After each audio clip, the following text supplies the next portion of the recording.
All right, so a lot of good shit today, man. Emirates Cup. That thing was Hmm. kind of it was kind of it wasn't as exciting this year from what I've heard with the resale tickets and just a lot of I guess people that was flying in to watch like I think the Atlanta team was playing Vegas maybe. They said there was like a Yeah, lot of cross people that were kind of filtering in from the NFL game flying in to see the Vegas team and yeah. they kind of just trickled into the NBA Emirates Cup, but there was no real excitement for it.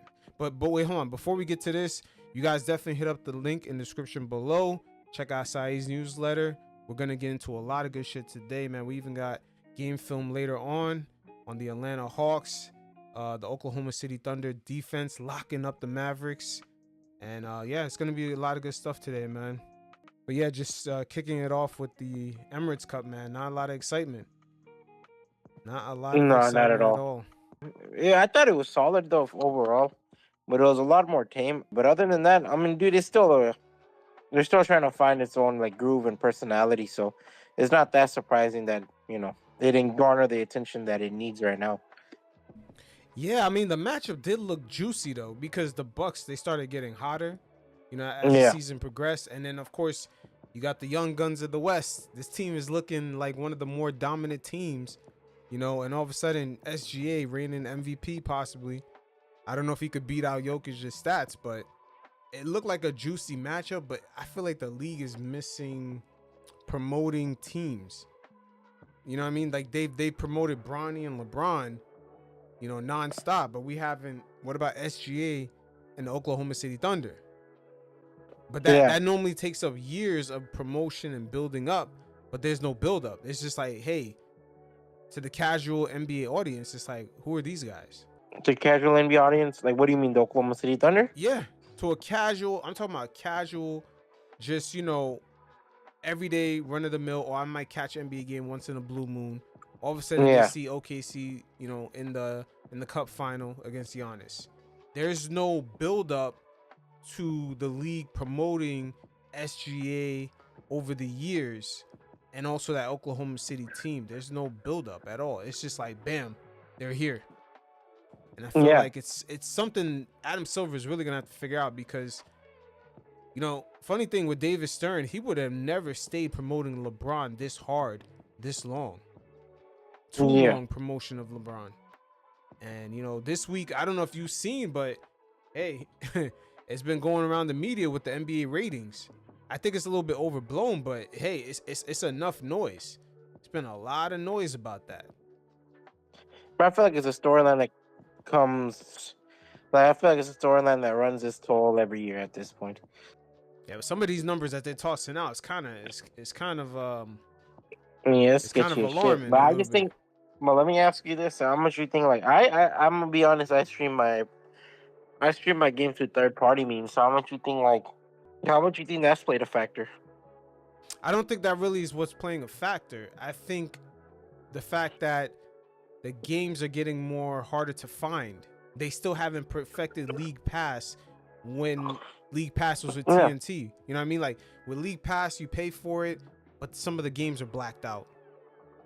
Well, the Or some games of aren't like locally televised either, so that's also been a problem. yeah, and then some of the games on ESPN, it's still fractured even when you buy League Pass. You're supposed to have access to every single team, but the Yeah. ESPN games are not on there. And it's like, League Pass has its kinks too, but it hasn't been perfect from that standpoint. And then also Yeah. if you don't buy League Pass, then the other alternative is to have cable. And we see, the NBA's target audience, they're dropping off of cable. Who still goes home and flickers through channels searching for shit? Nobody. Channels are Yeah. dead. Yeah. I mean, I think like Dish, Direct, nobody really buys them anymore. Yeah, I mean people have them, but they're not flicking through channels at night. You know what I mean? Like that No. thing is for the NBA audience, for their target, which they want probably preteen all the way up into age 50, but especially with the preteen to I would say age 30, they're struggling with that, with their product being tied to cable, and it's just it's a lot of things tied in. But I don't think when them going into their new TV deal, I don't think it's gonna get any better because now you have to have Amazon, you gotta have Peacock, you gotta have ESPN app, you gotta have Fubo, all these fucking apps. Who's really gonna be checking in to all these apps? I feel like next season is Yeah, that's where the third-party streamers come yeah, into play. they're gonna eat really good next season. I'm not gonna lie. Those third-party streamers, they're about to be tossing out these links because it's gonna be annoying to find a nationally televised game. Okay, today it's on Peacock, tomorrow it's on ESPN, then it's on this Well, app, then aren't it's on the that NFL app. on like multiple streaming services? Say that again. Aren't the NFL on multiple streaming services? Yeah, but the NFL is a different product. It's once a week. It actually has a real demand. Remember that they put playoff games behind a paywall and people pay to Yeah. get in. So the NFL is a different monster. Like NFL fans travel to go see their teams play. How many That NBA is true. fans you like? That's not NBA culture. That's NFL culture and that's international soccer culture. They travel to see their teams. NBA don't have a culture of that. Like I feel like Not that it's NBA's common, no. they've always been missing the fanatics of the sport. Like they don't have like a fanatic fan base like the Pittsburgh Steelers that travel all the way to San Diego.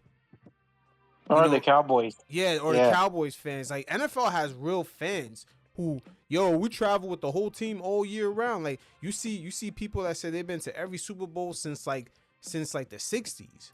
Like the NBA Yeah. don't have a crowd of people that say we've been to every final since the 70s. Like you don't hear it. NBA Well, don't I have think a there's culture too of many that. games too, man.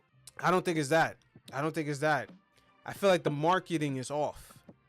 The I marketing mean, is bro, how off. can you, like the average person? He's kind of like the NBA is expensive itself, right? Like buying tickets. You're looking at 81 games, and this series itself is like 4 to 7 series. Like I don't see a world where that's going to be, affordable. The NBA has outpriced the common person now. NFL tickets are just as expensive, but there's the marketing is different. Like it doesn't matter. Think about like for me, the New York Giants, right? They lost Yeah, OBJ and they lost Barkley, right? Even though the Giants are yeah, struggling, for the most part, the fans are still Giants fans. They're not so yeah. tied to Odell Beckham Jr. when he left or Saquon Barkley. They're not so tied to them, so they can stick with their team. The NBA, they only promote the individual. So when the individual leaves, hey, what's our identity? Oh, we like LeBron. Oh, so we're Heat fans now. Oh, he's not in So I Miami, think so also we're like Laker these players fans are more now. visible in the NBA. They are, but look how the league is promoted. It's promoted through Yeah, they don't promote the team logos as much. It's really that is about true. you hear see LeBron and the Lakers versus SGA and the Oklahoma City Thunder. They always promote the individual, then the team. I feel like now because the NBA doesn't have those stars anymore, like Kobe and like the mega stars, and it's hard to make mega stars now with social media. I feel like the marketing has to change. They have to, I don't want to say take an NFL style approach, but they're gonna have to more target, they're gonna have to do a lot of brand building with these teams, with the logos. Yeah, Yeah, because just in case, like let's say Paul George or Kawhi leaves the Clippers and a Clippers fan only joins them because of that. They, now they could really be Clippers fans because the team's identity is not so tied in to that one star player. Like imagine if Oklahoma City Thunder, their whole identity was locked into Russell Westbrook and his tenacity and his triple doubles. The minute that he leaves, what's Oklahoma City Thunder after that? You know what I mean? Like I they're feel like nothing. yeah, and that's the way the NBA has been marketing itself throughout the years, but it worked because with Michael Jordan or Larry Bird and Magic Johnson, it worked because back then there was no internet like that and superstars really had to go through the television screen. Now because there's so much options and social media and anyone really could go viral and become a megastar. Look at Hawk Tuah girl. You couldn't do that when Jordan was playing. You couldn't just invent a Hawk Tuah girl and everyone knows who she is in one day. Yeah, So I feel like now you see the NFL style. The NFL is the only one that's surviving through all these changes in media. If you notice, the NFL, they stay promoting the shield and the teams. And today they're promoting the shield, the NFL logo, and the teams, and they're still thriving. But the NBA, they're still stuck in the let's promote the mega star guy. And you see these guys, they keep calling them stars, but they don't win.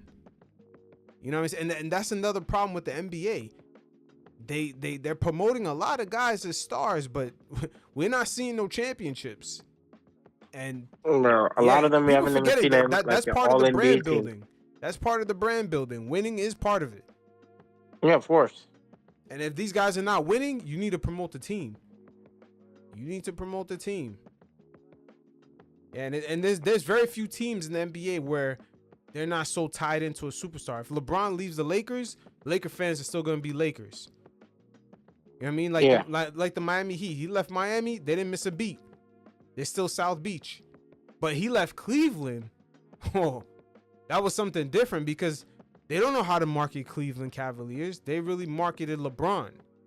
Yeah. That's why when he left, it was so devastating. But that type of marketing today, I don't know. Going into the future, I don't know if it could work for the NBA. I don't think they have enough mega stars who can dominate the league. They just don't have it.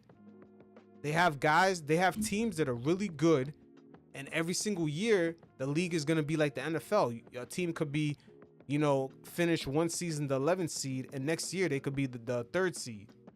They're going to have to get into that, hey, we need to promote the league as an overall competitive product night in, night out. Like, what are your thoughts on it? I mean, do you think the league has enough stars today to keep promoting the individual? No, I think I agree with you, man. I think promoting if you promote the team by extension, your players will be promoted to another upper echelon. If you keep promoting the player, like, it doesn't really do much for the brand because I think now, like you brought up Larry Bird and these guys, there's a lot less player mobility back then. So you could maybe make the face of the organization Larry Bird or Kobe, Or Jordan, Jordan or whatever, because they Shaq? weren't moving around that much. But now you see players, they move around a lot. They move So around. like if you They move around. yeah, My bad. I just want to say this. They move around a lot, and then the word star, like superstar, it's too liberally thrown. yeah, and it's too thrown around. It's too easy to make nowadays. I'm not saying everyone's gonna be a mega star, but people go viral, and just the Hawk Tour girl is a prime example. When you got a Hawk Tour girl even existing in the ecosystem, man, you gotta change your marketing, man. You gotta change the NBA gotta change the marketing. You gotta promote the logo, man. It's gonna be harder for them to promote an individual versus a team logo. In today's climate, much harder. I agree. But yeah, what were you saying? You were saying something earlier that was really good. I'll say, like, bro, you have, like, I think when you promote the player, right? When you promote the player, you don't leave much like flexibility for the organization and the player, because now the whole team has to.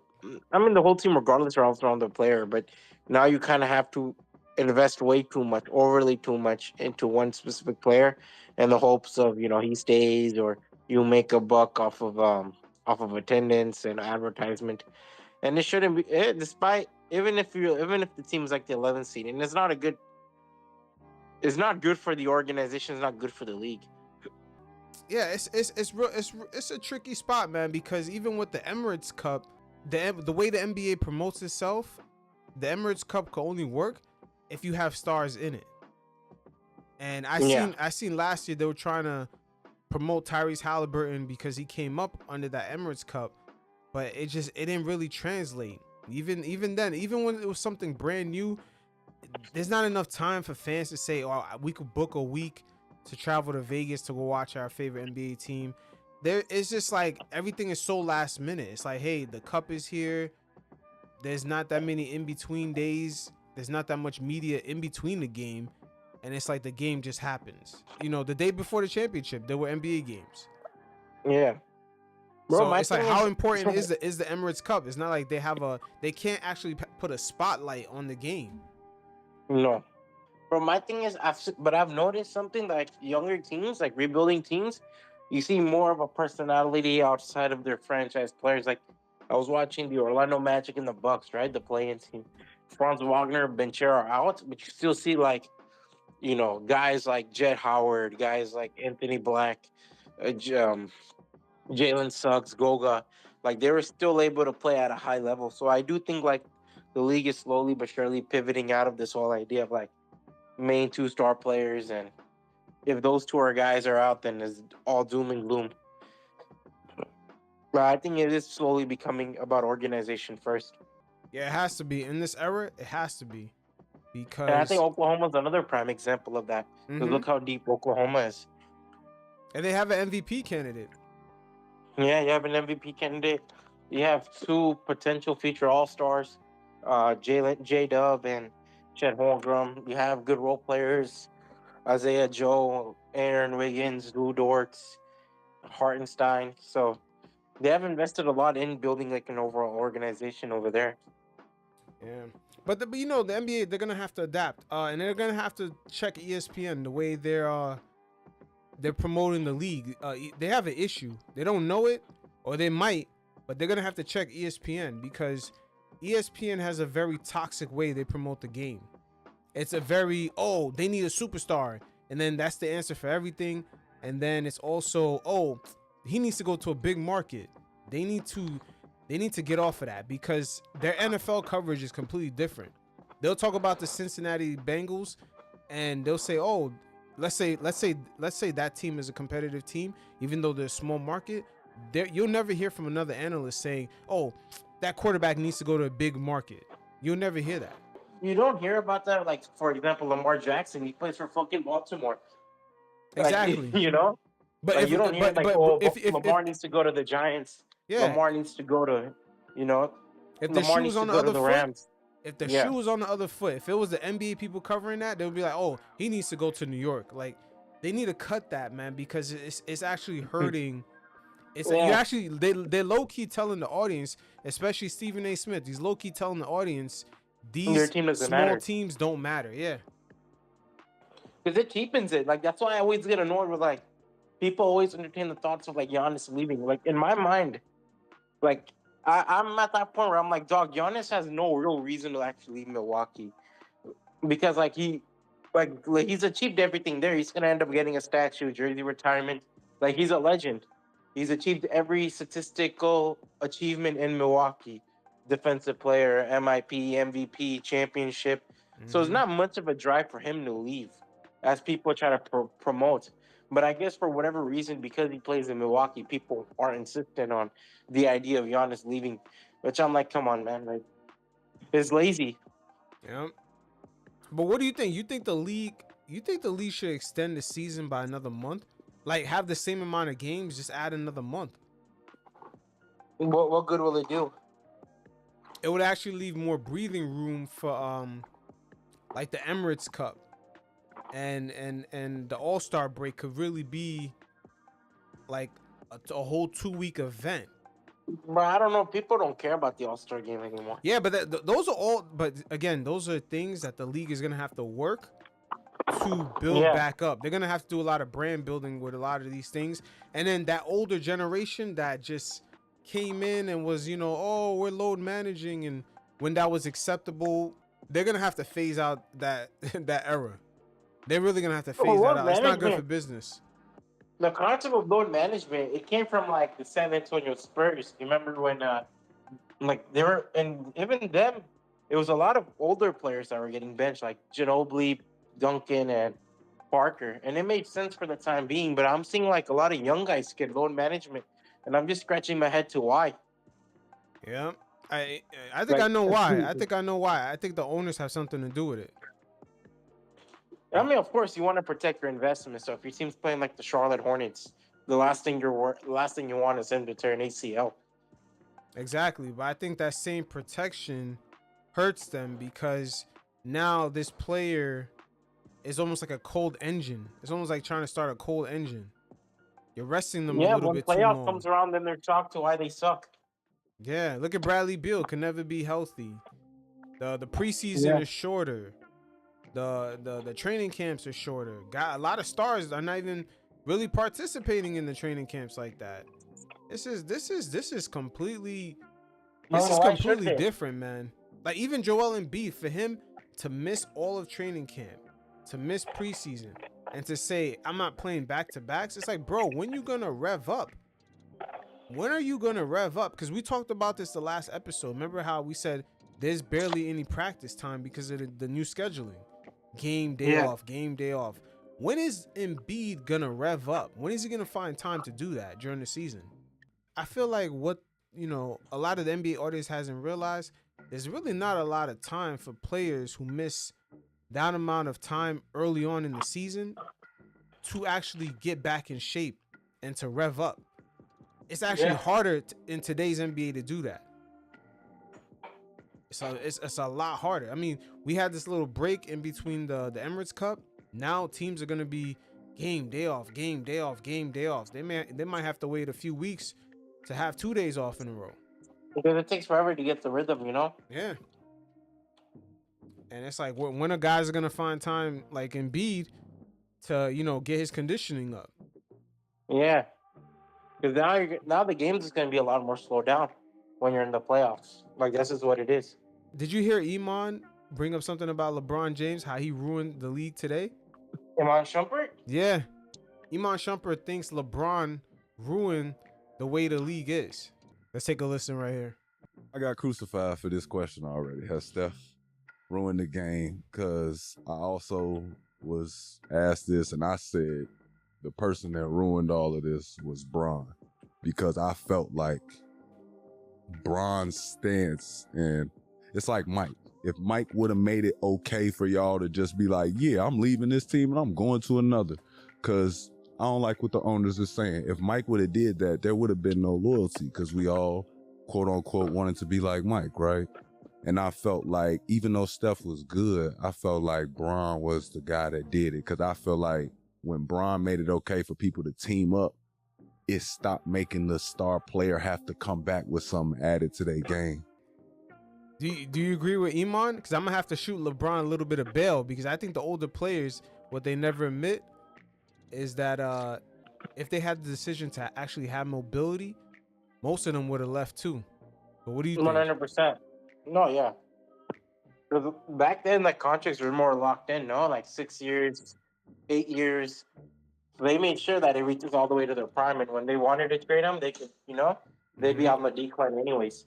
Now you're seeing shorter contracts, bigger money.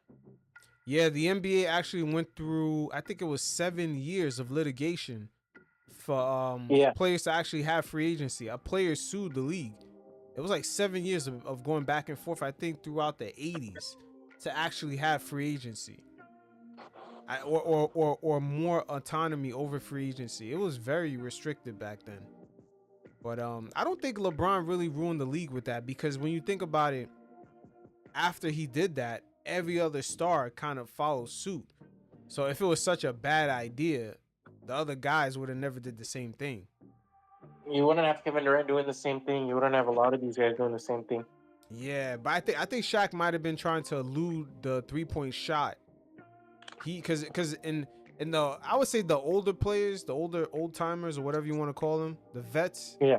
the older legends, I should say, they kind of view it as everyone is playing in the same style, and that's one of the things that's kind of also hurting the league right now. Yeah, I don't think there's any creativity in the NBA. I'll agree with that. Yeah, there's not a man. I wish I had the soundbite of this dude talking about Daryl Morey. There was an ESPN analyst talking about Daryl Morey, and he asked him, like, don't you think the analytics is it's unwatchable? And then he said Daryl Morey told him that's the NBA job to market the game. It's not his business. Well, Morey played a key role in the NBA kind of like becoming quote unquote unwatchable, to be honest with you. Yeah, but I don't think. Yeah. I guess. I mean, it just wasn't him. It was just like the influx of the analytics crowd. But he was the biggest push of the analytics. Yeah, he was. He wasn't the biggest push of it, but he was like. It's almost like all the analytics guys, they kind of raise Daryl Morey as their proof of concept. They try to push him to the tippy top to say, "Hey, look, he was successful. He was at the top of the West for like at least a 4, 5 to 6 year run." Yeah, but Morey is the one that pushed it the most. Like, the amount of pushback, like, he doubled down on it. Yeah, and at the end of the day, that shit never worked. His whole team, when the Rockets had blew up, when I say every single player, every single fucking player complained about their play style. From Austin Rivers to James Harden, PJ Tucker, Trevor Ariza. Yo, when Because I it say wasn't the whole team, sustainable. the whole team had quotes in their exit meetings. Like everything was on for public display. I was like, damn, everybody shitted. And then what's his name? Mike D'Antoni actually resigned from the team. Yeah, he resigned and then he went on to be an assistant coach. Yeah, like it said a lot. Like it wasn't really Mike D'Antoni's style of basketball. And people think that he did the analytics, but he really just kind of revolutionized the offense a little bit. He used every Bro, the single analytics was aspect of introduced the the moment Harden offense. was traded to Houston. Say that again. The analytics was introduced in Houston the moment Harden was traded to Houston. Man, I could have swore it was a little bit before that. I felt like the 76ers, they weren't using it on the court, but they were using it in their philosophy with the trust the process. And James Harden, Daryl Morey's James Harden trade was before the 76ers started the rebuild. Because we're looking at what, 2012 or 2011? Or Harden? No, 2012? I believe that's when James got traded to Houston. You're right. You might be right about that. I really Yeah. don't know when it came in. All I know, it went to full effect after the Warriors won that first championship. But Morey always been insistent on making analytics work. Like, throughout his term in Houston, like from the start, because he was there for like at least a decade. But it's funny because the Warriors, they didn't really use analytics like that. It was part of their concept, but they had championship pedigree. They had Steve Kerr, and they had who mostly kind of designed the team. What's his name? The Lakers legend. Jerry West, Jerry West. Yeah. Bob Myers, yeah. Yeah, Jerry West. So, they had Jerry West is responsible for Klay Thompson. You know what I mean? Because they were gonna trade him. And he was responsible for a lot of analytics friendly players. You look at Draymond Green, he's a big analytics friendly player. Yeah, but the Warriors, they just had the on-court championship pedigree that team was built on. It's way beyond analytics. When you have Jerry West having the eye test, understanding like we need Klay Thompson, because I think he told the Warriors he was gonna leave if they traded him, and he was like he needs to be on the team. There's one that Kevin. But I agree. Look, like when you look at Daryl Morey, how he viewed the Houston Rockets was through pen and paper. Like who shoots the most threes, what percentage, at which corner. That's why he viewed the Houston Rockets, and that's why Houston Rockets made bigger than life, like big signings of like average role players like Ryan Anderson and Eric Gordon, because they fitted the analytics, like the analytics stronghold. Along with James Harden, like James Harden became more of a playmaker through the analytics because Daryl Morey believed in maximizing the threes and the drive-in baskets, which, along with James Harden's passing abilities, made the analytics look a lot better. But even Harden, he benefited a lot from the analytics basketball that he wanted. And he benefited a lot, but it seemed like that was kind of his style too. Yeah. And then you saw a lot of frustration from like Dwight Howard and like his lack of his lack of getting the ball in the post, because Morey did not believe in that. Morey believed in like obviously like James Harden going to the basket or shooting his three. He didn't believe in like wasting the offensive time clock just so Dwight Howard can set up a post hook shot. And you saw that because like besides Joel Embiid in recent memories, he was never keen on getting like a dominating offensive center. Like even Clint Capella, he was a lob threat, which worked out well for him because he didn't really demand the ball all that much. Yeah. And also they got Gordon. They got who else was a 3-point shooter for them? Ryan Anderson. Yeah, Ryan Anderson, and then they got another one that kind of Eddie House? No, he wasn't part of it. No. No, there was someone else. There was another shooter. Trevor Ariza. And another shooter. He was PJ Tucker. Nah, he played for them even in the bubble. I think he got kicked out of the bubble. What's his name? That guy. No, I know. Daniel House. Yeah. They even had him shooting threes. Lakuma Bonamute before he got injured. Yeah, they just needed like a couple 3-point shots from other guys. Yeah. But it is what it is. Speaking of team Yeah. building, you see the Pelicans. We talked about this before. Everyone is up Yeah. for trade except their young guys. Herb Jones, was a Missi, Yeah, Messi and Trey Murphy the third. I was kind of surprised that Trey Murphy the third isn't up for trade, but I think he'll probably be up for trade eventually. Yeah, but you notice how they release these quotables right here, because instead of saying Yeah, Zion is up, because we all know if anyone's looking at the Pelicans, they're mainly gonna be looking at, hey, how much it costs to get Zion, yeah, 100%. and Zion and Brendan are your main attractions. yeah, and they really, instead of saying Zion's up for sale, they're gonna say, oh, everyone but Herb Jones, like they're gonna mention all this extra shit. Like the Pelicans Even are, Herb Jones. Herb Jones would be someone of a lot of value. That's why I think like for the right value, they're gonna trade Herb Jones. you know what's so crazy? They actually had Dyson Daniels. They Yeah, of course they didn't have enough room for all these guys, but they could have better utilized that trade. Like you said it before, you thought that for the DeJounte Murray trade, you thought the Pelicans had you thought the Hawks actually had won that trade badly.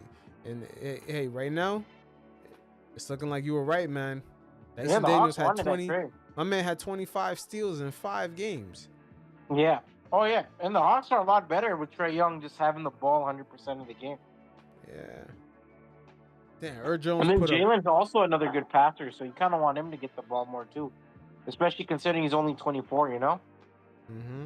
Now with Zion, what do you think, man? Because the Pelicans, this team is all over the place. First of all, team building has never been something that they ever been good at, and I think No. building around Zion Williams, it's hard as hell, man. He's not really Well, building a rim around both of these protector. guys is hard as hell. Yeah, he's not a rim protector. He's not a shooter. Yeah. You know what I'm saying? He's 6'6". He might be 6'5". What, like, his body type is like, it's never been really seen before in the league. And his body type is what gets him into like a star level player. Yeah, and I don't think the Pelicans were ever built to even. They don't have the pedigree to even handle a situation like this. Well, your second star doesn't really fit either. Like you look at Brandon Ingram, he can't shoot the 3 ball, especially when you have someone who's dominant in the paint. Having a guy like Brandon Ingram who can't shoot threes, it does become a problem.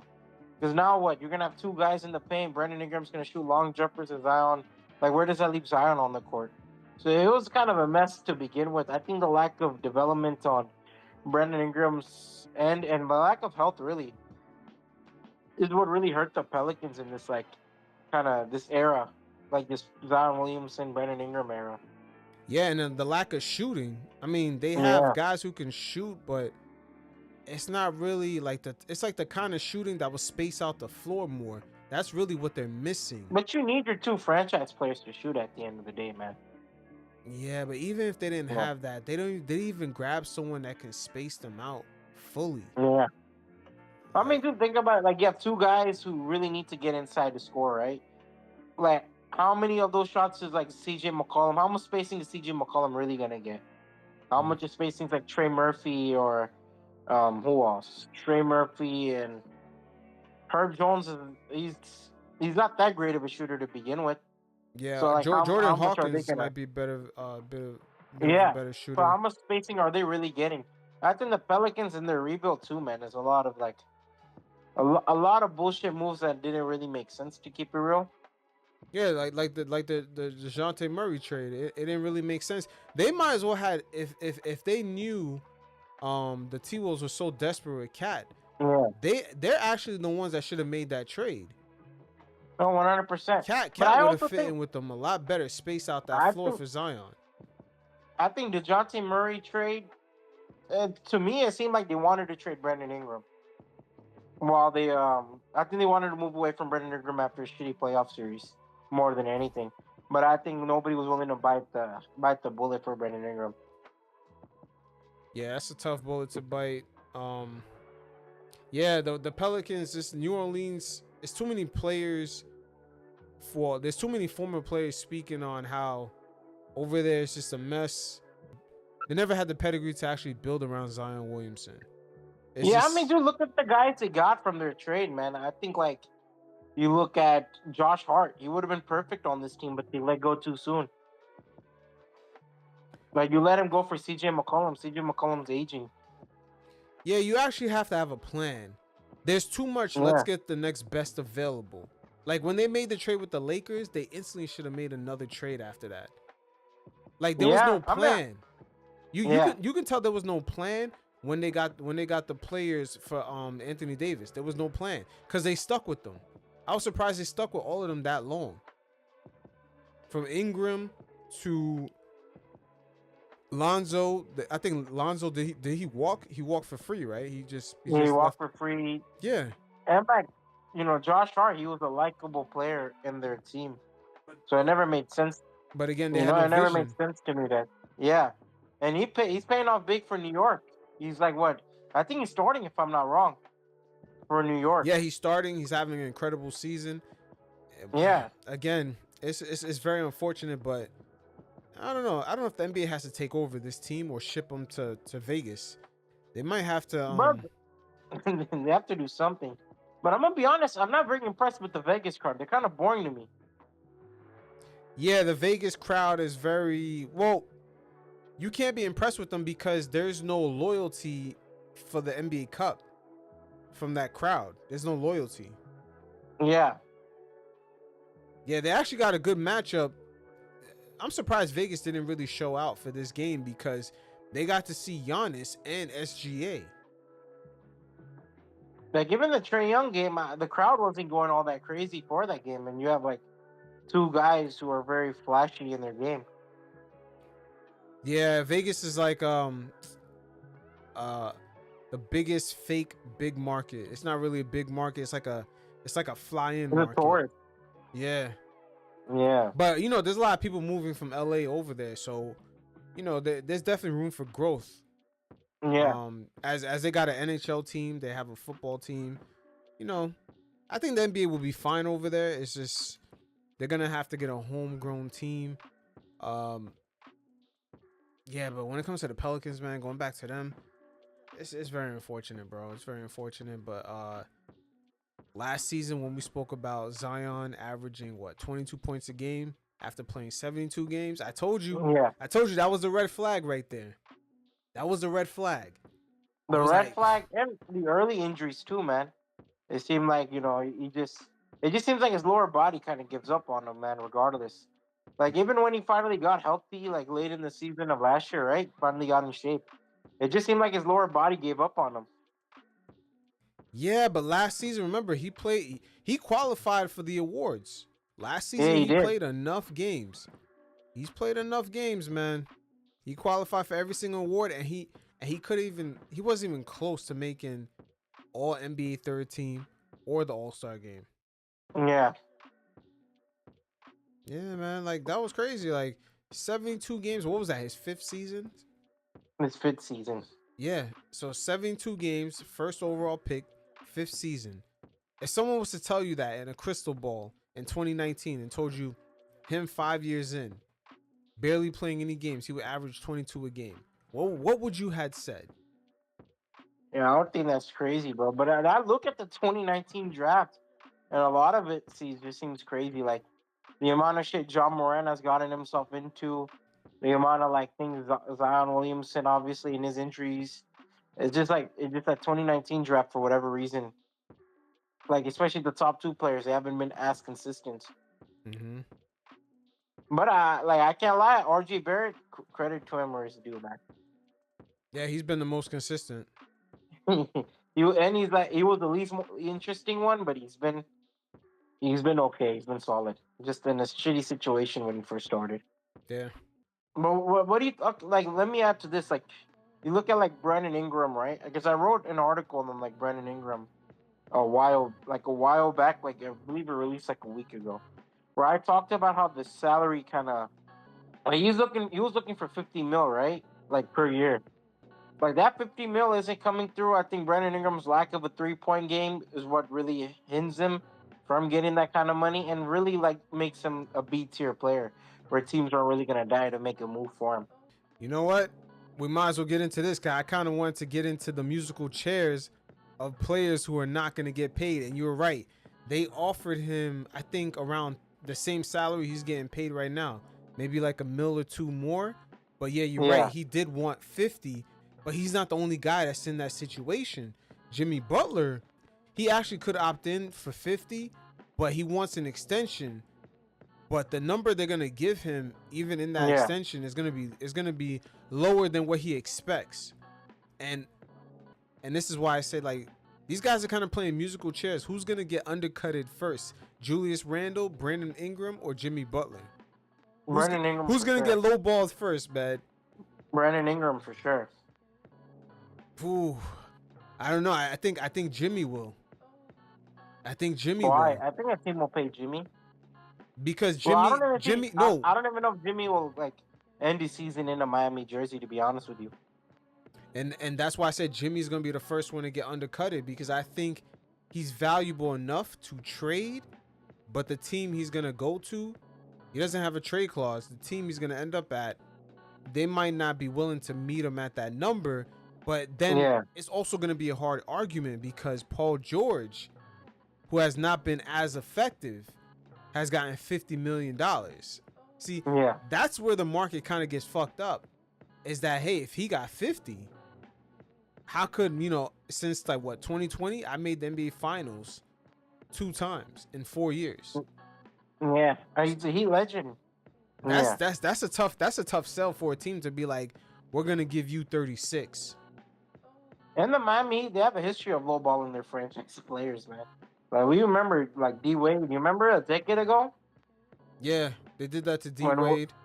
But that's always been their stick. But Jimmy Butler, there's teams that want him.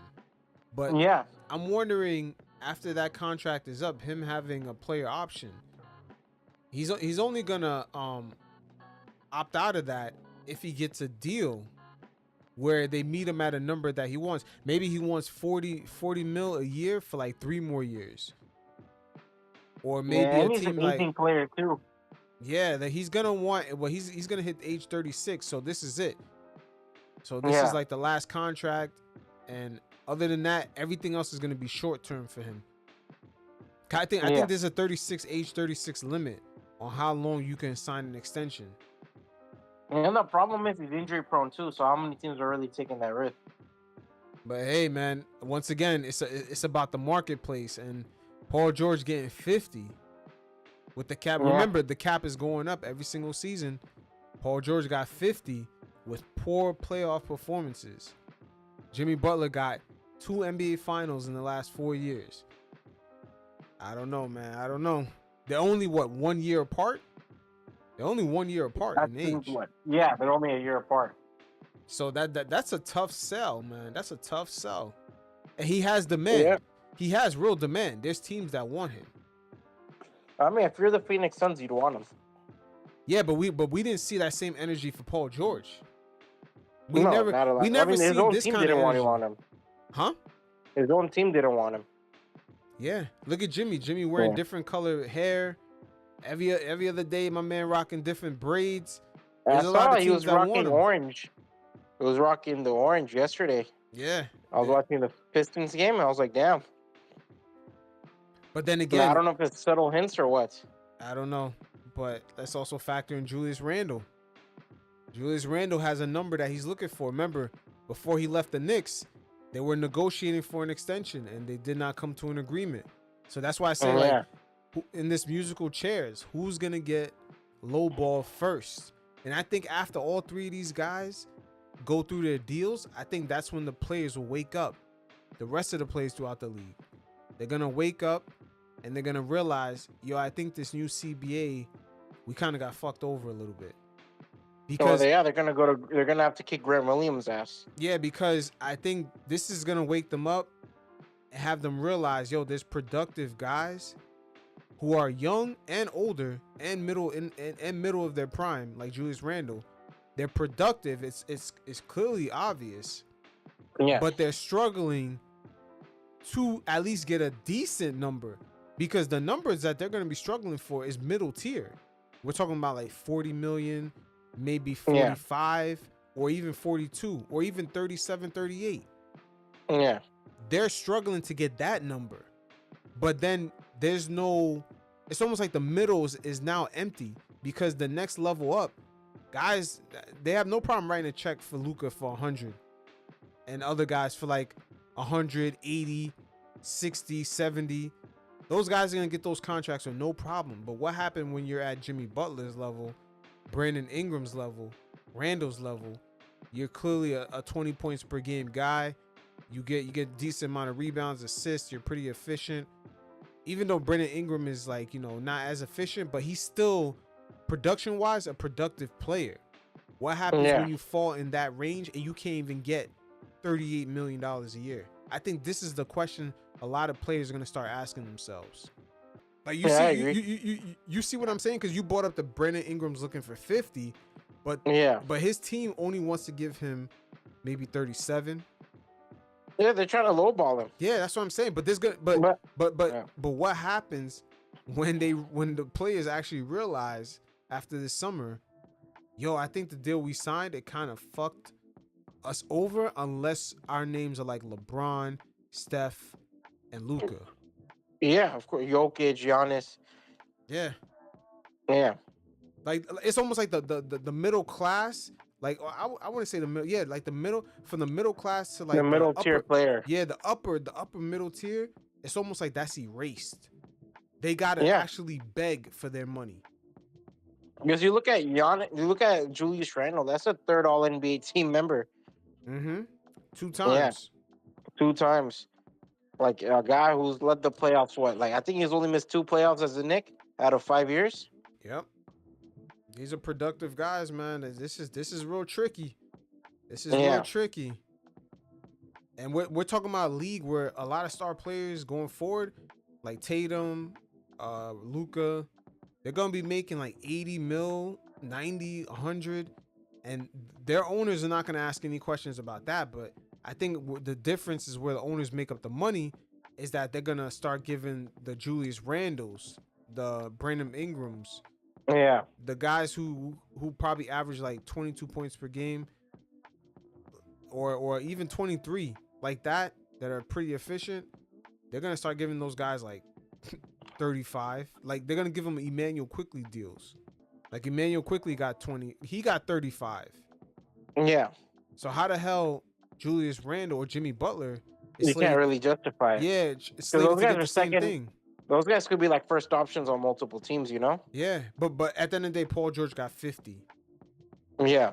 Like I'm just saying this to put this in perspective of like, okay, how is an agent talking to a team? Because a team can't really justify these numbers of giving them a low ball number. Yeah. It's a hard sell. Without looking cheap, they're just gonna say, "Yo, this is the number we're at," and that's it. We don't care about what's the market.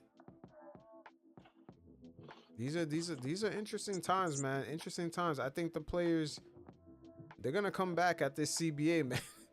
Cause it's crazy, man. Yo, Julius Randle averaged like 20 plus points, like 10 rebounds, like almost like 5 assists, and you gotta beg for your money. It's crazy. And he's been okay this season, like for the most part. Yeah, but it's not like we're talking about bum players who average 12 points a game. We're talking about players who've been consistent, like 19 and 10, and they gotta beg for their money when $50 million a year is not even a lot for the middle tier player. With the cap going up, it's really not a lot. Like the deal Paul George signed last season, this summer, is actually, the more years go by, it's actually going to be like almost like a middle tier contract. Because you're going to have guys like Luka and Tatum making 100. Yeah, they're going to make a lot more, bro. Yeah, they're only going to get like 2 guys make a crazy amount of money. Even then, the 2 guys will be questionable. Isn't Kyrie due for an extension? Kyrie, yeah, he's due it for extension too. That's going to be another interesting thing because he's playing like an all-star. Yeah. Yo, that's going to be interesting with Kyrie. I forgot about that. That's going to be, let's take a look at that cap sheet, man. Because, ooh, boy. Oh, what's his name? Doesn't own the team anymore. Cuban. Cuban doesn't own that. It's that gambling casino family. Yeah, but they got deeper wallets than Cuban ever did. They do, but their team, as we speak right now, is almost at the they're already at 175. Yeah. And that's if Kyrie. Wow, Kyrie is already making 43. Wait, how many money are they committed to? They're committed to Look, Kyrie and They're Luka. committed to Kyrie, Luka. That's already Well, 80 they're mil gonna between be, them two. and they're committed to what? Daniel Gaff. I don't think Daniel Gafford's all that expensive. Everybody else is making like 15 mil, 10 mil. They got quite a few players. Even Keebler making 11 per year. Yeah. But they're up to 175 already. So, if you take out Kyrie's player option, it's gonna be around like 135. Yeah. So, but Kyrie's probably gonna be looking for more than 43 mil. So let's say they give Kyrie if they give Kyrie 50 for next season without even filling up their roster, right? With Quentin Grimes replacing some bench guys. If they give Kyrie 50, they're already gonna be almost at the apron. So more than likely, they're gonna probably give Kyrie the same amount. They're probably gonna give him a little bit less, and it's gonna be for more years. That's what I'm imagining because I don't really see Kyrie leaving Dallas. Yeah, I don't think he's leaving either. But they have a lot of money committed already. Yeah. Yeah, I don't think he's leaving. Dallas needs more guys on rookie deals. Yo, this is where the league is kind of shaky with this new CBA. They have what? They have Omax on a rookie deal. They have Lively on a rookie deal. They have who else? Hardy, Quentin Jaden Hardy, Grimes. Yeah. Yeah, every team is gonna need players like that. And then they got a few decent like Spence on a vet minimum. And Clay's on an affordable deal. Yeah, Clay's getting paid like 16, 17. Did you see his return game? Yeah, his return game was pretty good. That was probably his best game so far. Yeah, he had the second meeting too with the Mavs. And Golden State was pretty good. Yeah, he was great tonight. I was like, like a couple nights ago, I was like, holy shit, man. But yeah, I think a couple nights ago is when they had their second meeting. That was their second meeting. Yeah, that was at the home of that was at San Francisco.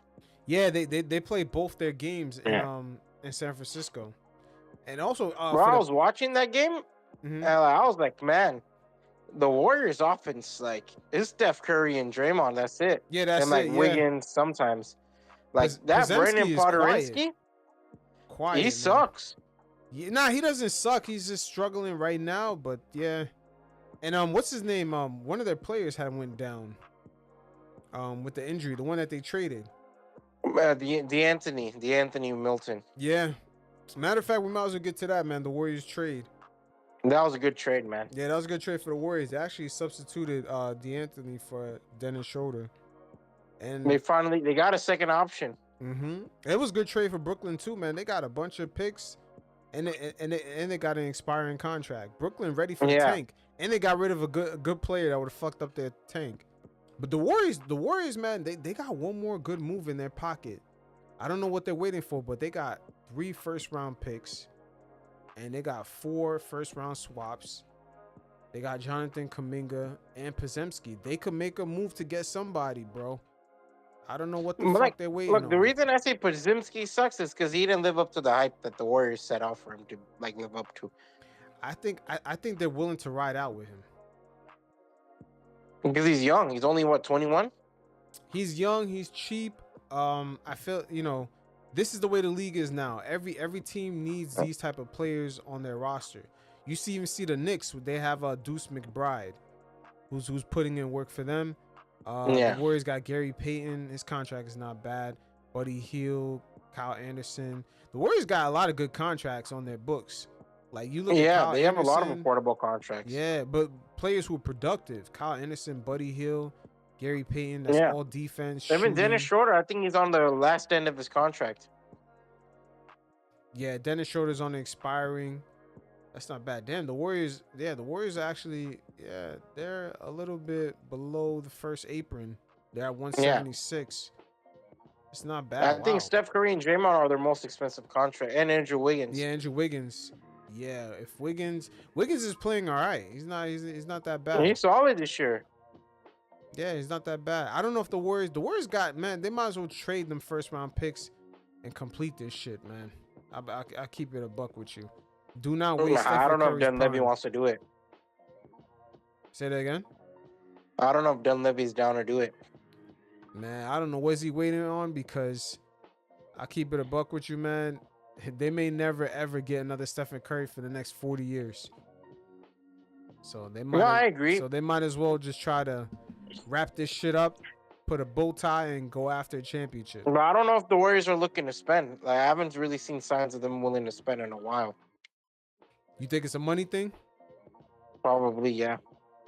Yeah, that new stadium. Whew, That new state, stadium everything's expensive, bro. It's expensive, yeah. But they got to put a decent enough product out to justify those ticket prices, man.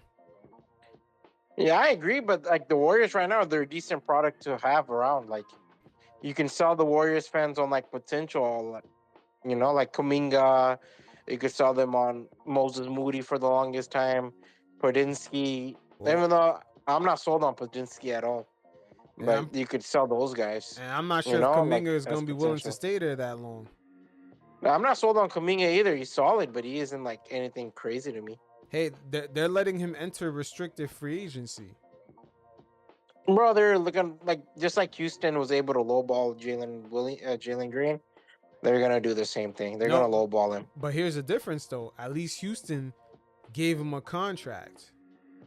You know what I'm saying? Before the expiration date. Yeah, He never entered into restricted free agency.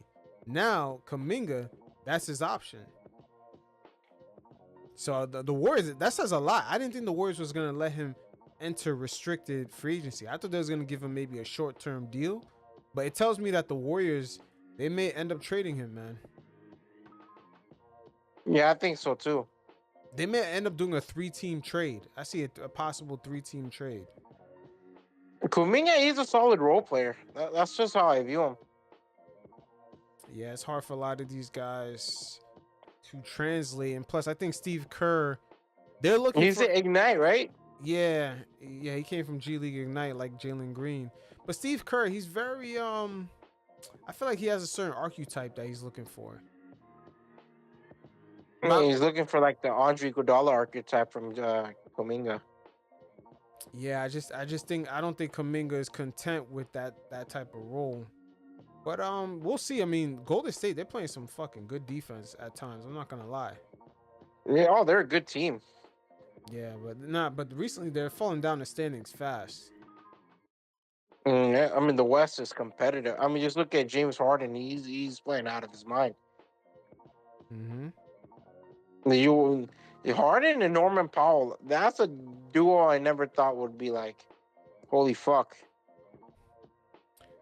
Yeah, I didn't think so either. But let me ask you. Those guys have been money. Let me ask you a question. Do you think this is like a new formula with this new CBA, the way Golden State constructed their team?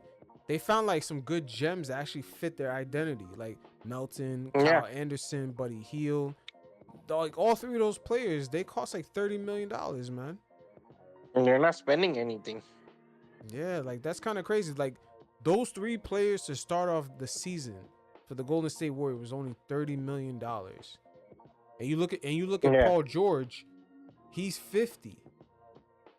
He's 50. And he's $20 million more than all three of those guys. And then you look at the T-Wolves, they don't have Kyle Anderson, and they kind of miss his defense. Yeah, exactly, bro. You don't want to. They miss us at playmaking too, but you don't want to spend too much, man. Like, I think that's the thing. I think now teams are gonna look for like which personality fits into our identity more than like, can we build an identity around a superstar like Paul George? Yeah, but I mean, Because is this James Harden fits into the Clippers' identity, but guys like Norman Powell, Derrick Jones Jr., they've done a good job in also fitting into that mold. But is this a new formula? Because like Golden State, Yeah, I think this is how teams are going to be built in the future. yeah, because Golden State really found some gems. These guys are competing at a high level, but I think Mm. their main and final piece to this puzzle was Podziemski, putting up better shooting numbers. Yeah. But you know who else has really been impressive to me, dude? I was watching like Malik Beasley. That's another guy. I was like, damn, like I never really thought much of him, but he's also becoming like kind of like those players, like anomaly players, like Norman Powell, where they're become like second options. You know, Mm-hmm. I was kind of like impressed. I was like, holy shit! Like, it seems like this is where the league is headed. You think in that case is it harder to tank nowadays? Yeah, Because even look at the other side of look at this. the Brooklyn Nets. They've struggled to tank. Yeah, the other side of this trade, it's like, okay, they kind of took a step forward into tanking. Now they need to get rid of what? Cam. Cam Johnson, They need a way to find to get rid of him. Dorian Uh, Finney-Smith. and then also what's his name? Cam Thomas. I don't think they'll trade Cam Thomas. Yeah, they said that they were trying to trade him, and they actually announced that they're willing to let him test the open market. Yeah, I'm surprised. Yeah, I'm not surprised because they're betting on that other teams don't have enough cap space. And this is what I mean. Like the middle tier players are gonna have to fight for their money. Cam Thomas is part Yeah. of that list we were talking about with Julius Randle, Jimmy Butler, and Brandon Ingram. He's part of that group. A guy that you see who can clearly get you buckets, but he's gonna struggle trying to get 35 mil, 40 mil. You're gonna be struggling to get that. And that type of money is the new middle tier. Fringe all-star guys. That's the new number. Those guys should be getting paid like 35 to like 40. But good luck getting it. I don't think a lot of teams are going to be willing to commit that. Cuz look at CJ McCollum, look at CJ with the Pelicans. The Pelicans. He's drained. He's drained them. Yeah. That shit is killing them right now. Yeah. And that's under an older contract. Yeah, CJ getting 33 years. So yeah, it's kind of it's an interesting league, man, right now, man. I'm telling you, this summer is gonna tell us a lot, man. I think we're a little bit ahead of this, ahead of the curve a little bit. I think the Laurie Markkinen situation also told a lot But they ended up giving him his extension. because they were forced to. Oh, you think so? You think had they had more options, let's say his options came up next year, you think they would have rolled it out and see how it played out? I think they wanted to trade him as soon as possible.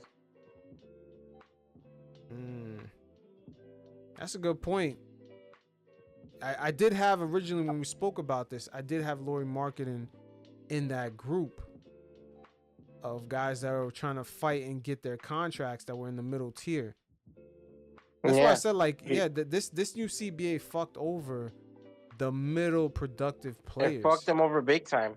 Yeah. Let's say, I'm going to give you an example. Let's say Zach LaVine wasn't under contract. Let's say this year was the last year of his deal. How much money do you think he would have get in the open market? Do you think he would be struggling just like Brandon Ingram to get 100%? Because those guys don't, like Laurie Markkinen, Zach LaVine, even Julius Randle to some extent, they don't really have a resume of like winning basketball. So teams aren't willing to be like as insistent on making deals to like secure their future. And you remember back in the day, we used to watch guys like Bradley Beal get contracts because they'd have fun regular season games. It's not like that no more. You said Bradley? Nah, they're not. Yeah. Oh wow. Even those Bradley Beal deals. It's horrible. Yeah. Even But Bradley just got it because he put up big points, right? He never really got it because he was leading the Pelicans anywhere significant. Yeah. Same thing for Kyle Kuzma. I heard they're looking to trade him now. Yeah, I mean, why wouldn't you? At this point, Kuzma, Poole, but I don't know if they're gonna get buyers. Like, you're just stuck in a shit situation at that point. Yeah. Did you see Anthony Edwards going off on his team. Bro, Timberwolves been weird this season. They actually have been weird. They've been very, very 'Cause- weird. I still think Edwards, because we went over in the game film. I don't think Edwards Yeah. is using his teammates properly, man. And it's a No, I trickle don't down think effect. so either. But the team has no chemistry. Yeah, it has no chemistry because, like, again, it's a trickle down effect. But now, you know, Edwards, we're seeing his leadership style because with that trickle down effect, it's affecting his team on defense. Like, if guys are going down the floor, not getting the ball, Edwards just chucking it up. Now they're not putting the same effort on the defensive end. And he has a very unique way of bringing it up, but he started bringing it up towards the media. But let's check out and hear what he had to say about it. Yeah, we looked like front runners for sure tonight. Like we was down, nobody wanted to say nothing. Then we got up, then everybody like cheering and hype, and then we get down again and don't nobody say nothing. That's the definition of a front runner. And like we as a team, including myself, we all was front runners tonight, and it was some for sure. Y'all bring it together. We've been trying to figure this out for the whole year, man. We thought this was defense was our identity, and it's not looking like it at all. We don't know what our identity right now. Me and Mike was talking about. I think we soft as hell, like as a team, internally. Like, you know what I mean? Like not to the other team, but like internally, like we soft. Like we can't talk to each other. Just a bunch of little kids. It's just like we playing with a bunch of little kids. Like everybody, like the whole team. We just can't talk to each other, you know. And we gotta figure it out, man, because we can't go down this road. Do you think Edwards is pissed off at his ownership? For not selling the team. Nah, not even that. For not just riding out with Cat one more season. Just fuck it, pay the luxury tax for one more season, because other teams, regardless, they would want to trade for Towns anyway. Yeah. Towns always had suitors. There was always people questioning, calling in, yo, is he available for trade?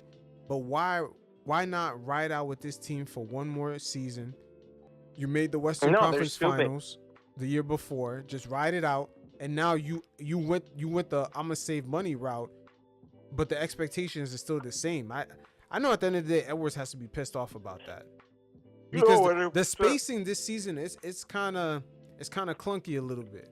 Randall doesn't fit, man. I wouldn't even say all that. I would say because I would say the spacing. It's almost like they need Dante DiVincenzo to knock down threes off rip to start opening up the space. But originally, but I also think that's because of Randall's fit, man. Not even that. It's almost like, but think about it. Cat being on the floor, he doesn't even have to shoot the ball. He opens up the space off rip. But them, I think they assume Dante would do something similar, not to the same degree, but they almost forgot that he first would have to knock down the shots. That's the only difference. He actually has to get hot first to open up the spacing. But before, teams gave the Timberwolves that spacing respect off rip because Towns was on the floor. Yeah, but that's why I say, like, that's why I don't think like Randall fits. Randall, just his game itself is he needs the ball in his hand. He's not much of an off-ball shooter. He can't really stretch the floor like that. So it kind of leaves the spacing kind of to be void. And you have Rudy Gobert too. There too. But that's why I think Anthony Edwards takes extra more threes carelessly, because there's not much stretching. There's not much of stretching the floor going on in Minnesota. Like if the floor was more open, you could probably see you would see a lot less Anthony Edwards shooting some like wacky threes. But the fact is the floor isn't open. Like I think that's where a lot of like the frustrations with like Julius Randle and that Rudy Gobert 3-second violation frustration came from. But I think all that initial struggle really comes down to them realizing like Dante isn't helping spread the floor fast enough. Because the same spacing you're talking about, I feel like they might have assumed it was really gonna happen with Dante being out there on the floor, but they really underestimated him getting hot. Especially this season, we're seeing Edwards out of nowhere just say, "Hey, I'm not really dunking the ball like that," and he's chucking up all these threes. Yeah, but it was much easier for him to dunk the ball last season. Right, with the spacing again. Like I don't know, because something is a little off with the way Edwards is chucking up these threes. I don't know if he's doing that as a big fuck you to the ownership, because sometimes I think it looks like a little petty move, because he looks like he's in his sophomore NBA season bag, where, you know, a person in their sophomore season, they're trying to get an all-star appearance, so now they're kind of doing them. That's what Edwards looks like right now. That is not winning basketball he's playing. I agree, but I don't know, bro. I just see it like as a fit. I just don't think like you're not getting much like 3-point shooting. Like Jaden McDaniels hasn't really improved crazy much in the 3-point department. You have Julius Randle and like Rudy Gobert in the paint. What else can you really do? Like, who is gonna knock down consistently besides Dante DiVincenzo? Like, who is really gonna knock down these shots? Yeah, I that's just why I think was that team saying. is just built ugly. Like, I just think that team is built ugly. With Karl Anthony Towns, he opens up the floor. He's an off-ball player. He does a lot more than like Julius Randle can. Yeah, that's why it looks like they saved money. Yeah, This looks even like they Julius just Randle, saved like, money. this isn't an ideal fit for him at all, because like in New York, he just has a lot more like Jalen Brunson can play off ball and dominates. You know, Dante coming off the bench. You look at who else was on the team that I'm forgetting from. OG Anunoby, like these guys can open up the floor big time for him to kind of beat Julius Randle in the paint, kind of be like a bulldozer. Now he can't really do that in Minnesota with Rudy Gobert in the paint. Mm-hmm. And there's a lot of off the court dynamics playing out, because I know Randall, he was negotiating with the Knicks, didn't come to an agreement, then they shipped him out to Minnesota, and now he has this young guy that's on the come up, you know, kind of talking to him as if he's his vet. All this passive aggressive, kind of trying to galvanize guys through the media, because Edwards did it again.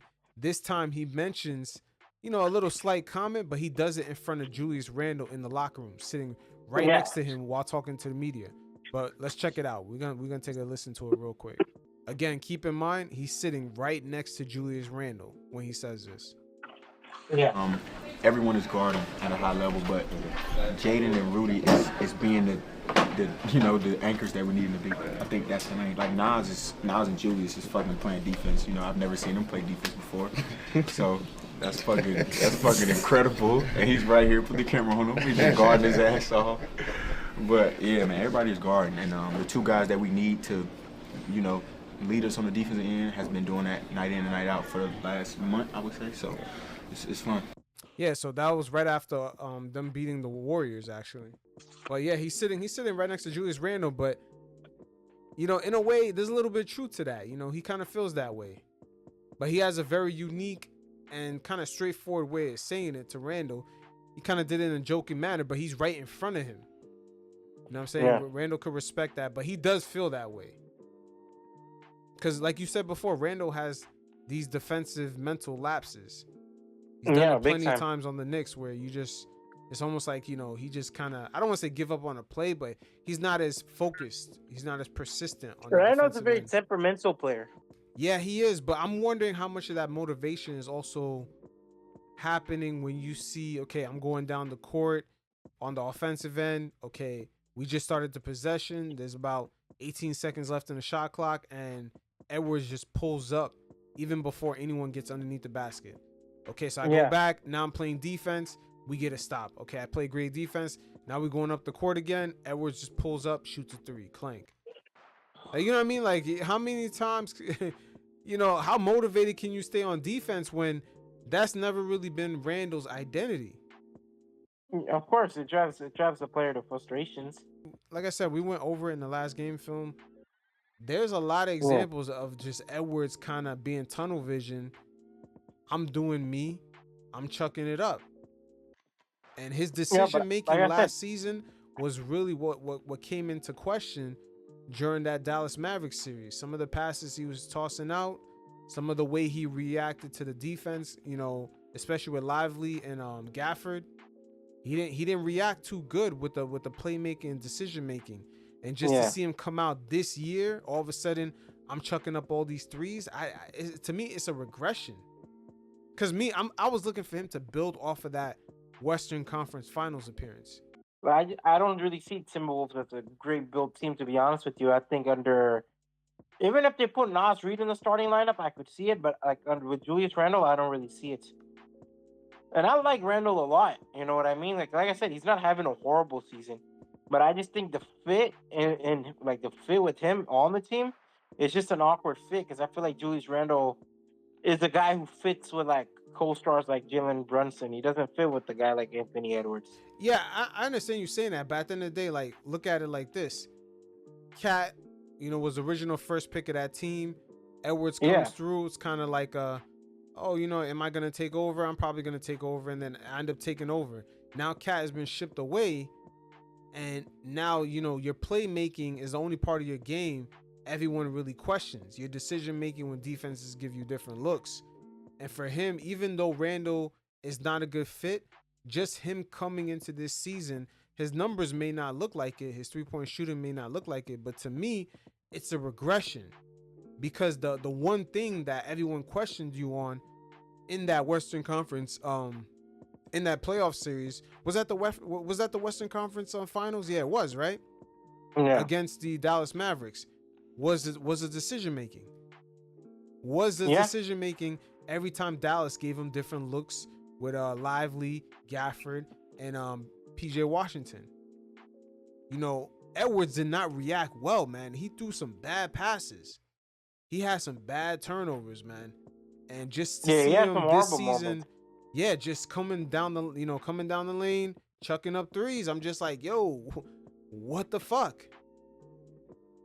What the fuck? I could understand if he did that a lot more with the chucking up threes. I don't see the playmaking no more. And you know what? Here's another thing. He might be bringing up the ball up the court too much. Where the fuck is Mike Conley? Mike Conley, I don't know. Maybe he had a little regression. Too. Yeah, I think he might have had a little regression because it's too much. It's too much of Edwards bringing the ball up the court. It kind of reminds me of the Phoenix Suns of last year. Well, you also have to like Chris Finch, right? Like I don't know, Chris Finch. Maybe he hasn't. I don't know if he's really adjusted to like this coaching this new team, where you kind of have like personalities that contradict each other too much. Yep. And I also think like when you talk about Mike Conley, I think the expectation was Julius Randle to become the second ball handler. Yeah, at the end of the day, this ownership, man, they save money. That's the number one storyline about this. They fucking save money. Minnesota's always been kind of a cheap franchise when it came to investing in talent. Yeah, and it's hurt them. It's hurt them, and I think Edwards is taking a step back. He's taking a step back. It's not really reflecting in his shooting and his scoring. His defensive play. It's really reflected on his progression because that's what he's gonna see in the playoffs. I mean, the best hope is like hopefully that Walmart guy eventually gets it because if Glenn Taylor owns it, I don't really see Minnesota ever transcending to become a championship team. Like Glenn Taylor never been a great owner. You know what's so crazy when you saying that? It was actually discovered that A-Rod and that guy from Walmart, I believe his business partner, I forgot his name. They actually revealed to their investors because they was looking to get more money to fund the last payment. They actually told their investors that they was gonna tamper down on the team salaries. Yeah, so regardless whether Glenn Taylor was the owner or not, they were gonna drop money. So they were afraid of that luxury tax. Because I actually like Minnesota's fan base. Yeah, they have a good fan base, but right now, I don't know, man. It's just they're just a good sports sports city. Yeah, but at the end of the day, them like Denver, their ownership groups have saved money. They made moves to save money, and they're masking it around contending for a championship. Like it's a weird thing they're doing, man. And all these people have to do is pay the luxury tax for another season. We're eventually gonna see Boston go through the same shit once these players who took a pay cut, like Porzingis and Drew Holiday. Well, Drew Holiday's gonna finish after this contract, but Porzingis and Derek White when they demand their money. But they're paying the luxury tax right now. Yeah, they're already paying it. But obviously they're gonna look to get their money once once the contract ends, and you're gonna see like kind of them kind of pivot too. Now you're right, because they're already looking to get their money. As soon as they won the championship, the team is up for sale. Yeah, And this is something we'll probably talk about another time, but because I remember the Bucks sold too after winning that finals. yeah, they end up selling too. But this is something we're gonna talk about maybe at another time. But yeah, this is the venture capital money that's coming into the NBA. Because those guys, they operate very different, man. They don't operate according to, oh, we're gonna compete for a championship. Nah, they're about the green. Yeah, they're not fans; they're businessmen. Yeah, so but at the end of the day, who the hell can afford the Boston Celtics? We're talking about like an $8 billion valuation. You see the salaries, the loan, the luxury tax payments that are owed. There's no one individual person that could fucking buy that. Yeah. Like, even if Jeff Bezos or, Elon Musk wanted to buy these teams, they're not going to really be too committed into spending most of their time dealing with a basketball team. Yeah, of course. Yeah, I think that was some of the lessons Michael Jordan learned, for the time, the energy, the effort that it took to run an NBA team. He could be doing other things to make him way more money with way less effort. 100%. Bro. Yeah, it's just way less effort. Jason Tatum actually spoke on him being drafted, and he was disappointed that the Lakers actually didn't have any interest in him, but then Magic Johnson actually refuted that. And this is why I'm always saying, man, podcasting with the players, this landscape right now in the media, it's interesting, man. But one of them's lying. Yeah, one of them's lying. I think Magic Johnson is lying. 100%. But first, let's take a look at what Tatum had to say. We're gonna play it real quick. Listen, we know where you win the draft, but did you think you was going number one? I think Boston was just perfect. No, I mean, it definitely worked out. The narrative was consensus that Markelle was going number one. And when the Lakers got the second pick, it was like Lonzo was going too. So the Celtics had the number one pick at the time. They came to watch me in Phoenix. Yeah. So Phoenix was 4.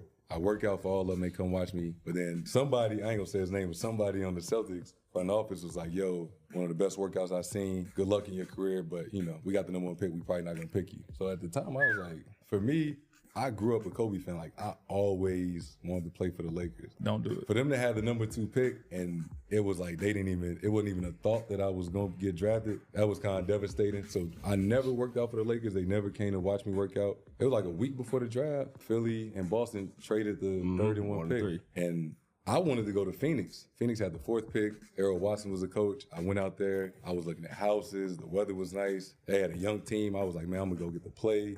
Facts. And then I remember Coach Cade was like, yo, Boston want to have you for a second workout. You should go. And I'm like, Coach, like, they just came off the Eastern Conference Finals. They got a veteran team. Like, I'm probably not going to play. And he was raving about Brad Stevens. He was like, Brad's one of the best coaches in the league. And I remember I went up to Boston like 3 days before the draft. I had another workout. But, the rest was history, and it all worked out. Interesting, right? Yeah. Now, before we play Magic's version of the story, off rip, man, because we all know Tatum. Tatum loved Kobe, man. He showed that text. He loved the Lakers. And remember the Lonzo Ball marketing, man. His father fucking marketed the shit out of him, and he kind of manifested that the Lakers was gonna choose him. That marketing was undeniable for Lonzo Ball. UCLA, Chino Hills, yeah. LA. LA kid. I think Magic Johnson had fell for it, and he didn't end up doing his research. That sounded like some Lakers shit. It sounded like some Lakers shit. The Lakers wanted another commercial success. Exactly. They fall in love with the storyline.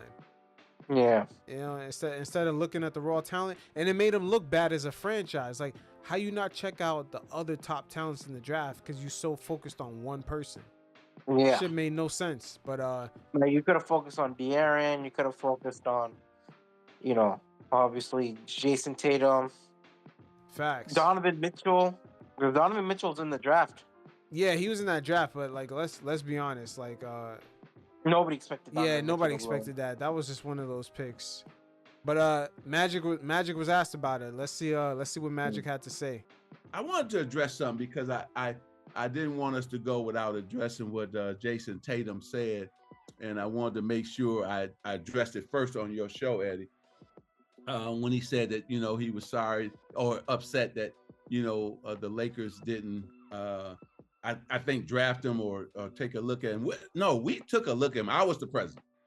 But the problem was, Eddie, we were top heavy in forwards. I couldn't take him because we had Brandon Ingram, who was only in his second year, Julius Randle, Larry Nance Jr. So I had already too many forwards. Already, there was already problems because they all wanted to play, right? And so if I took another forward, we would never see this Tatum if he had ended up with the Lakers, because he would have been sitting on that bench because we were already had Julius and Brandon Ingram starting, right? So I'm just happy that we needed a point guard at that time. And that's why we took Lonzo Ball, and we didn't need the locker room to have any problems with another young forward. But I'm happy what's happened for Jason because he's been amazing with the Celtics. And so I wanted to address that and let him know, yes, we looked at him, but his agent also didn't want us to work him out because he didn't want him to end up with the Lakers because we are already top heavy with forwards. And that's why they wouldn't work out for us. See, I was there, so I can tell Jason what really happened. His agent didn't want him to work out for us because he knew it wasn't a good situation because we already had too many forwards. Who do you believe, man? Yo, I think it's it. Well, I think Magic's bullshitting a little bit, bro. Yeah, I think he's don't really know bullshitting about too. the manager story. Maybe that is true, but I think the whole idea of they had too many forwards, it just seems like bullshit. Because I think the Celtics had a lot of forwards. Well, they were already going after Gordon Hayward that offseason. Correct. They had Jake That's a good Crowder on point. that team before they traded him to Cleveland. Avery Bradley too. They had a lot of forwards on that team too. Marcus Smart was at Jalen times Williams. he was a small forward playing that position. Yeah, and you had a young Jalen Brown, so they had a lot of forwards. Yeah, and also Magic was the one to bring it up on that segment. He brought it up. They never. It's not even his show, and he brought it up to them. He was like, "Let me address this." You know what I mean? Yeah. Like that's how you know. You know he's trying to clear up the air for the Lakers brand, because I think it looks bad that the Lakers did not investigate other talent because they don't have to pick Tatum. What they could have done is leverage the Tatum pick, swap it out for, let's say, the 3rd overall pick. They could have got another asset, swapped out the Tatum pick, say, we're thinking about picking Tatum. What do you think, Boston? Or what do you think another franchise? We're willing to trade you the pick. You give us something else, and then we'll take your pick, and we'll end up picking Lonzo anyway. The fact that they never did no investigation or even an attempt like that, it says a lot, man. Like, and we seen it. We seen how it played out. Magic Johnson, didn't he walk away from the Lakers when he was the general manager? Like that whole scuffle with Jeannie Buss, them going back and forth with the whole LeBron fiasco. It's a mess over there, man. Him beefing with Rob Pelinka too. People saying Magic wasn't in power, like. And then Kerr Rambis involved, Phil Jackson. It was just weird. Yeah, it was weird. Wife. His whole tenure over there was weird. I think he's bullshitting with the forward argument because every team at that time had a bunch of forwards. I don't see anything. He should just admit he was short-sighted at that point. They definitely were. They bought into the Lonzo Ball and his father hyping him up, the LA homegrown kid. They bought into the storyline. And you see it play out, this past summer with them drafting Bronny James instead of improving that shit roster that they already James, had. in fairness, isn't a lottery pick. We're talking about a pure lottery pick in this argument. Yeah, but we've seen how much this team falls in love with the storyline. Like, I can understand the Lakers chose Bronny and the team, didn't have a lot of draft picks, or they had enough players where they could build upon what they did the previous season, but they had holes in their roster. They barely made any free agency moves. And we seen one of the biggest phone calls. Oh, don't draft Bronny. We're hearing different stories of the Lakers call teams, don't draft Bronny and da-da-da-da. We're hearing a lot of effort to secure Bronny James, but we didn't hear a lot of effort of them securing free agents to fill up that bench, or what they're going to do. Could they trade up in the draft? We didn't hear about nothing. Yeah. That's what I'm saying. They're addicted to. They love the storyline, man. It makes them money, and now we see the jersey sales with Bronny James. What they made 50 mil in jersey sales with him. Yeah, oh yeah. The first game was the big deal. Yeah. So we see the pattern with this we see the pattern with the Los Angeles Lakers. Yeah. We definitely do, and it's not far fetched that these guys fall in love with the storyline. And in this scenario right here, it wouldn't shock me if Magic Johnson fell in love with the storyline of Lonzo Ball. Yeah, he was promoting the idea of having Lonzo's jersey eventually hanged up in the rafters of LA. Yep. And his father's good. I give his father credit because his father got his other son that didn't make the NBA. He was the only one in that draft that had a commercial. Nobody else had a commercial, but yet they made the NBA. The guy that didn't make the league actually had commercials during the draft. Can you believe that shit? Yeah. Like, that's how good the father was with the fucking marketing. He was on point. Yeah. Oh, he was awesome. Yeah, but yeah, Magic, man. Magic was going through all kinds of turmoil when he was leaving the Lakers. Well, I forgot, man. He got into a beef with Pelinka, right? He was blaming Pelinka. Yeah. He threw him under the bus. Yeah, and in a way he kind of threw Genie under the bus too. Like the way he left, it was so public. Magic Johnson steps down. He left in the middle of the season. Yeah. It was so public, man. I remember he traded Zubac for Mike Muscala. Oh man, that trade pissed me off. Yeah, it's like, and then at the same time, they acted like Magic recruited LeBron. LeBron was going there anyway, man. Come on, brother. Like the Lakers, man. I'm telling you, after LeBron retires, and the Lakers actually have to have the responsibility of putting together a team that could compete. Yeah, they're in trouble. They're gonna be in trouble because they're not even ready for that. They're not ready for that. And it wouldn't shock me if Genie sells that fucking team. Because if the Lakers can't win, you know, LA is kind of like New York and Chicago and Boston and Philly. If the Lakers ain't winning after a certain time, the fan base is going to be wondering, like, what the fuck? Yeah, but Chicago and New York have more of a loyal fan base than LA. Nah, not when it comes to the Lakers.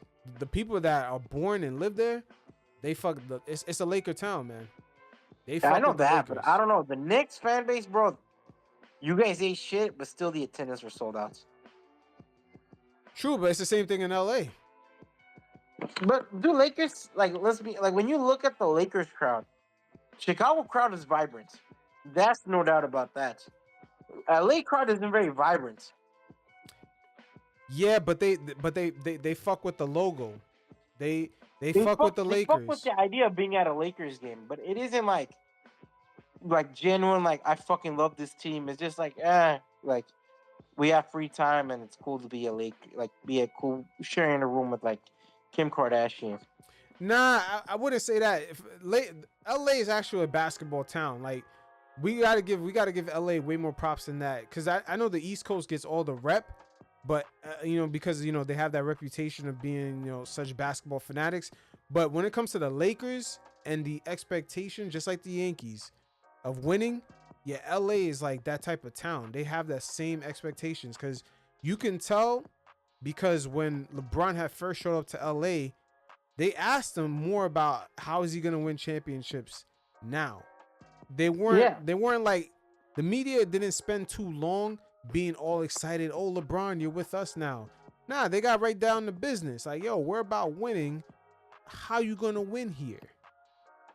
Like, you know what I'm saying? Like, they automatically dropped the same expectations that he had to win in Miami. They kind of dropped that on his lap off rip. Even though he knew he only had Kyle Kuzma and all these guys, the media, they approached him on some like, yo, LeBron you need to win went here. to the Charlotte Hornets, he'd have the same expectations, bro. Nah, not to that degree. Nah, not to that degree. Come on, he went to the trash ass Cleveland Cavaliers, and they were like, all right, LeBron, when are we winning a title? No, that pressure was because of him. He was trying to be the GOAT. That pressure was always on him. He created that pressure. I disagree, bro. I think LeBron could have went anywhere and he'd skip the pressure of like going to the finals. No, that's fucking LeBron. No way. Yes. No way. Oh, 100%. Charlotte If he went to Charlotte, you think that fan base would ever turn on LeBron if he put on a Charlotte Hornets jersey for 4 but years? like you were telling me, like Stephen A. Smith and these guys, like we're talking big media. You don't think they're gonna put the pressure on LeBron to win a title? Hell yeah, they would have. Ugh, I don't know. In Charlotte, listen. Yeah, so that's LeBron, bro. LeBron is LeBron. Like LeBron could go to like Pakistan and play, but everyone would expect him to win. Nah, I don't think so. Because the thing is, you have to look at it like this. There's certain franchises that have that aura. There's the Yankees, there's Manchester United, and there's the Lakers and the Celtics. They have that championship expectation. Yeah, but I don't think like Lakers is a foreign expectations for LeBron James, to keep it real. Yeah, it is, because that's Kobe's the one that kind of carried the mantle of that championship expectation. There's multiple interviews where he talks about it's the Laker way. It's the Laker way to expect but a LeBron championship. has been expected to win a championship since 2007. No, but you're talking about LeBron. I'm talking about the Laker. Putting on a Laker jersey means something. It means winning. It does mean something, of course. No, it means winning. Not every franchise is like that. Not even the Miami Heat is like that. You don't put on Miami Heat and expect winning is an expectation. Pat Riley's the one that sets that expectation. That's different. We're talking about the Lakers and the Celtics. When you put on that jersey, yeah, you're expected to win. Those are winning, like the Yankees. You can't just put on a Yankee jersey and think you're just, well, I'll just have a good regular season. No, you got a Yankee jersey on. You got a Laker jersey. That means winning. Those things mean winning. But I do view there's a lot more breathing room playing in LA than New York or like New York or Chicago.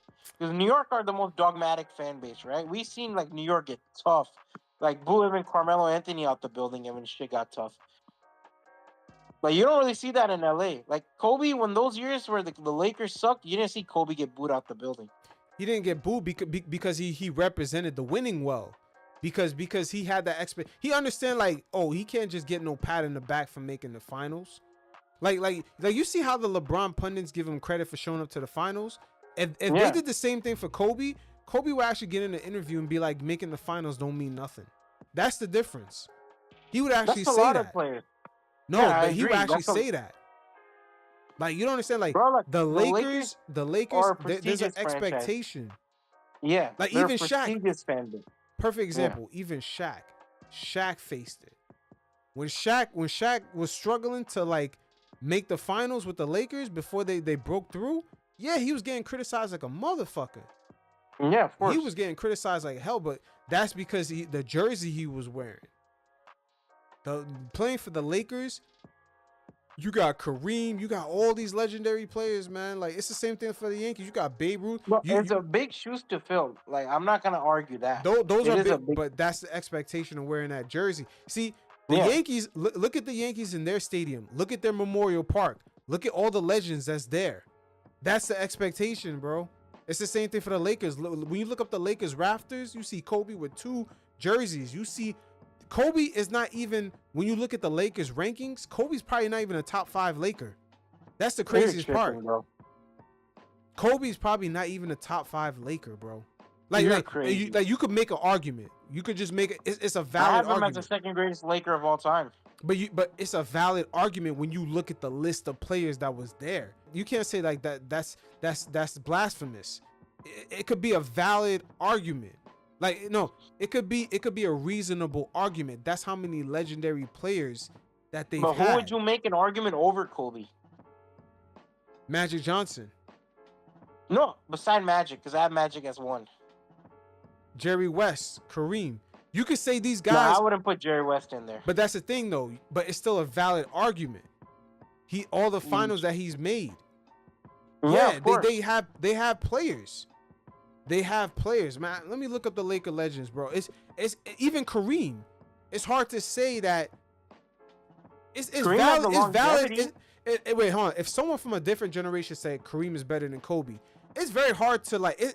We're not saying it's true. We're saying that argument is valid. Like you can have that argument. Or all time, like in achievements. Achievements, they can make an argument that Kareem's better. I won't even argue it. Mano a mano, okay, that too. But you can, when you put the mano a mano for their talents and what they brought to the game, it's a valid. We're not saying the person is right, but it's a good argument to have. But Because yeah. that's how I'm just saying this is how high the standard is for the Lakers, that they have players when LeBron has showed up that you could still make a valid argument that this guy, that they've had guys that are on his level, and it's more than 5 of them. You could say Shaq in 2000, and you could say Shaq from 2000 to 2002 or 3 was on LeBron's level. And it's a valid argument. We're not saying it's right, but the argument's valid. You could look at Shaq's dominance, winning MVP. He won 3 straight finals MVP, and a regular season MVP. It's a decent argument to have. Bro, but the argument I'm making is wearing the gold and purple uniform, right? Mm-hmm. I'm not talking about like Kareem. I'm not counting Kareem Abdul-Jabbar's achievement in the Milwaukee Bucks uniform. Nor am I counting LeBron James and Cleveland and Miami. Just pure purple and gold. I don't know who else you could say had better achievements. Just wearing the pure purple and gold and Kobe and Magic. No, you could say Magic, Shaq, Elgin Baylor, Jerry West, Wilt Chamberlain, Kareem. Right there. That alone, right there. We're not saying it's right, but they have. It's like the Yankees. People, an old timer could walk in and say they were better Yankees than Derek Jeter. He may not be right, but it's a decent argument to have. It's a decent argument because that's how many legends the Yankees have had. Yeah. Let's say Aaron Judge, right? Aaron Judge right now for the Yankees. If someone else from a different era comes and say they've been better Yankees, that person doesn't sound like he's saying some crazy shit. It's like, he could make an argument. Because it's a decades thing, like, you know, like but some franchises, but not every franchise is like that. How many franchises from another baseball team you could say has had as many legends as the Yankees? The Red Sox. All right, the Red Sox is another old time, but as many legends as the Yankees? Nobody. Yeah, but to me, in the NBA, it's the Lakers and the Celtics. They have, but to me, the Lakers are number one. The Lakers have the most. Like just look at the names: Elgin Baylor, Shaq, Magic Johnson, Jerry West, Kobe Bryant, Kareem Abdul-Jabbar, and Wilt Chamberlain. And I didn't even get up to the other guys, man. If you look at other franchises, you know who's the clear-cut best player. Like if you look at Dallas, you're gonna bring up Dirk Nowitzki. If you bring up Pistons, Isaiah Thomas. Chicago, Michael Jordan. New York, I'd even bring up Bob. Like you could, like all I'm saying is that we're not saying these guys are better. We're saying the Lakers is a different standard. It's almost like that's what I mean. Like when you talk about all-time discussions, right? Like all-time discussions, like especially like Laker discussion. If I go to like someone who's born in the 70s, he's gonna tell me like Magic, Kareem, whatever, right? If I go to someone born in the 50s, they're gonna tell me Wilt. If I go to someone who's like raised in 2000s basketball, Kobe or Shaq or Kobe. Yeah, but that's not the argument. We're not, but you can never compare those players. They can never be better. What I'm saying, because it's different eras. What I'm saying is that these franchises have so many legendary players who have come in the past that it's a decent argument to say we've had, like as soon as LeBron walked into LA and walked into Staples Center or whatever it's called, Crypto Arena. As soon as LeBron walked in, it's valid for someone to say we've had better players. Someone could easily have said that. There's nowhere where LeBron could walk in. There's no other franchise, Cleveland, Miami, where someone could sit down and say we've had better players. But you can't say that. But the Laker fans, they can say that. They can say that. Yeah, of course. They can say it. They can say we've had Magic Johnson. They could say they had better players. They can say we have had players who have achieved a lot more than like LeBron entering the building in. They can say they've had better. They can actually. It's a valid argument. It's a valid argument. They can say when they've you're had making better. these arguments, are you talking in an all-time scale, or are you talking just purple and gold? Because what I mean is purple and gold. Yeah, I'm talking about purple and gold. Yes. Yeah, then what point are you disagreeing with me? No, I'm saying what I'm saying is that I'm not talking about the all-time great. We're not saying the players that's better. what I'm agreeing with you, because the Lakers are used to having Magic win championships, Kobe winning championships. So if LeBron doesn't achieve anything, it doesn't mean anything, even if he makes multiple All-Stars or All-NBA teams, because they've had players who won championships. Look at Kobe, Shaq, Magic, Kareem, Wilt. No, but what I'm saying, the expectation when LeBron, as soon as he walks in the building, he never did nothing for the Lakers yet. they're the only franchise. They're really the only franchise in the NBA where if someone sat there, let's say Phil Jackson sat there and said, the Lakers have had better players than him. It's no one say the argument is right, but it's not far-fetched. It's not crazy for him to say that.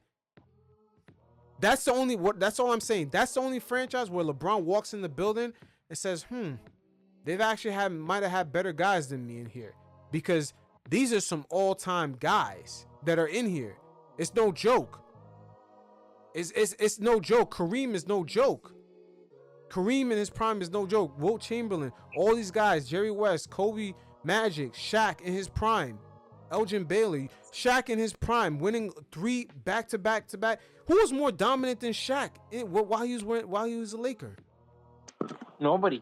But that's my point. Have we ever seen LeBron dominate like that? No. That's what I'm saying. Like, that's the first building. What do you mean we never seen LeBron dominate like that?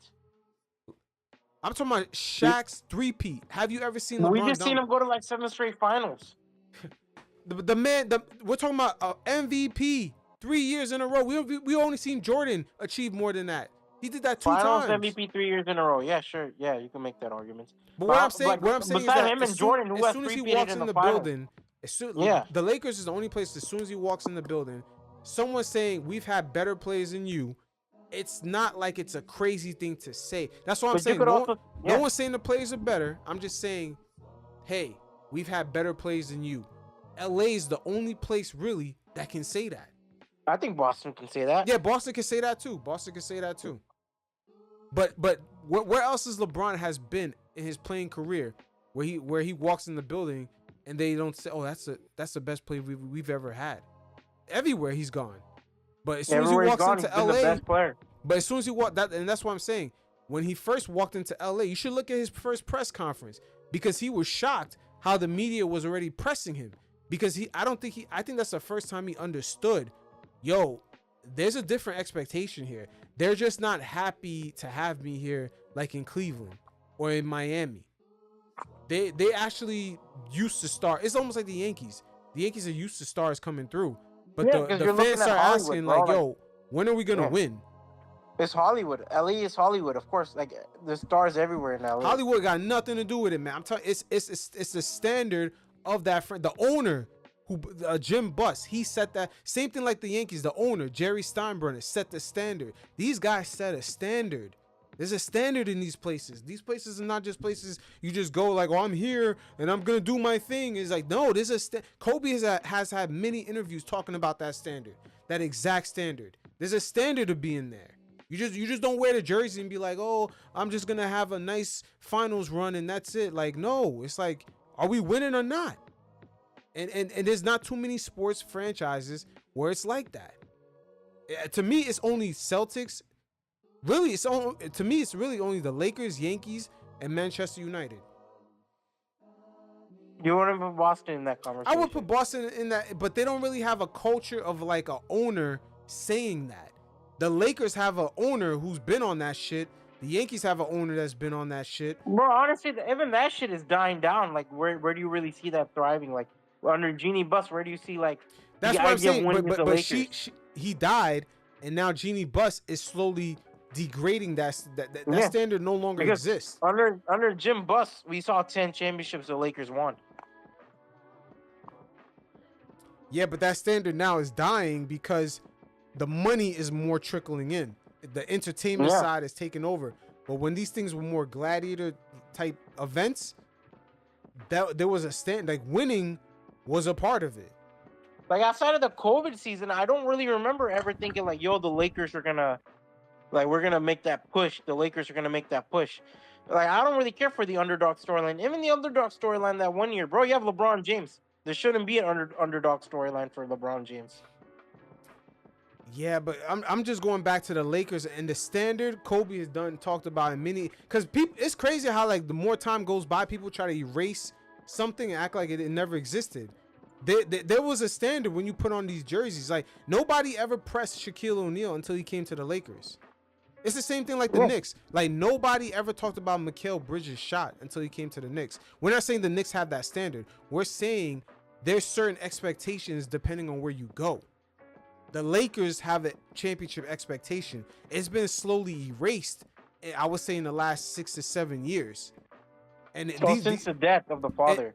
and yeah, and to believe it or not, these things could be erased very quickly, more than they could be built up. Yeah. It takes longer to build up these type of expectations. Well, of course, because the demographics of the basketball and everything gets younger, right?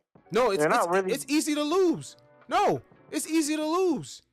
What do you mean, bro? Like all these young players coming in, right? You think they're gonna give a fuck about the Lakers' prestige from the past?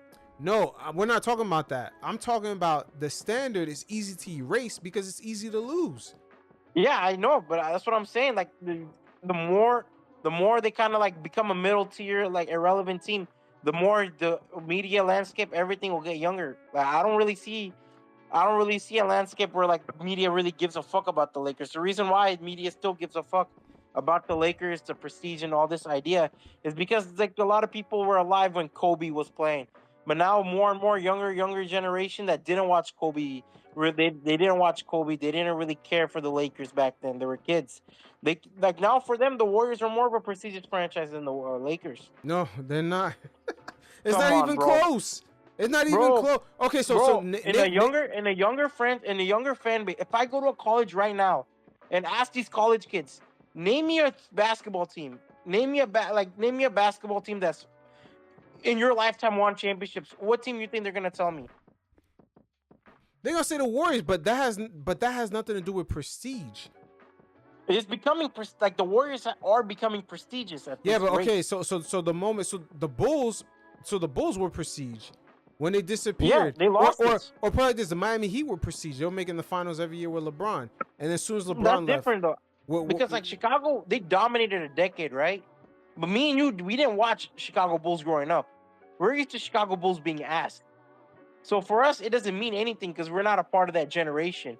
Now, if I go up to someone who's 40, 50 years old and ask them about the Chicago Bulls, they're gonna talk about them similar how we talk about, like, I don't know, the San Antonio Spurs or Los Angeles Lakers, because of that idea of like, yo, these guys, this was a big deal franchise. But if I go to like a younger high school kid and ask them about the Chicago Bulls, they're gonna tell me who gives a fuck. Maybe they know like Zach LaVine, maybe. So I think like as the demographics get younger, you're gonna see a lot more of a change mindset of how younger audience views the team. True, because some of these friends, you're right, that does happen because the Patriots, believe it or not, they used to suck.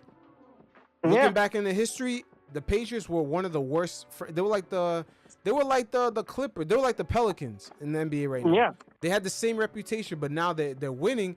They have a more prestigious kind of feel right now, even though Tom Brady is no longer there. And Belichick's no longer there. But like, look at the San Antonio Spurs. Nobody gave a fuck about the Spurs up until like Tim Duncan, Manu Ginobili. Now we view them prestigious because of that one era, right? But if let's say we have like another 2 eras of sucking, who's really gonna give a shit about the San Antonio Spurs? That's my point. Like, as the fan base gets younger, right, you're just gonna see a change of mindset. Like, sure, those who like to read history books. Yeah, I mean, who knows? Because the NBA audience is different. But just looking at it globally, I never seen. I don't know how the Yankees' mindset never changed. The fans still expect championships. Well, the Yankees United have been relevant since forever, man. I remember growing up, the Derek Jeter. Yeah, but they haven't won a championship in like 12 years, and people. But they've always been competitive. Yeah, but you know, even I mean, dude, they gave us a run of their money. Like the Yankees may not win, but they'll always be like they'll always form a good enough team. Let's say the Lakers suck for the next 5 years, right? Next 6 years. The older generation, Stephen A. Smith, they're gonna talk about it. But you think like these young upcoming kids are gonna care? Fuck no, they're just gonna look at new toys. Yeah, but again, those kids got nothing to do with it. The thing is, it's about that franchise and what they're the ones that set the standard. It's almost like the Yankees. The Yankees, part of them winning, it represents big New York. You know, we're on top of the world, like you know, like Scarface. That's what winning represents. It's not necessarily all about the winning. It's really what it represents. Top of the world, number one, for the number one place. It's the same thing in LA. The Lakers set a standard which could easily, like you said, it could easily be erased. Especially now in the past couple years, it could be erased. But remember, there's a fan base that still exists. And you know, the team still kind of lives according to that standard still. Even though they haven't been winning, they still kind of live according to that standard, because what's their mantra? Who wouldn't want to be a Laker? Yeah. You know what I'm saying? Who Well, wouldn't? that's what I'm saying. But I you think like that when you're number one. You don't think like that if you suck. You don't think like that. I think slowly and surely it'll go away. Like, I do not see a world where like okay, if you open a history book, you'll care about the Lakers, fine. But like, you're telling me like these young high school kids who are like, if they watch the Lakers suck their whole life, they're not gonna be like, yo, this is the team I want to be. Nah, man. The Lakers for LA, they raised the banner too many times. It's almost like man, what's something that's embedded into a city? It's like because you have to say certain markets in America, Bro, they the think, city, look, like Chicago LA think Bulls that are embedded. LA thinks that, but that there's a difference though. LA and New York, they think that they're number one anyway.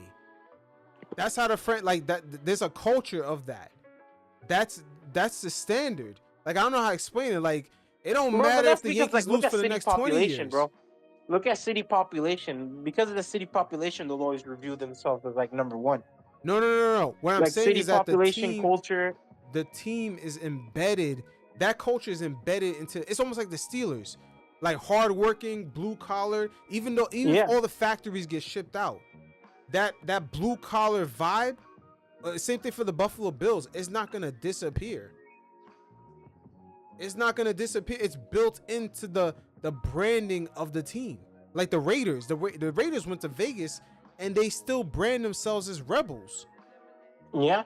Like that's what I'm talking about. That type of branding. But I don't know. NFL branding is way different than NBA branding. But these brandings don't really have to do with NFL. It's with the teams.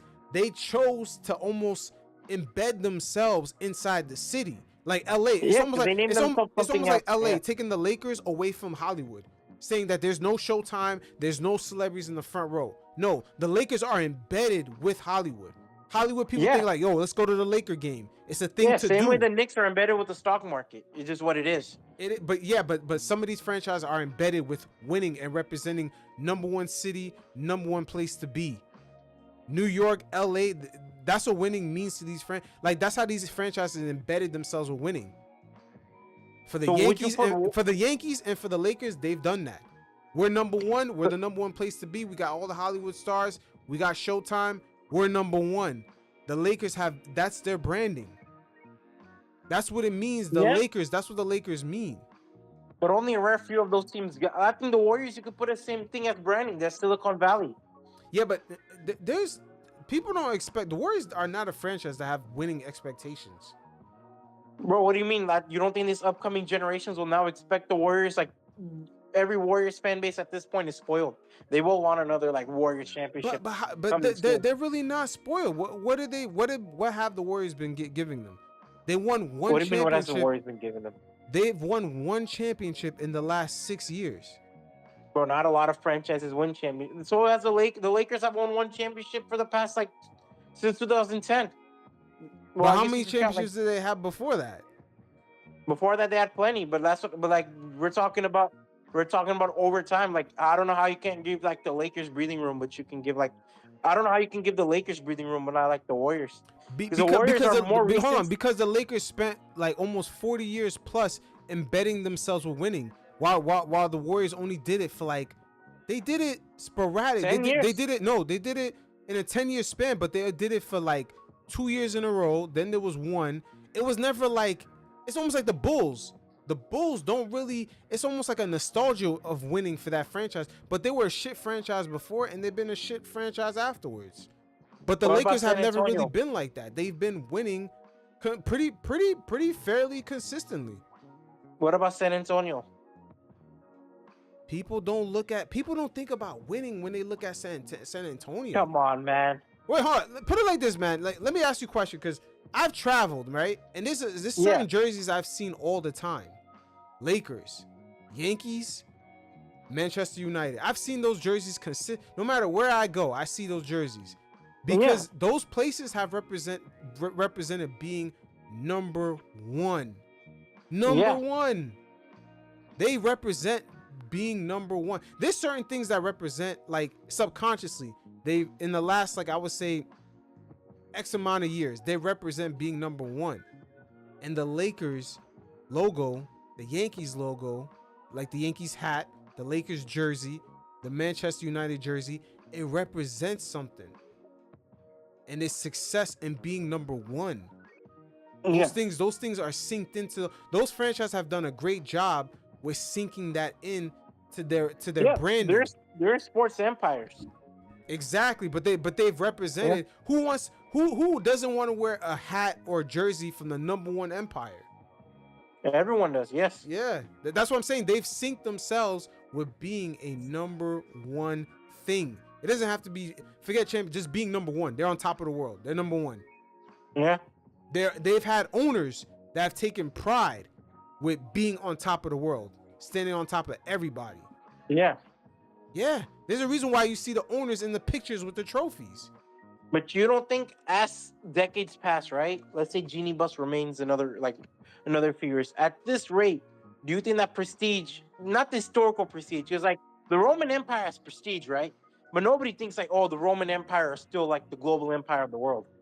Like, we still watch movies of the Roman Empire. People read about the Roman Empire. You know, Christianity came out of the Roman Empire. We can all agree on that. But like, you know, but over time, you know, we just kind of look at it as a fondly of a historical thing where new empires are always going to form. That's just how I see it with the Lakers. Is right now, you're seeing the old empire kind of die off with the Lakers, and you're going to see a new empire form. Like, all right, let me ask you this. If Jim Buss was still the owner of the Lakers, LeBron would at least have 2 championships. Anthony Davis would at least have 2 championships. Come on, bro. I mean, we've seen like superstars with lesser talent win championships. If Jerry Buss was running the ship, maybe. But at the end of the day, the franchises that they're working on. Let's say LeBron was drafted by the Lakers. Championships was an then we're talking about right? LeBron, the greatest. Yeah, of course. Because then we talk about LeBron being the greatest Laker ever. And if LeBron doesn't achieve a championship with the Lakers, he could achieve 50 million MVPs, defensive players. We don't give a shit. If he never wins a championship for that franchise, it doesn't matter. He underachieved. Like, if we're talking about draft all the way up, you know, if he stayed in one franchise. Now, my only thing is that when he joined Cleveland, I always say there was never an expectation from that city on him. It was him tatting the chosen one when he was younger, saying he's chasing the number one spot. When he wore the 23, when he was wearing the 23, he was getting the Nike commercials. You know what I mean?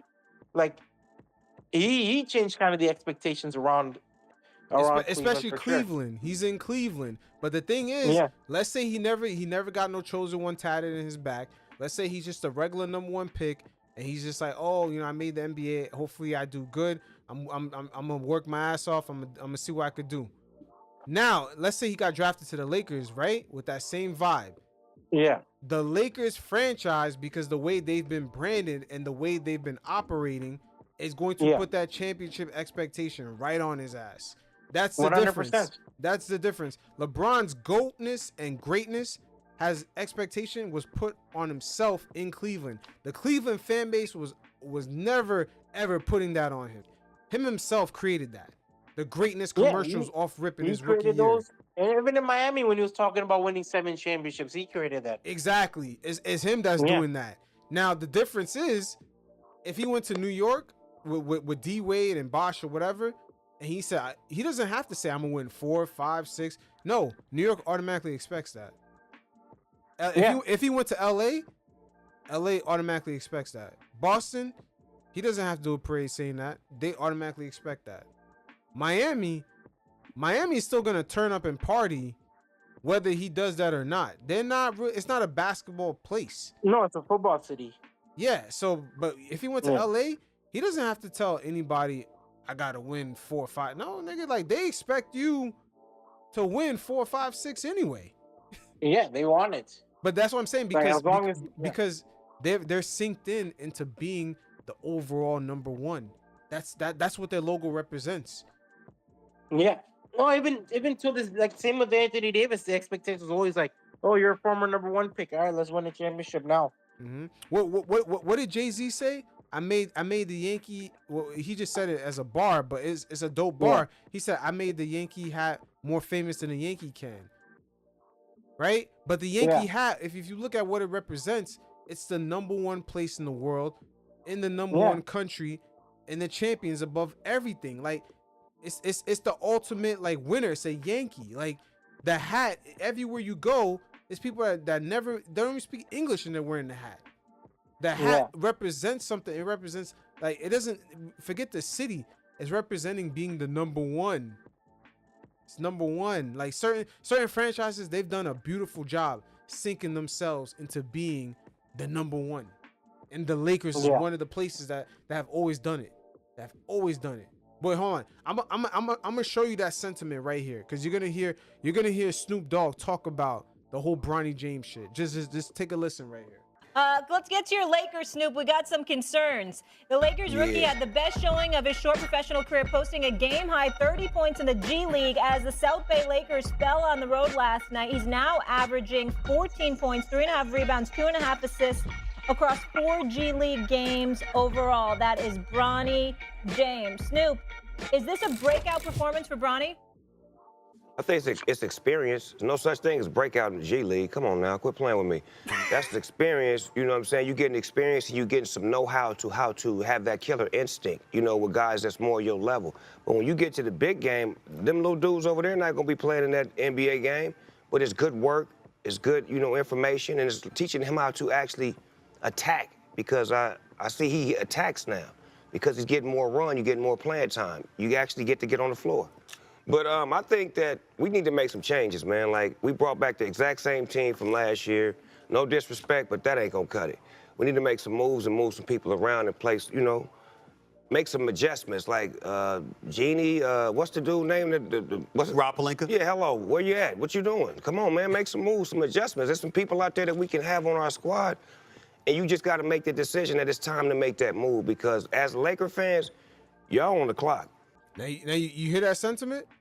You hear that sentiment? Like that's what I'm talking about. Like it's across generations. It's not in LA itself. It's across generations. Same thing in New York. When it comes to the Yankees, across generations, from kids to adults, they feel the same way. You can't just say, oh, you know, oh, he's hitting a bunch of home runs, but we're just missing the playoffs. They'd be like, yeah, but what about the playoffs? We have to be in it. Or we're not in it. Damn, that was a waste.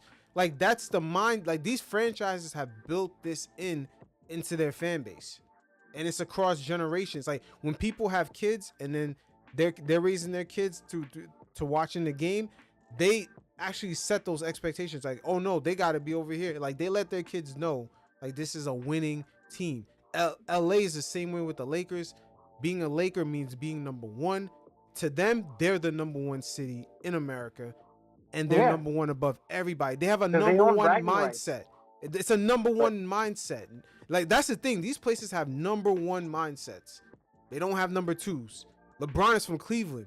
He's bringing a number two culture into a number one mindset place. It doesn't. It's a weird thing, man. It's a very weird thing. In my lifetime, I never thought I would see the Lakers be a franchise that's like kind of happy to like be losing. It's weird. It's a weird thing, man. There's a lot of celebrations. It's a lot of celebrating with the Lakers in the past few years, and for what? They've been in the play-in. Like, come on, what are we talking about? Dude, you saw a celebration over like JJ Redick having like good first 5 games. Yeah. I mean, you saw the celebration of Talen Horton-Tucker being celebrated, bro. I'm not gonna lie, like, the Lakers are like a fallen empire at this point, man. Like, I love the Lakers, don't get me wrong. Like, I have these high expectations for the Lakers too, but come on. I just don't see a world where you could have high expectations for the Lakers as you could do in the past. Like, since the LeBron era, I've had high expectations. Like, LeBron has lived up to his expectations as a Laker. He won a championship. He's going to get his jersey retired. Anthony Davis is going to get his jersey retired. But, like, you look at it, man, like, outside of 2020, we haven't seen, like, them even sniff a top 3 seed since.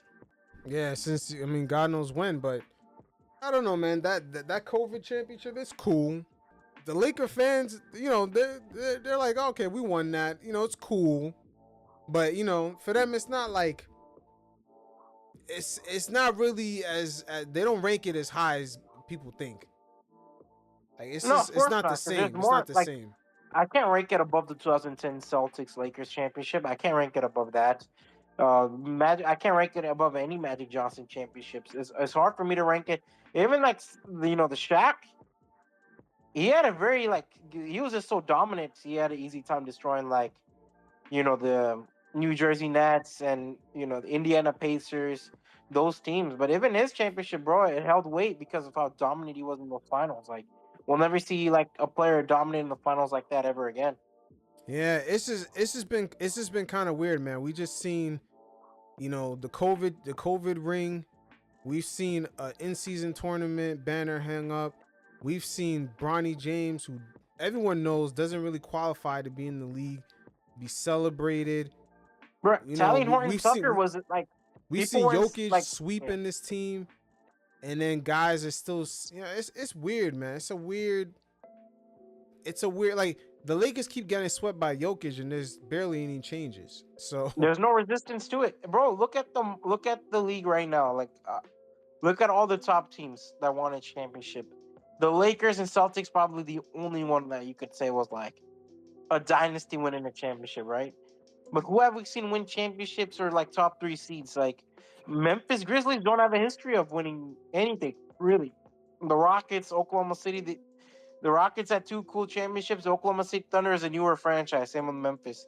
The Nuggets, Toronto Raptors, Milwaukee Bucks. yeah, Nobody really thinks of them winning a championship. But if you read a history book, like 1970s, they won a championship. But other than that, nobody thinks of Milwaukee Bucks as champions. But like you just see like a new, like I said, new era ushering in where people are like, yo, the Milwaukee Bucks, that's a winning franchise. Despite like them only winning 2 championships after 40 years? yeah, they don't again, they don't have to, no one has to. I think dynasties is going to be harder to come by, but just being competitive, man. This stuff from the Lakers, it's not being competitive, man. It's entertainment It's based. mediocrity. Like I think the Lakers, I think even some of the fan base kind of accepted it. Because I remember Tally Horton Tucker, man. I know I keep bringing him up for whatever reason, but bro, the fact people are insistent on keeping Tally Horton Tucker, hyping him up to be what he isn't, I was like, come on, man. Like, you can't tell me this is a franchise that won't hosted LeBron James, Anthony Davis. Not even forget LeBron James, Anthony Davis, Kobe, Shaq, Magic, Bird, just such big names, and they just fine with Tally Horton Tucker and not willing to entertain him in anything. I was like, this is a fucking joke. Different. I just think the next generation is going to be different, because a lot of them, they're not really drama filled. A lot of guys, they're more mellow. They're like SGA. Who the fuck is SGA gonna get into drama with? Nobody. Yeah, but you know what I I mean? also noticed, this draft class, I think that's a big part in why there hasn't been much discussions, because who cares? I don't really see anybody going crazy over Reese O'Shea or Alex Sarr or any of these guys, Yeah, it's crazy that draft class came in and there's no real storylines. No, there isn't. You remember last year was Brandon Miller popping off. You had what was that? Victor Wembanyama, Scoot Anderson struggling. What else? Brendan Potterinsky looked great off of his rookie year. Man, who else was a great rookie last year? I'm missing. Oh, Lively. A lot of good rookies came out. I just can't think of on the spot, but it was a lot more storyline based, where a lot more talent shining. Where this year, I think it's just a bunch of role players drafted, so not many people care. Yeah. What's his name? Jaden McCain? Nah, I'm thinking. Yeah, you're right. I'm thinking the future draft classes. They're, it's gonna be an interesting group because they're coming in already cashing 6-figure checks from NIL. I'm just wondering the hunger and the competitive level. That's the only thing I'm really concerned about. I think Cooper Flag himself will be a very interesting storyline to begin with. Yeah, but I'm just wondering. I'm just wondering how competitive these guys are really willing to be, because I'm kind of seeing, because we talked about it last time, how all these young teams that are supposed to be, in the tanking level, in the lottery level, they kind of Yeah. have like too much talent already, so it's gonna be a clash. Yeah. I'm just wondering if it's gonna Right. create more competition. The league got to find different ways of creating competition. Well, I think like Cooper Flag, if he, let's say, gets drafted by Chicago or Utah, I think the expectations will be at least a play-in team. Yeah, I mean, we'll see. I mean, even if he goes to Chicago, he got to compete with Zach LaVine for shots. Kobe White. Patrick Williams, there's other guys Yeah. there too. I'm not saying they're gonna take up all the shots, but there's just so much talent. I just don't know how the next generation is very mellow and chill, and they're already rich. They already came into the league rich. So I'm just wondering, the fire, the competitiveness, where is that shit coming from? The NBA became a rich man's sport. You think that's why like a lot of charm is gone? Yeah, I think the league is getting a little too. I don't want to say they're getting too wealthy. What's the hunger now? Because like a lot of these guys, like Magic came from like Michigan, right? Like from a poor background. Mike came from a middle class background, nothing crazy. LeBron came in with like a one single mother background. So, like it made like storylines interesting, like a little bit of relatability, and they're kind of like rags to riches story, which Americans like. But the money was And, limited, and guys were like battling for it. Yeah, that too. But like just like the idea of them like coming from nothing and making like a little bit of something was a big deal. Now these guys come from like rich backgrounds where they don't have to really like, they're not like the main breadwinners of their families. Yeah, they're not. And also, I would say because there's more options now in the amateur circuit, they're getting paid from back then. Yeah. They're getting paid from back then, and it's a different Like back dynamic. then it was like you'll make the league, like it's make the league or nothing, right? But I don't really know like many young, like I know Donovan Mitchell had a similar storyline to that. Like I can't really name many young talent that I could say come from like that kind of background. Because like even that Jaden McCain guy, he seems like he came from like a pretty nice background with all his TikTok dances. Oh yeah, and all his finger painting and all that. His Yeah. nails painted and Like you shit. can tell he came from like a nice suburb and everything, Yeah, but it's just not. But he's competing at the end of the day. He's competing. He's one of the few rookies. Oh, he's a dog. Yeah, I like he's him a lot. competing. But it's almost, I don't know how to explain it. It's almost like there's no. I don't know if the NBA needs to. Because I've seen technicals that been given out for dudes that were just clapping when someone else is clapping in someone else's face. I don't know how the refs giving out technicals for that, man. Like, come on, man. We need some flair in the game. They've made the game too robotic. They have, man. They have, man. Like, it's almost like the players, they can't act out. They can't even shove. If they shove, they're getting thrown out the game. It's like, come on, bro. Like, a shove?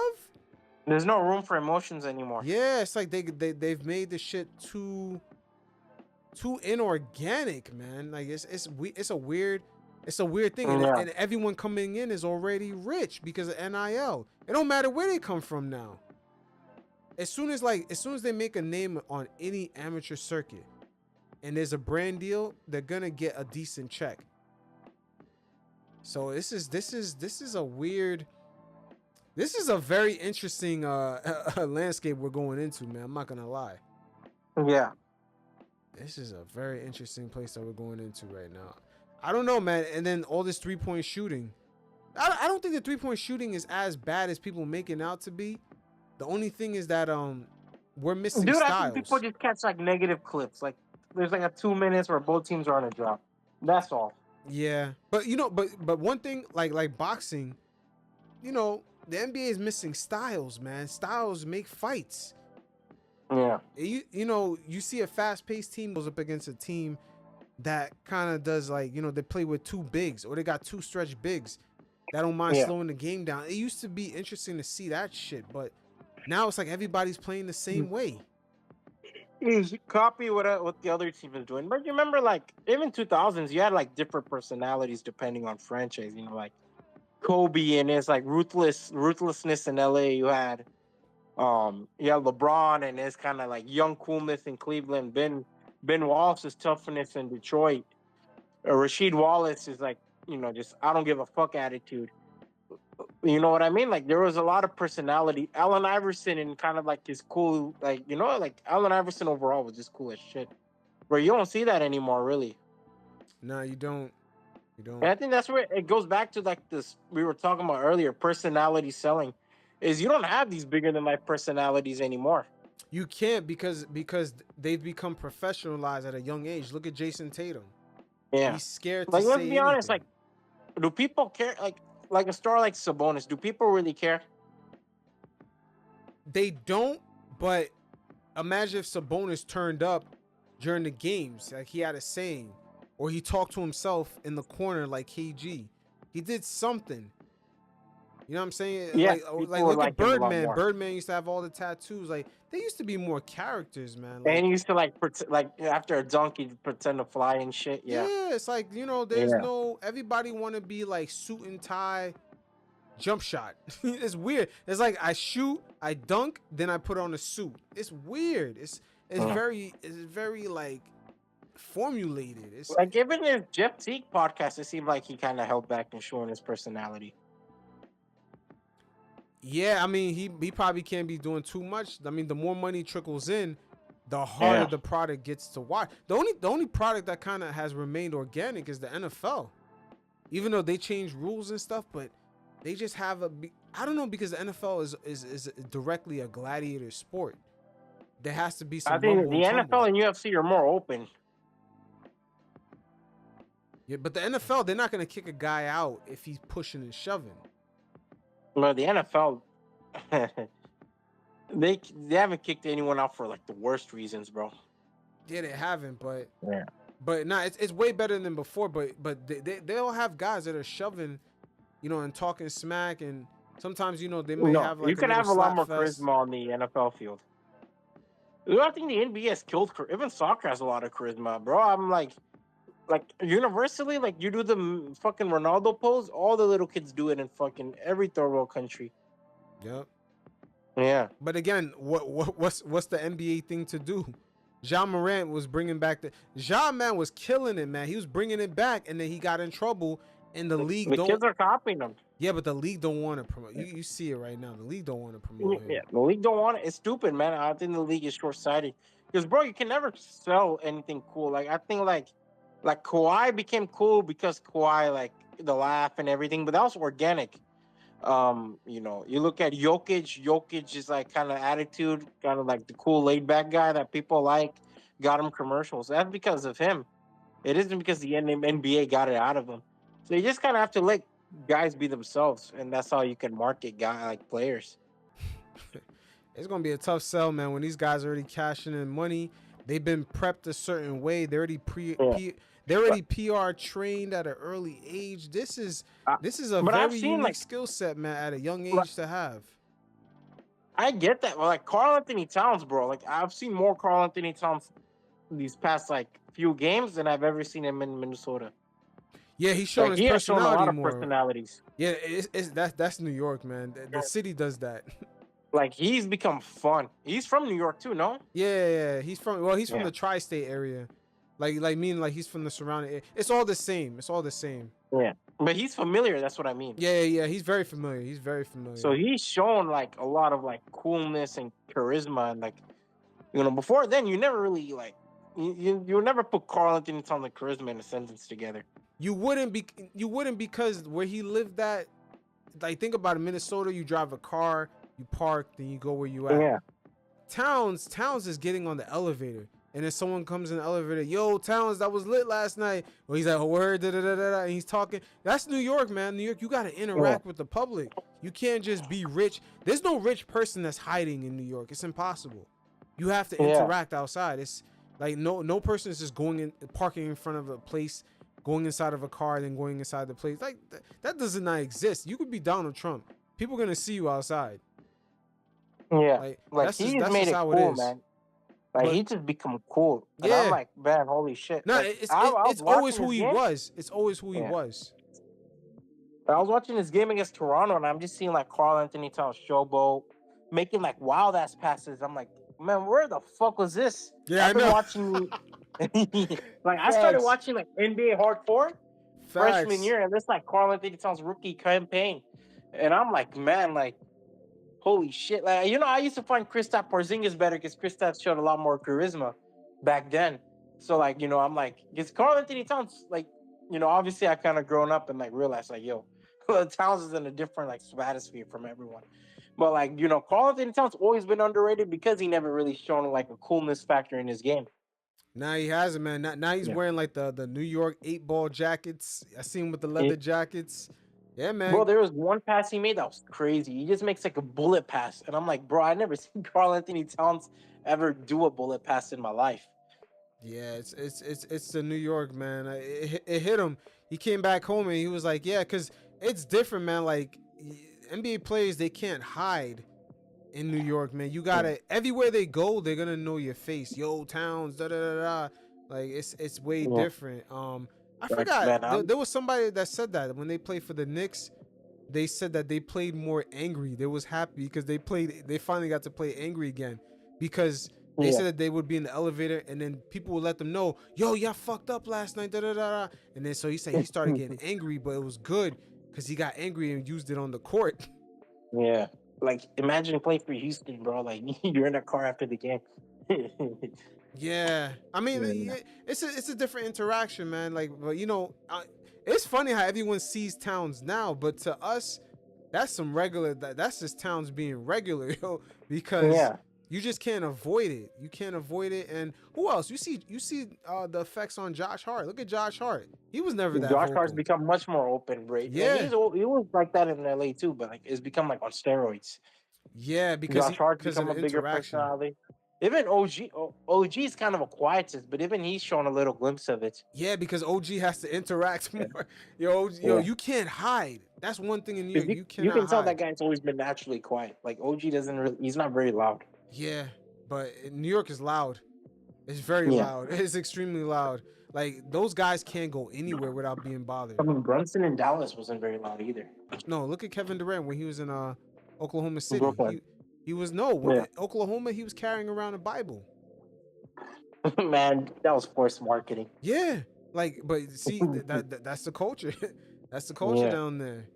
But look at Anthony Davis. As soon as he went to LA, we see him with a Hawaiian shirt, tied down, shades.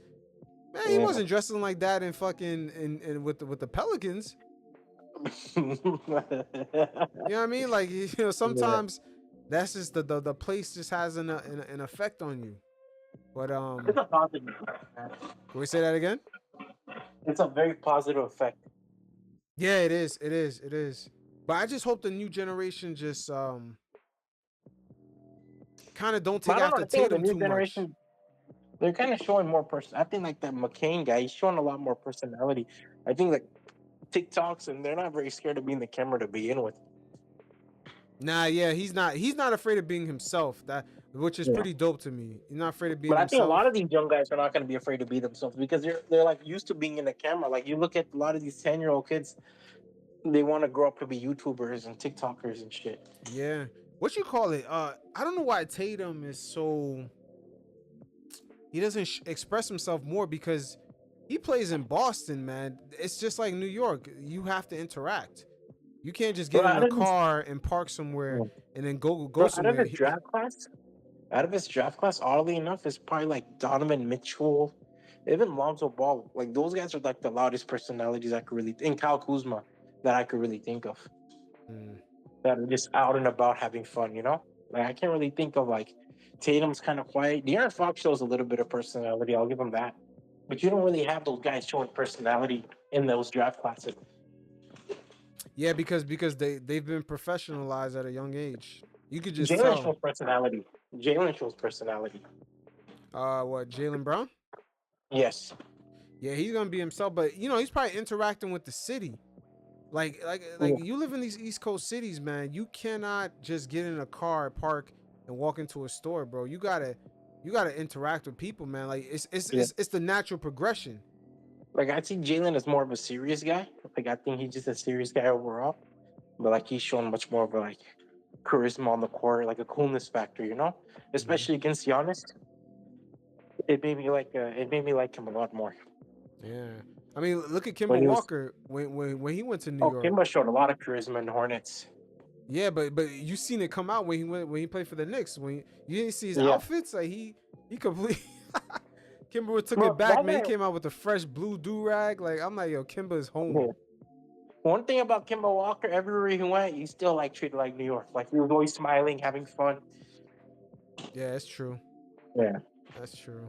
Yeah, man. Even Randall, like he built a lot of his personality over there, as compared to like LA or even Pelicans. Yeah, New Orleans is perfect. Yo, New Orleans would be perfect for Jason Tatum, man. Why? Because he can just like literally just play ball and just call it a day. Like he wouldn't be bothered. I Like don't know, like, the Giannis worst is a place big for him to play is personality New despite York. being in a small market. Say again? Giannis is a big personality despite being in a small market. Yeah. But you know what? Like- I think Adam Silver got to talk to some of these guys because there seems to be like a they don't know if the league is going to cancel them if they talk too much. Like look at Zion. Zion is a robot. Yeah, he does. But I think he's just a naturally corny guy. No, I don't think he is. I think off camera he has a lot of personality. Bro, I'm not gonna lie. Every time I see him talk and like kind of put himself out there, he just comes up as like kind of a guy who like you know what I mean? Like, you know, if he didn't know how to play. No, you know what gives it away? You know what gave away that Zion Williams has a lot of personality that he's hiding? Don't tell me Mariah Mills. No. No, not even her. The fact that he messed with her is the first giveaway. What really gave it away was when he did that video with the other porn star, the one that he got pregnant. Where he did the video. Come on, bro. No, when he did the video with her at the baby shower. Yeah. When he's like, you know, daddy loves you. That's when I knew. But the way he said it and he smiled, he was trolling, and I knew. Yeah. And I was like, yo, Zion got way more personality. He can't. I don't know if the brand is too big. He can't show it, but he a funny guy, man. Bro, you know who's never really showed personality like that? Like James Harden. Yeah, James Harden's another guy. You could just tell from where he hangs out in the strip clubs. That he's a quiet guy, man. Nah, I don't think he's quiet. I think he's quiet when the cameras are off and everybody's cell phone is inside of a bucket. No, I think James Harden, like with his friends, he's probably loud, like with his like social class and shit. But he's not a guy who likes to present himself out there. You know what I mean?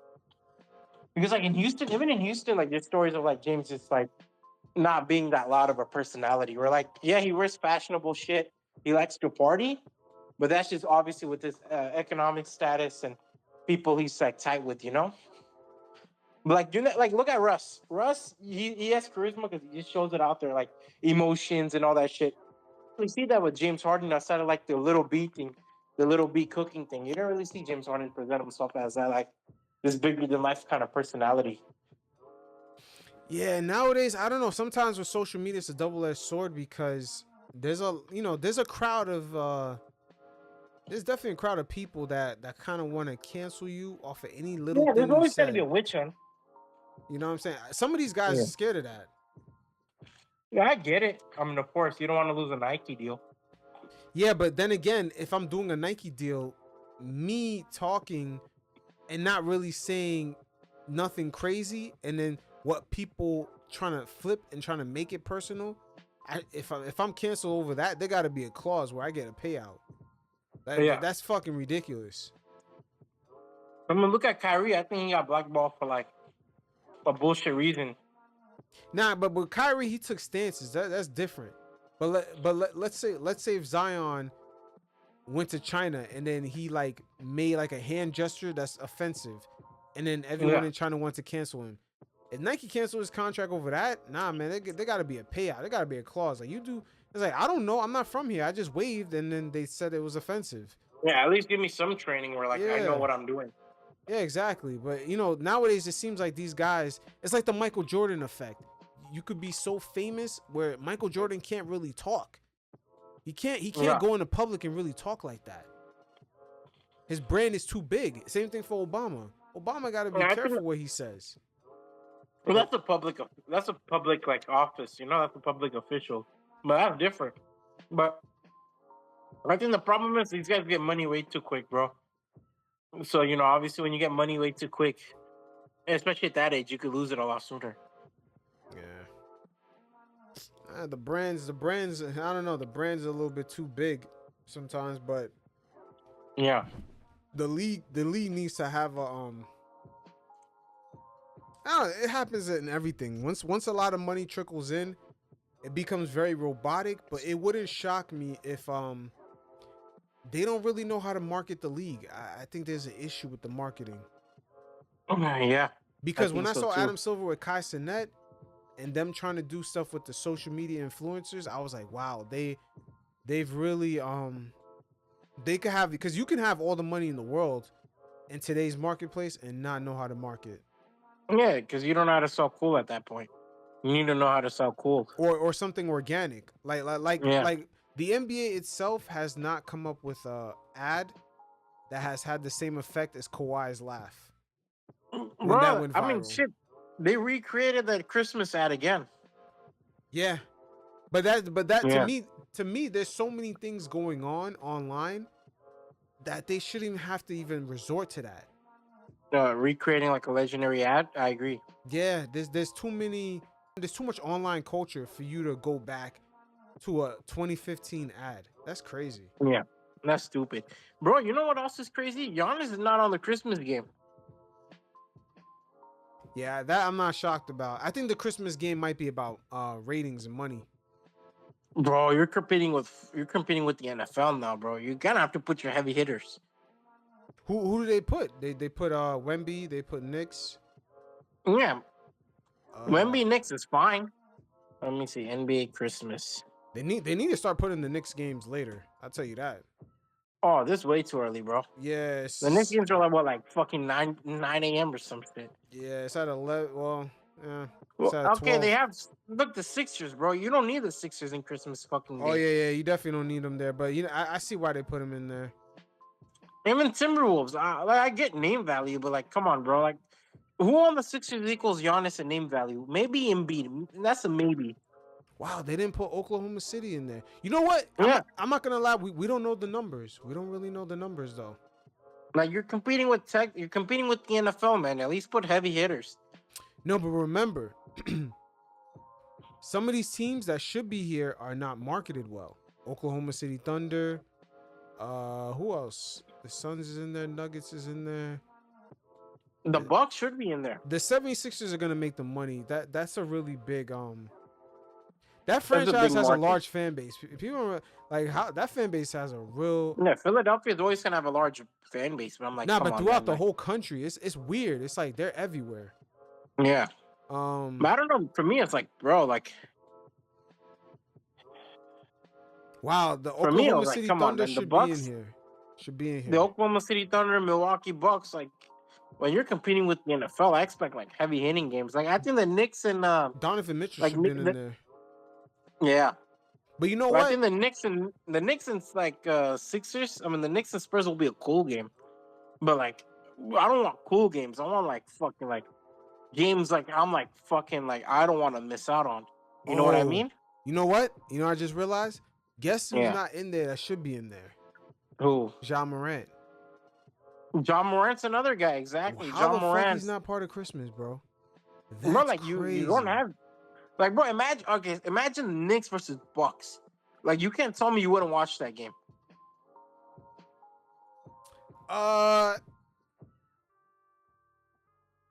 The NBA has not Like, been over marketing the Spurs and Knicks, the for last sure you 2 would. years. The last 2 years, the NBA has not marketed the Bucks like that. Yeah, but like, dude, I don't think you really need to market the Bucks when you got Giannis. Ooh, I don't know, man. It's just, like I said, man. Dude, Like, look at the Spurs. The Spurs are running on one man's marketing. yeah, and then that's a whole country. Yeah, that's a whole country. But So is Greece. true. But I don't know, man. Like, they haven't marketed him well. Like Victor even Wembanyama, Wemby, like nobody. Let's be honest, nobody's watching the Christmas game for Chris Paul. yeah, even Wemby, I don't think the marketing around him has been really that great either. Yeah, like I get. Look, what I would have done with the Spurs is put him against another young team. Like if it was Orlando versus San Antonio, I'd be all for it. because that'd be fun as fuck. Imagine Paulo Bencher. I don't think Pablo would play, but on paper, Paulo Bencher or Franz Wagner versus Wemby. You can't tell me that wouldn't be fun. Nah, it would be. It would have Yeah. been. It would Or have. like, Yeah, you know what? They might have to include those boys next year in Christmas. yeah. The Magic. Or imagine Giannis, Brunson, Karl Anthony Towns, Damian Lillard.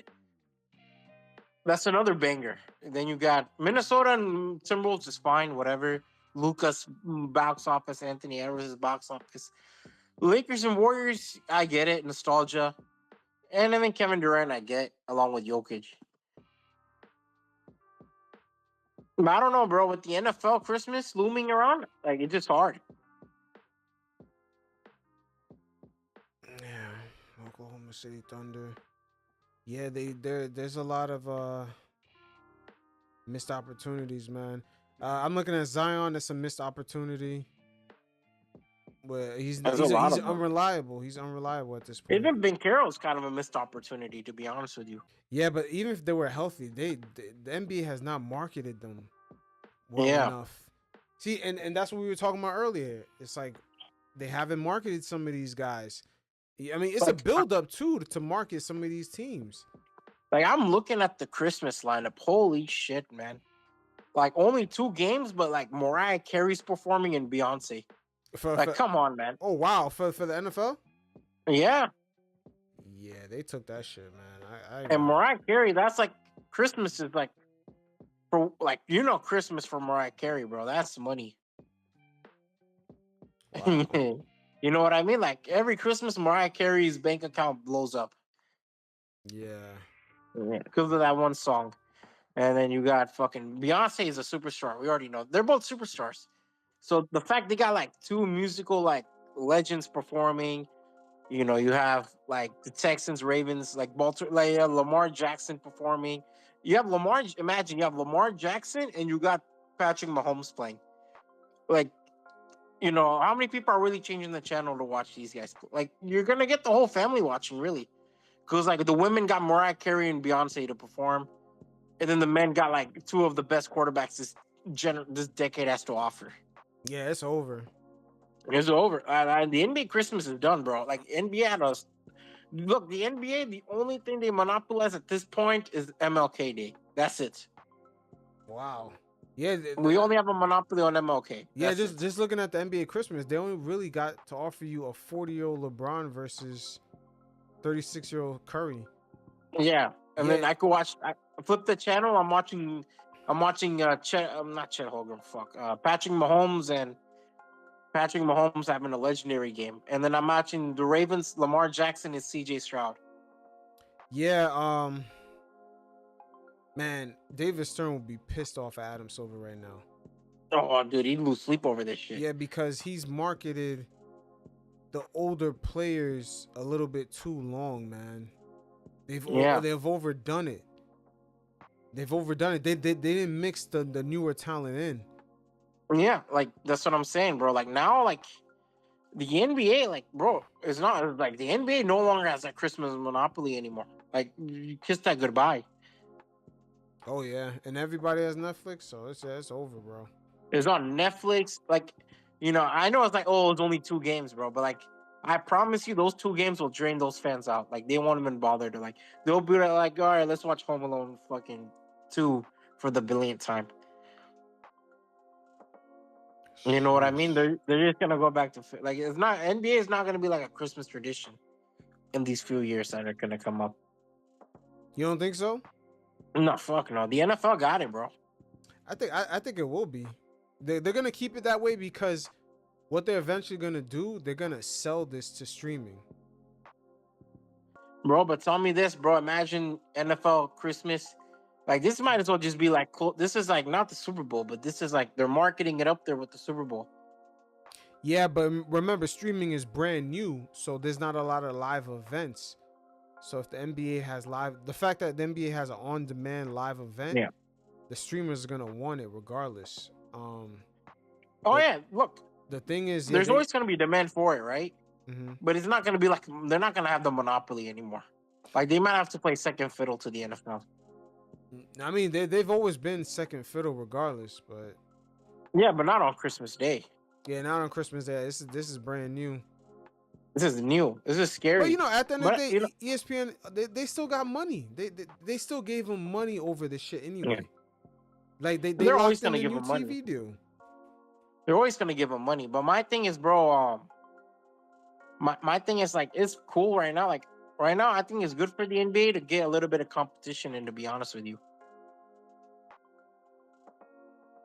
Like NBA is desperate for some like good content, and like the NBA will not be forced to actually like put out good content. You know what I mean? And that's what I'm pissed with Adam Silver. Is bro, we just like you didn't like you saw Mariah Carey, you saw all these people, and your best solution was like not even put Giannis Antetokounmpo in the Christmas lineup. Like imagine your second best player. Okay, think about it like this: the two of the biggest quarterbacks are performing Christmas Day, but we see no Giannis on Christmas Day lineup. Now wait, hold on. Let me shoot him some bail because I don't think these games are up to him. No, I mean whoever is a part, like whoever makes decisions in the NBA. No, I don't think it's up to him. I think these games, I think the networks are choosing. They have like a group of teams. If the scheduling works out, they want these teams. I think the networks chose these teams. Well, the networks, I mean, then it's on ESPN. They're very short sighted in that regard. Then They've always been like they're not ahead of the curve like that. Like you're getting passed up because now like look at Netflix. Like you think a lot of people are turning on Netflix or like ESPN. Like even after the games, they're not gonna turn back on. Like they're on Netflix. What are they gonna do after the Netflix is over? The games, they're gonna be like, all right, let's watch a movie. You know what I mean? Like it's done, bro. Like to be honest with you, I think it's not gonna be the NBA's fault.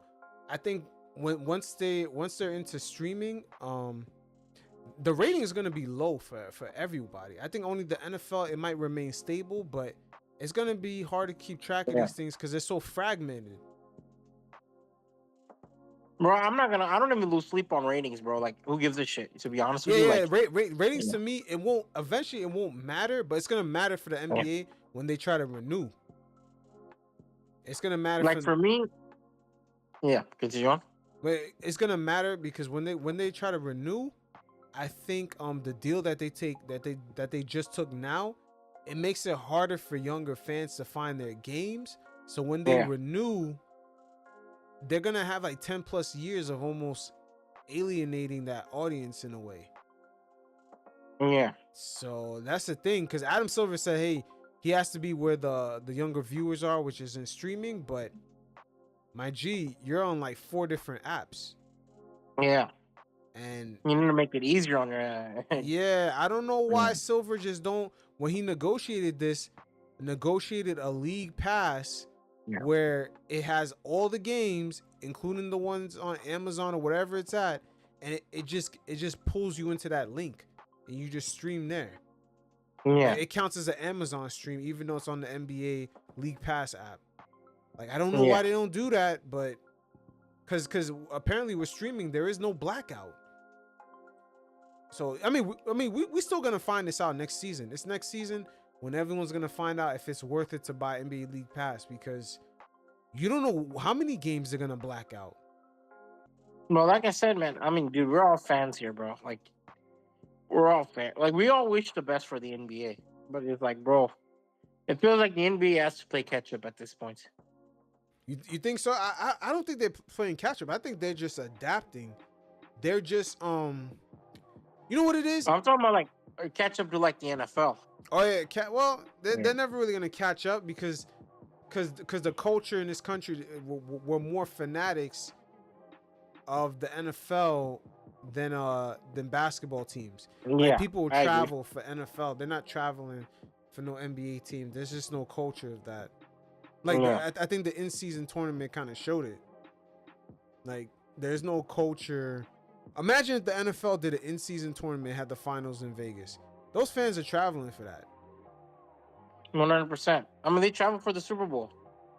Yeah, they travel for the fucking shitty ass Pro Bowl when they used to have it in Hawaii. You know what I mean? Like it's just you know it's a different culture. But you know they said that they want to make the games easier for fans to have access to. I just don't see that being the reality. Yeah, man. I mean, like I said, bro, we just gotta wait and see like what goes on in the future.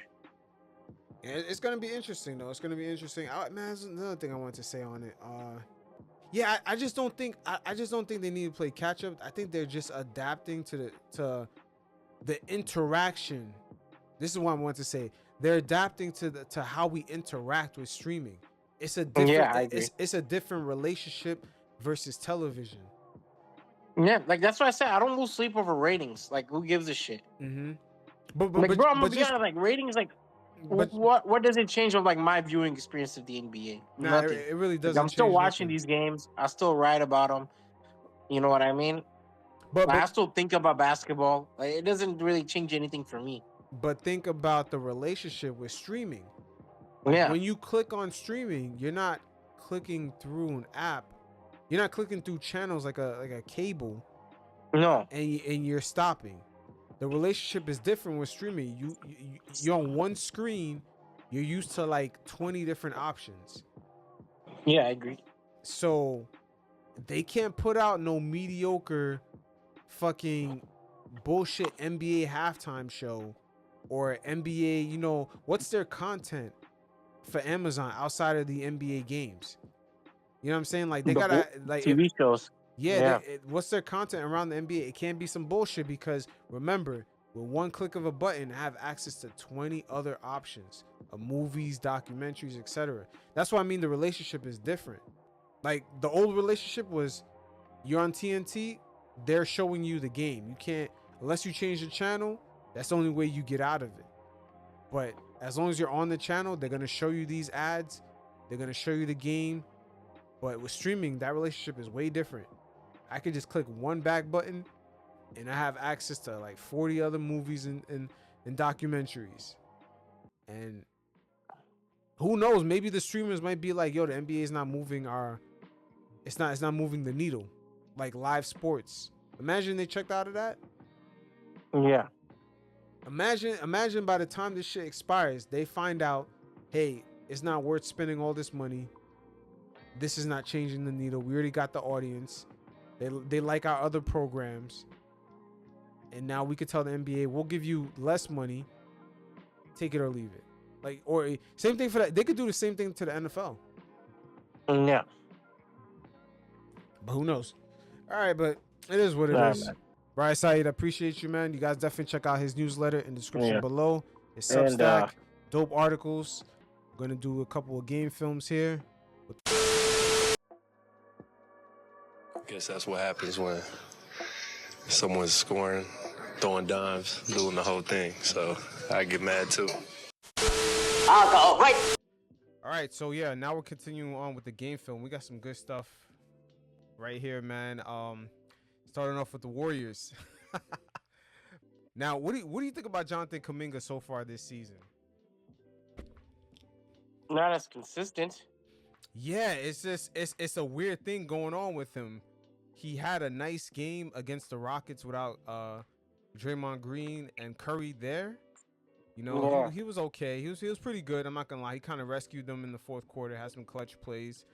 But they played the other day and they won, I think, against the T-Wolves. And Steve Kerr, man, he had, even in a victory, he had some kind of he kind of had some choice words, man.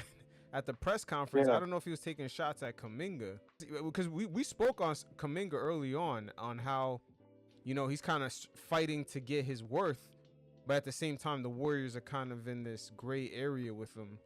They're kind of testing the market. They're not necessarily diving in head first on the Kuminga train. They want to see his actual value. That's why. Yeah. But check out what Steve Kerr had to say on Kuminga after they beat the T-Wolves. Very interesting. When you have Steph Curry on the team, you pass the ball, because you pass it 2 or 3 times, the defense is scrambling, all hell breaks loose. So it's a choice. We can either do that and win games, or we can shoot, you know, a whole bunch of 15-foot contested shots in the middle of the shot clock and be a lousy NBA team. It's up to us, and we are hammering that point home with our team. Thank you. But yeah, right there, he was talking about I'm pretty sure he was talking about Kuminga because we're gonna go over the game film now of that exact game and also the game in which he was cooking without Draymond and Steph being there, which was really really good. He had a really good game, but a few things still popped out regarding to him kind of taking these shots. But you know, first we're gonna start off with what Kerr was stating in that exact game. So right here in transition, man, it's something about Kuminga just trying to navigate off a pick. He doesn't really know when to pull up or when to take it, but for some reason he goes right at Gobert right here. This is a tough shot. This is something that Kerr is talking about right there. And just looking at it one more time. Yeah, it's real early in the shot clock. See, like when he takes this initial jab and just Randall kind of is a little late to step up, he possibly should have took the jump shot right here. Either pull up or just pass it out. It's so early in the shot clock. Right here, right? Who is it? When Buddy Hield gives him up the ball at the perimeter? You're gonna I'm watching it where Julius Randle's trying to collapse at him, right? Yeah, when Randall's trying to when Randall takes that initial step back, he should have pulled up. Yeah. He should have pulled up, but it's still early in the possession. He could reset, but remember, Gobert is he's a really good defender, low key. And he's a good rim protector, but it's just like in the paint, he's one of the best. Yeah, it's just like, look, he goes right at Gobert right here. He goes right at him. I think this is what Kerr is talking about. And it's 15 seconds left in the shot clock. This is a good one. Because it seemed like a two-man dude. Yeah. It should have been it was a two-man game, which Kuminga didn't really decide to commit and create an open shot for another player. Yeah, handoff from Looney. Yeah. And then one-on-one. It's still early in the possession right here, but Kerr does not want him taking these kind of shots. He's not really consistent enough taking these type of shots, especially with Gobert right there. Yeah. Oh, yeah. Yeah, you have Buddy coming off a flare screen. You still got Curry on the team. It's like you don't want Kuminga's just not consistent enough. Like what? Even you have Gary Payton Jr. over here cutting to the basket too. Yeah, and it comes with time and rep. See, that's the thing about the Warriors. They're trying to maximize Curry's, prime, and at the same time, yeah, but they also want to transition into a new era. Yeah, it's difficult because regardless, Kuminga's gonna have to get some reps here. Yeah, but this is definitely a tough shot on Gobert. And you can tell the Warriors don't want to really commit to a full-on rebuild because they keep guys like Kevon Looney and Gary Payton and the team. Those guys are those guys only add to winning teams if we're keeping it real. I'm saying that it's fine that they're going on I don't criticize them for trying to go on a mini rebuild while trying to maximize Warriors and Steph Curry, Draymond, Looney, and Wiggins in his prime, so he can fork out a couple more years. But it makes sense why they're doing what they're doing. But it seems like kind of Kuminga has been caught on a crossfire. I don't know if it's because he came into the league with the Warriors kind of still having that core of the big three, along with Kevon Looney and obviously Gary Payton, Otto Porter, and kind of the veteran Andre Iguodala and veteran players, right? Where now it's changed and he didn't really get reps, right? So I think now he's required to really become the second option. It's a drastic difference in 3-4 years of his career. That's a huge change, Yeah, for sure. The best way to approach that is the Golden State Warriors, but even then, Kawhi was a starter in the Warriors. He wasn't a guy who came off the bench. Kuminga, from what I remember, he didn't get much reps. You're talking about in San Antonio? Yes, San Antonio. Because remember, Kawhi became a starter his third year, and that's the championship team. Way better than the Warriors modern day, Yeah, and then they weren't so focused on having two perimeter shooters like Curry and Clay.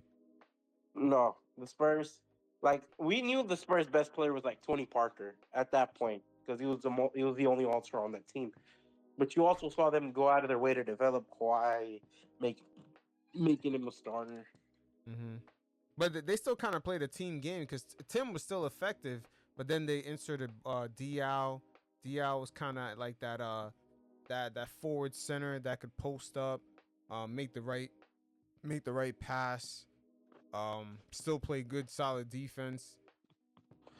Yeah, I agree. But the thing is, like, Kawhi was still involved in the rotation of the team, right? Where he was, like, you could tell the Spurs were keen on developing this guy while going on his championship run with the Warriors. It's like they already had a lot of talented forwards. Like, we already knew, like, Otto Porter was, like, he was trying to rebuild his value up so he can get another contract, which he did. But he also dealt with injuries after getting another contract. Obviously, Andrew Wiggins, Andre Iguodala. So they had a lot more veterans, a lot more, and Klay Thompson coming back. So it was a lot of like that first year where they won the championship and Kuminga was on the team, 2012. I wouldn't. That's not a real developmental year. You know what I mean? I think this is like Kuminga's first year to really show off his potential. Where now he's not under the wing of like Klay Thompson and other guys. Correct. But the only thing is that I don't think they're gonna give him the breathing room because they're really trying to capitalize off of Steph. Steph is still in prime form to bring him somewhere. You know, maybe not necessarily a championship, but they should be making playoff runs. But you know, it's their own fault. They put themselves in this gray area where Kuminga now kind of has the upper hand with the cards because he's a restricted free agent. You know, it's either they're gonna make moves and finally let him go, or they're gonna trade him in for a piece. The thing is, who's giving up a piece for Kuminga? What the Warriors should have done, if they're gonna like maximize these last few years of Kevin and Draymond, and you know, how long does Looney really have? He has back problems, and you know, Wiggins gonna find another team, but it's mostly about Steph and Draymond, right? Your two stars, two guys who kind of become the corner of this San Francisco stadium. Is how can you maximize those guys? Now I think you could have sold the potential of Kuminga, but at this point we've seen the final product. Like I don't think people are gonna die for Jonathan Kuminga in the trade. You know, the trade value. Well, you know, I'll make an argument they dropped the ball on like Jordan Poole maybe, well, but I think Jonathan Kuminga. What's up? Well, let's continue looking at the game film because one thing that always stood out to me is I'm wondering what does he do really well? You know what I'm saying? Like we'll continue looking at some of his film right now, but what does he do really well? And right now we're going to also take a look at him in the game in which he played against the Rockets without Draymond and Curry. All right, so Kuminga taking advantage of Connolly. And he just doesn't really have the vision. Like you said, Pod is kind of forming out right here. He's kind of wide open. You know, he has a chance to at least, you know, Naz Reid still has to close out. He has some space. You see Steph pointing towards. Yeah. Like you said, Steph is pointing towards him. You're right. This is what Steve Kerr is talking about. Giving him space. You see the space Naz Reid has given him? Naz's attention is drawn here. Gobert's attention is obviously drawn here. And, you know, Trey, I believe that's Travis Jackson, right? Number 32. Yeah, that's Jackson the third. Yeah, he missed him a few times. Later on, we'll see. He also missed him quite a few times, but Jackson closed off of this possession, right? But also, you look, Anthony Edwards gave a lot of space to Gary Payton Jr. So he has two guys he could really pass to. Yeah, but and he has a size advantage on Connolly, so he could easily do the Luka and jump up and zip this right here, or zip this right here. Like he could easily just show as if he's gonna make the pass right here and then zip it right here. He's tall enough to do that. But he can score over Connolly, yes. But right now he's so focused on taking advantage of Connolly, he just gets stripped. And this is what you were talking about earlier when you said, you know, are they gonna give him the reps? Because you see right here, the only person who gets who's getting attention on the defensive end is Steph Curry. Yeah, Steph Curry. Yeah, his what you call it, Daniels is gonna stick to him. McDaniels is sticking on Steph. But at the end of the day, it's like Kuminga. See, this is why I said, like, what does he really do well? Because he's trying to eat right now. He sees, you know, barbecue chicken in the smaller Connolly, but he doesn't even take full advantage of it. And you see, like, Steve Kerr clearly is giving him enough freedom to bring the ball down the court. Yeah, it's just he has options. He has actually three options because he still could take advantage of Connolly, but he is athletic enough in the middle where he makes good plays right here. He makes some really Yes. athletic plays, but it's just not consistent enough. You know, for I don't know for what the Warriors are looking for him to be. I don't think it's consistent enough. Him making plays in this exact position. What would they want him to be? I think like ideally you probably want him to be like an Andrew Iguodala like player. Yeah, they do, but it's that he needs more reps because even this player right here, like you said, he doesn't even feel it out. He doesn't even like utilize his options. No, he's very quick to shoot the ball. Yeah, he doesn't even utilize his options. I don't even think he's even looking at matter of fact, he is looking at his Peyton. surroundings. I don't think he's looking at pods at all. I don't think he sees it. Like Curry's is clearly pointing at him. But we're gonna get more Curry's examples out of the this. equation. Yeah, we're gonna get more Curry and like examples. Travis, even what was it, Jackson the third? He's closed off the possession at this point. Mm-hmm. The best option would have been to pass to a pods. I'm gonna do one more from this T-Wolves game. So yeah, it's something about him either in the pick and roll, like even when he's not operating it, him as the roll man, and him even operating the pick and roll, as we're gonna see later on in a Houston game. You know, he's not really. He just maybe it's not enough reps. So right here, he has a nice drive, but he's going up against Gobert, as we know, defensive player of the year. And Julius is distracted too. Yeah, he could just easily bait him in and then pass out to Jackson Davis. Yeah. You know, it's kind of bait Rudy and then pass it out. Jackson could cut in the the dunk lane, you know? Yeah, but he just dunk spot. He straight up challenges Rudy on this and takes a real tough layup. Like these are the things that Kerr is talking about. And then we'll go over more pick and roll here with Kuminga and see how he operates on that. So right here, Kuminga off this pick and roll. Brooks goes under. So either he's going to pull up, which is kind of too late. Brooks kind of maneuvers through the screen good. Or he could utilize this empty space right here. Like, this is what I mean. He needs more reps running these pick and rolls. See, like, look at Brooks all over him. He could have went left, yeah. Yeah, he doesn't really have the space to bounce it, right? To thread the needle. But he could utilize this empty side right here. He doesn't. He just decides to go straight up against a Şengün. And Şengün, he plays like a fucking big. Let me replay that again.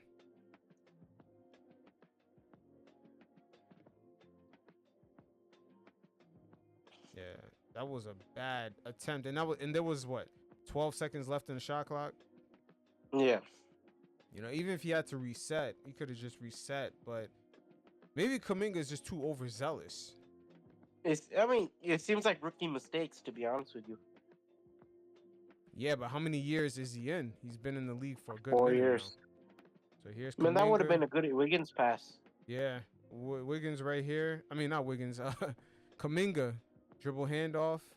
And he kind of gets caught right here in the air. Still not good at operating the pick and roll yet. See, he's caught in the air right there and just puts up a really bad pass against Şengün. And he ends up fouling Fred VanVleet. Yeah, it's just... He extends the arm? Yeah, he got called for the foul right there. Yeah. You know, Steve Kerr is pissed. No, he tries to throw a lob.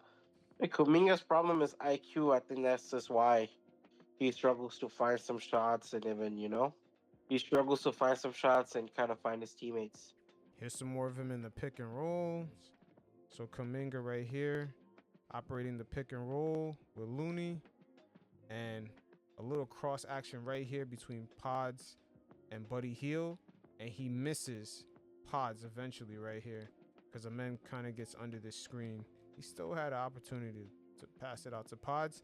And sometimes he could utilize Looney a little bit more. He could have took another dribble back in. He could have baited Amen to come this way and then go back to the right so he could have a more open shot. But maybe he just doesn't have the patience. But you also look at how many defenders he's drawing in too, bro. Yeah, he's drawing a lot of coverage. Yeah. So that's an easy pass for like a Pod's cut too. Look at Pod; he gets all that land to himself. True, yeah, because he got the rookie on him right now. He got Shepard, Yeah. so yeah, Pods, yeah, could probably sneak one, a little back door behind him. But Amen But yeah, closes this out real fast. You know that. yeah, He's of gonna course. contest But that. for a guy who demands that much pick and rolls, he's very quick to get a shot off. You'd expect him to be able to milk out the shot clock a lot more. Yeah, again, and that's an ongoing theme right now because a lot of these possessions end with about 12 seconds left in the shot clock to about 16. Because look how much space he has on the right hand side. Yeah, he's just not utilizing Yeah. the spacing and taking advantage. You know what it is with They're really Kuminga strong. because Kuminga, he did come up with what G League Ignite. These guys, Yeah. they just didn't really have to. They played too much showcase basketball. They didn't really have to think about the game in this type of way. But look how much space he has on the right hand side of him. Yeah, but here to give up his dribble, and that's the thing. Yeah. He kind of gives it up, operating these pick and rolls pretty quick. It's like not only he's not patient enough to wait it out, he's giving up his dribble a little bit too fast, and he's not utilizing the open space next to him. He's not really utilizing that. He has more space to the right of him, and in the previous play we looked at, he had more space going towards the baseline on the right side. He didn't utilize it. He went straight up with Şengün. But like you said before, like he needs more reps. Yeah. But I don't know if the Warriors is a place for him to get reps. Mm-hmm. And I don't know if any teams are willing to give him reps. You mean not give him reps at that $40 million or $50 million price tag that he's looking for? Yeah. If it was a reasonable price, they'll give him that reps. Yeah, that's a really heavy toll. But the Warriors are betting on that. Yep. And again, okay, so Kuminga, he has an opportunity to pull up because Amen goes under the screen, but he's not really utilizing the screen like you said. Bro, what's the point of setting him a screen? Yeah, and instead the ball goes off his foot. Yeah, he had a chance really early on. Right there. Amen is getting ready to go right under the screen. Pull the fuck up. Take another step, like in between. Like, you know how to play the angles, man. Take another step right here. See if Amen is fully going to commit to going under and pull up. But yeah, again, he's not really letting the game tell him what to do. He sort of already knows what he wants to do. Say that again? That possession means the defense recovered. Yeah. So okay, so Amen did not go under right away. He could. But when he drives in, lets him recover on defense. He could have did a crossover right here and pull it back. Yeah. He could have pulled it back right here. For a good three. Yeah, he could have pulled it back, go in between the legs and pull it back, do like a James Harden. But the thing is, I don't think he's had enough reps. And today's NBA, man, I'm telling you, a lot of these teams, they're gonna have to either give these guys short-term contracts, as we've seen the Rockets do with Jalen Green, or they're gonna have to pay these guys. And then, man, it's weird because the Warriors, they should have never had Kuminga to begin with as a draft pick. They should have never been in that position. But it's a weird conundrum he's really caught up in. Yeah, I agree, because I just don't think because they marketed him as a project, right? Because he came from G League Ignite, whatever. So now you're bearing the responsibility of him developing into a fine player, because he's a lottery pick, right? So you want him, ideally, based off his draft pick, you want him in that conversation with Scotty Barnes, Franz Wagner, Cade Cunningham. You want him in that conversation. Yeah, you do, but it's that he's playing for a team with championship expectation. That's really the only difference. Well, yeah, I think Franz has a lot more freedom, obviously, in Orlando. Cade Cunningham has a lot more freedom.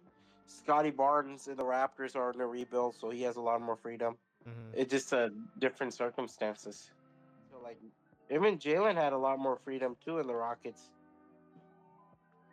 Yeah, he had it in the first 2 seasons, and then after that, you know, when Ume got in But there, once Ime took over, yeah, it's been a that shit change of fucking changed. directions.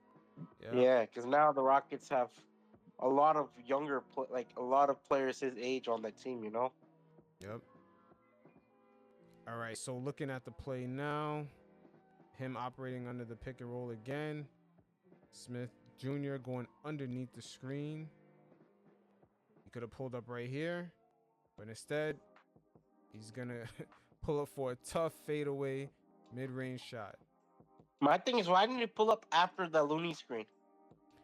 He's not letting the game tell him what to do, and I just think it's not enough reps. But this is what Steve Kerr was talking about. Because remember, he made those That's a side tough comments fadeaway. after they won Yeah. against the T-Wolves. Bro, but I was calling. When you look at him, right?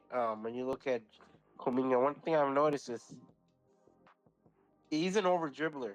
So Yeah. he's always looking to create his own shot instead of like maybe like 2 dribbles and pull up. Because a lot of these screens by Looney are good. All of the clips you showed me, they're quality screens. But the thing is, like, Kuminga himself doesn't know what to do after those screens. Yeah, and Looney's no joke. Like he's almost like, you know, in the Isaiah Hartenstein kind of role, where he's throwing these good screens. He's a been good that vet. for the He's past a good decade. vet. Yeah, he knows what he's doing. It's not like he's like a new player throwing these half-ass screens, but Kuminga's just not fully utilizing them. Yeah, so that's him operating out of the pick and roll. Now we're gonna look at some more of the tough shots that he took. So right here, 1-on-1 with Dylan Brooks. Plenty of time left in the shot clock. It's kind of winding down, but it That still should has have been a time. Gary Payton pass. Yeah, it's just I know Kerr is pissed. 7 seconds left. This is a crazy fadeaway. This guy thinks he's MJ right now. But yeah. These are usually types of possessions you don't see from the Warriors. You don't see these type of shots getting taken. Well, you also don't see like role players have this much freedom with the ball as much as he has it. True, but even if they did, right? You look at guys like Buddy Hield, Podziemski, not even them get to take these type of shots. You know, because they're knockdown shooters. They don't really need to take dribbles, right? But this guy, like you see right here on Gary, like Gary's open, right? But Kuminga's insistent on taking that shot. Yeah, we're gonna take a look at that again.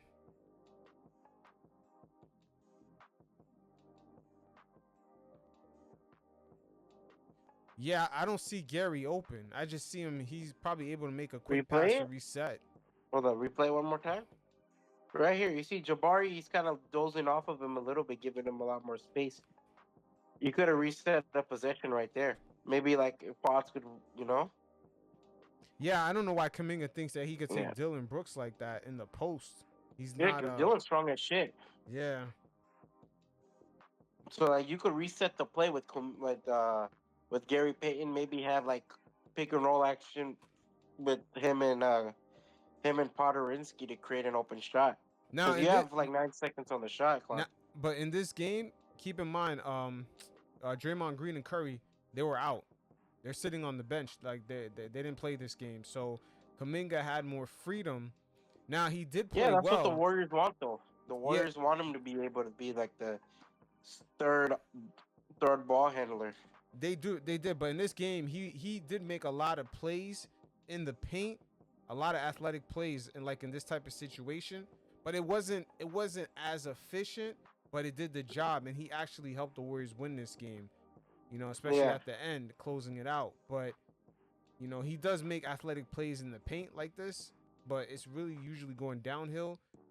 But at the end of the day, he did have quite a few shots in this game that you're like, I wish he didn't take those. But this Houston Rockets defense is good at the end of the day. But this turnaround jump shot, I'm pretty sure Kerr is not happy about this shit. Last one on this.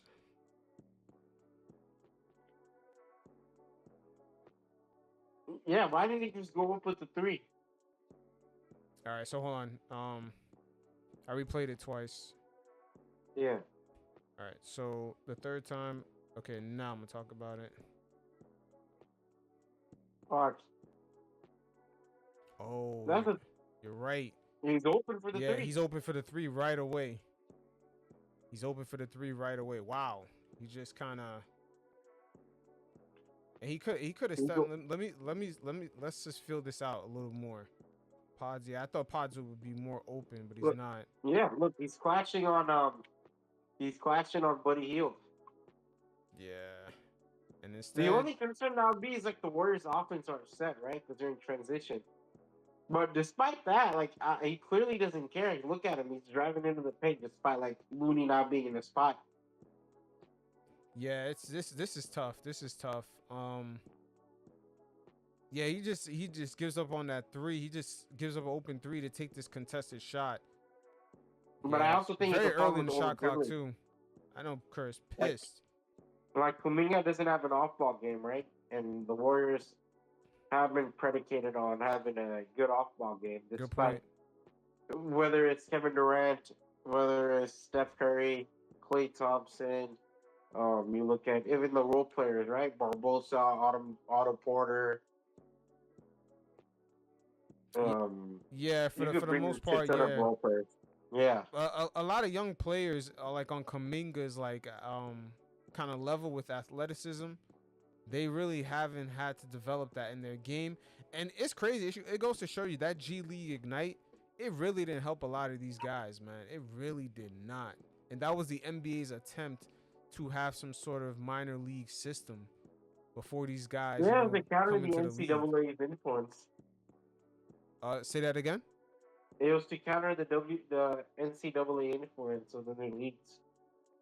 Yeah, it's it has not quite worked out well. But for Kuminga, him operating out of these pick and rolls, it's kind of questionable. His decision making, him utilizing the spacing more efficiently, he doesn't really use it sometimes. It's like, what does he really do well? Does he have a good post game besides the athleticism? Does he have a good post game? Does he make great quick decisions? Is he a good pull up shooter? Even on the defensive end, he's solid, but nothing like crazy. Yeah, but is he even a consistent shooter?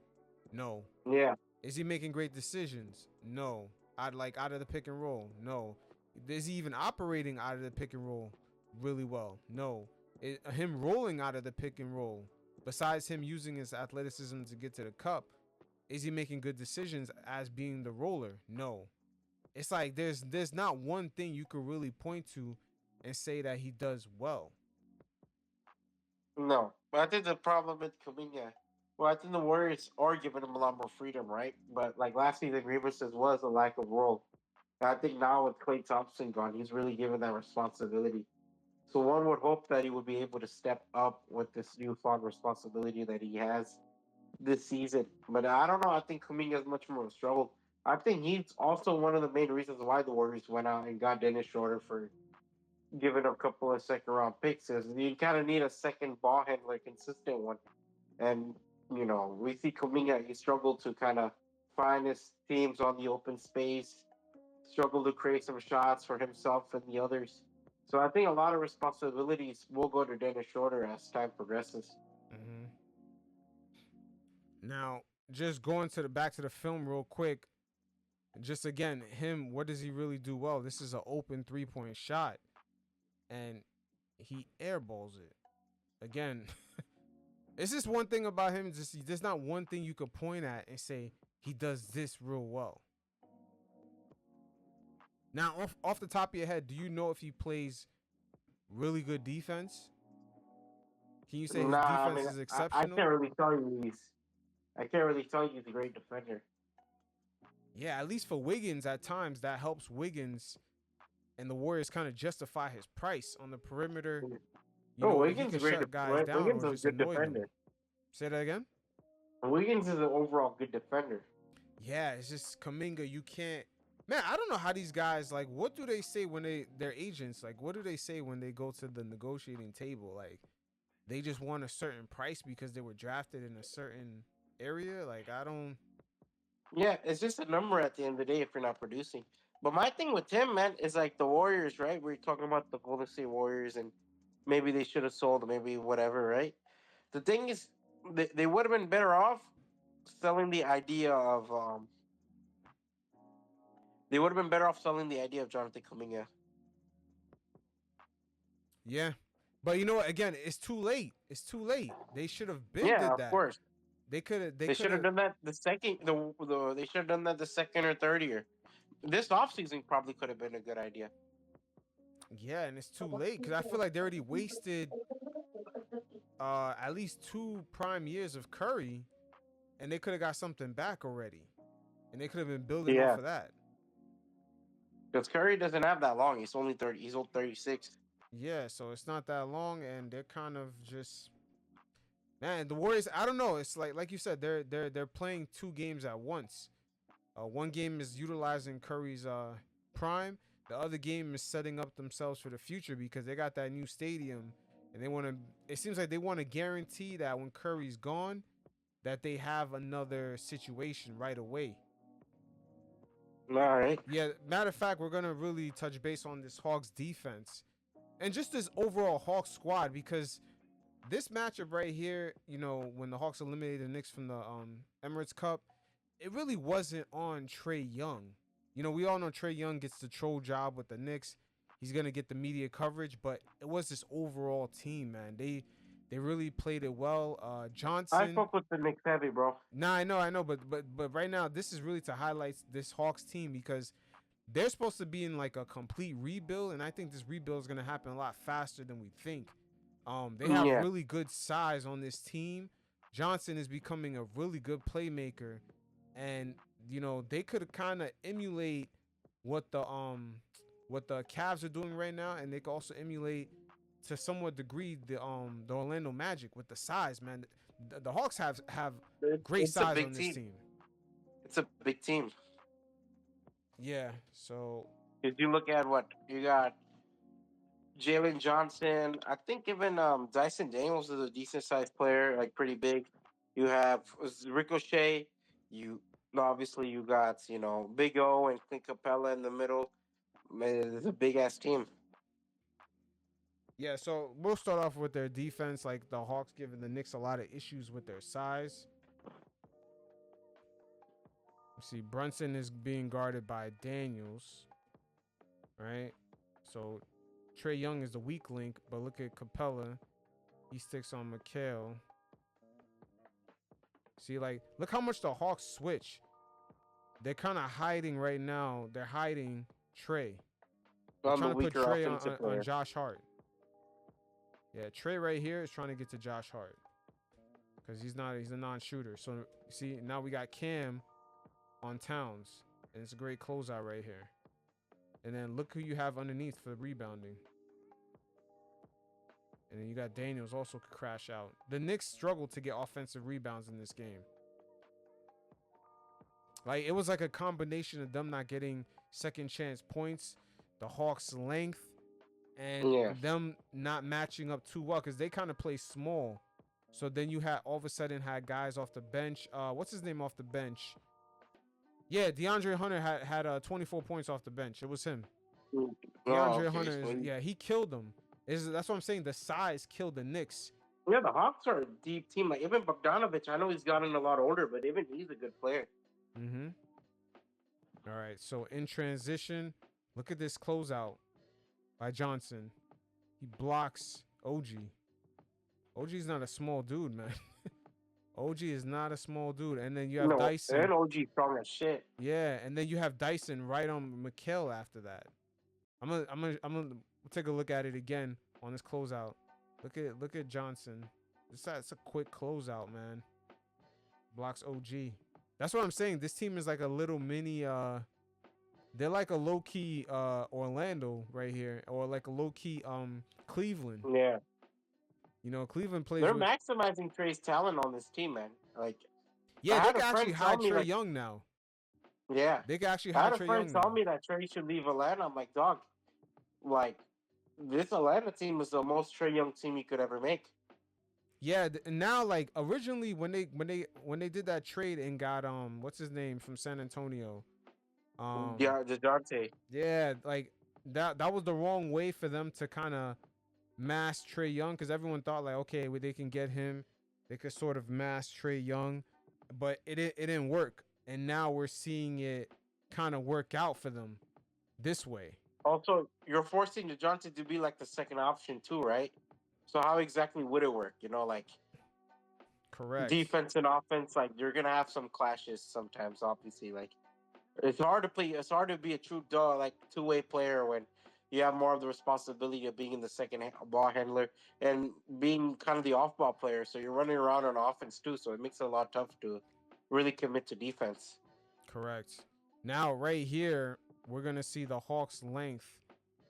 Like once again, like McBride gets a switch right here, but there's no advantage on this switch, which is crazy. There's no advantage. You got Johnson. Man, Johnson is fucking huge, man. And he's a low-key playmaker.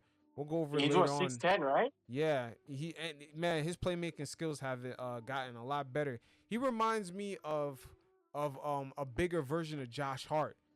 Imagine Josh Hart was a lot bigger, but you see the way Josh Hart could penetrate and dish out the ball and get other people easier shots. That's exactly what Johnson does switch here. the color. Yeah, I should switch the color here. Hold on, give me 1 second. It blends too much in. Just put red for the Atlanta Hawks. Yeah, here we go. Yeah, the fucking in-season courts, man. They're all sorts of colors. Yeah. Yeah, right here. Wait, you still can't see? The color is blue. Okay, now it's blue. Perfect. Yeah, perfect. It's blue now. All right, so even though after the switch, right, there's no real advantage. Like, these guys are huge. And then look at Cam. Yeah, and that's Deuce McBride, right? With the ball? Yeah. Deuce not shooting over anyone. Yeah, Deuce is not shooting over these guys. And once again, Johnson is just... Man, this guy's fucking big. Wait, I don't know why I keep calling him Cam. He's ready to snatch the ball. Jalen Johnson. Jalen Johnson is fucking huge, man. Yeah. Yeah, Jalen Johnson with the steal right here. But yeah, he's definitely huge. The Knicks just, at times they're going to play a little bit too small. And I'm wondering if they should, eventually when they get Mitchell Robinson back, if they should play, a lineup. The double big lineups? Yeah, or have Precious in there. Precious could hold his own against some of these guys. How's Precious been this season? He's been all right. The sample size is not really that big because he literally just got back, but he can pass out of the short roll. He could defend multiple positions. He's kind of what you want. He's a hustle player. Yeah. He's not really gonna kill you with the post up scoring, but he can at least make decisions in the short roll. He's not a stat player. You know what I mean? No, he's not a stat player, but he's gonna set you good screens.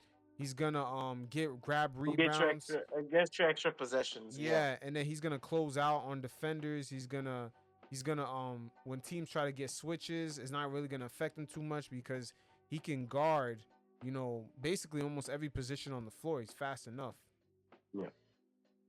Okay, so because I know this is his third team, so he's probably gonna go for like a cheap contract eventually. Yeah, the Knicks kind of gave him a cheap contract here. Yeah, that makes sense because he's coming off Miami and Toronto. Correct. The length is really what's bothering the Hawks. You see, they're trying to pick at Trey Young right here. They're trying to get the switch on Cat, but then look who they have to close out. That's Hunter. Yeah, DeAndre Hunter's in there. So now Cat, he gets stripped by Dyson Daniels. See, like the length, the size is fucking really bothering the Knicks in this game. And Hunter lays off of Josh Hart because Josh Hart's not really a shooter, right? Yeah, he's not really a shooter. You can cut off the cut by OG. Mm-hmm. And DeAndre Hunter also has he has some nice girth to him, so he can keep up with certain guys. The Hawks team is young. I think Hunter was drafted 2019, so he's only like 24, 25. Dyson's young. Jalen is like 23, 22. Even Trey is only 26. This is a very young team. 2019 draft, I assume like 25, 26, Trey got to be around that age. And then you obviously DeAndre Hunter, he's in 2019 draft. So I think he probably should be like 24. 24 years old, 24, 25 range. Yeah, that's what I was saying. I think the Hawks kind of jumped the rebuild a lot more, and it's not really getting talked about too much. Oh no, Hunter is 27. They should Oh be wow. they should be in a nice position probably by next season. Hunter is 27. So, what year was draft age? So I assume he got drafted a lot older. Oh, he was 21 years old when he got drafted. Mm-hmm. But 27, so he's entering his prime. So there's a young team we're talking about. You know, the oldest quote unquote young talent is DeAndre Hunter with 24, and he's coming off the bench. So here's some more lockdown defense by the Hawks right here. Of course they got Dyson on Brunson, and just no matter where they go, the Knicks are sort of in no man's land. See, even after the closeout, Trey Young tries to hedge right here. He misses, but they got guys, man. They got guys. Like, you got Dyson on the chase down. There's like really nowhere to go. See, Okongwu, he's right there to contest. Like, there's really nowhere for these guys to go. And yeah, I mean, just They could crash on like Mikal right now has a breathing room, but they could crash on him easy right there.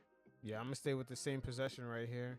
Yeah, and it's just you could tell the Knicks missed Mitchell Robinson big time. Yeah, OG man, right here. This is a great contest. Because imagine if Carl could like full time stretch the floor, it'd be a lot harder for Atlanta to kind of use like their length. Mm-hmm. And one more time, OG, when he gets this kind of dribble handoff from Precious, like look when he goes in. Look at Dyson. Dyson with the reach. Like there's a lot of fucking size. With a good close off. Yeah. There's just a lot, and then Kongu just keeps up with him. Like this is a like, real. Look how they force Jalen to kind of change his body. Yeah, and the Knicks really got a tough shot. The Knicks really got a tough shot, man, and at the very last second. I mean, look at the shot clock right here with OG taking this tough contested shot after almost getting stripped. Yeah, like, they didn't give a shit about Jalen due to time anymore. Yeah, and this is the part about this game because Trey Young, he took 22 shots and scored 22 points, but they kind of emphasized on him, like, because, it kind of looks sexy with him trolling the Knicks.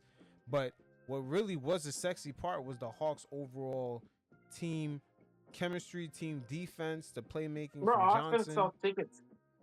Offense sells tickets.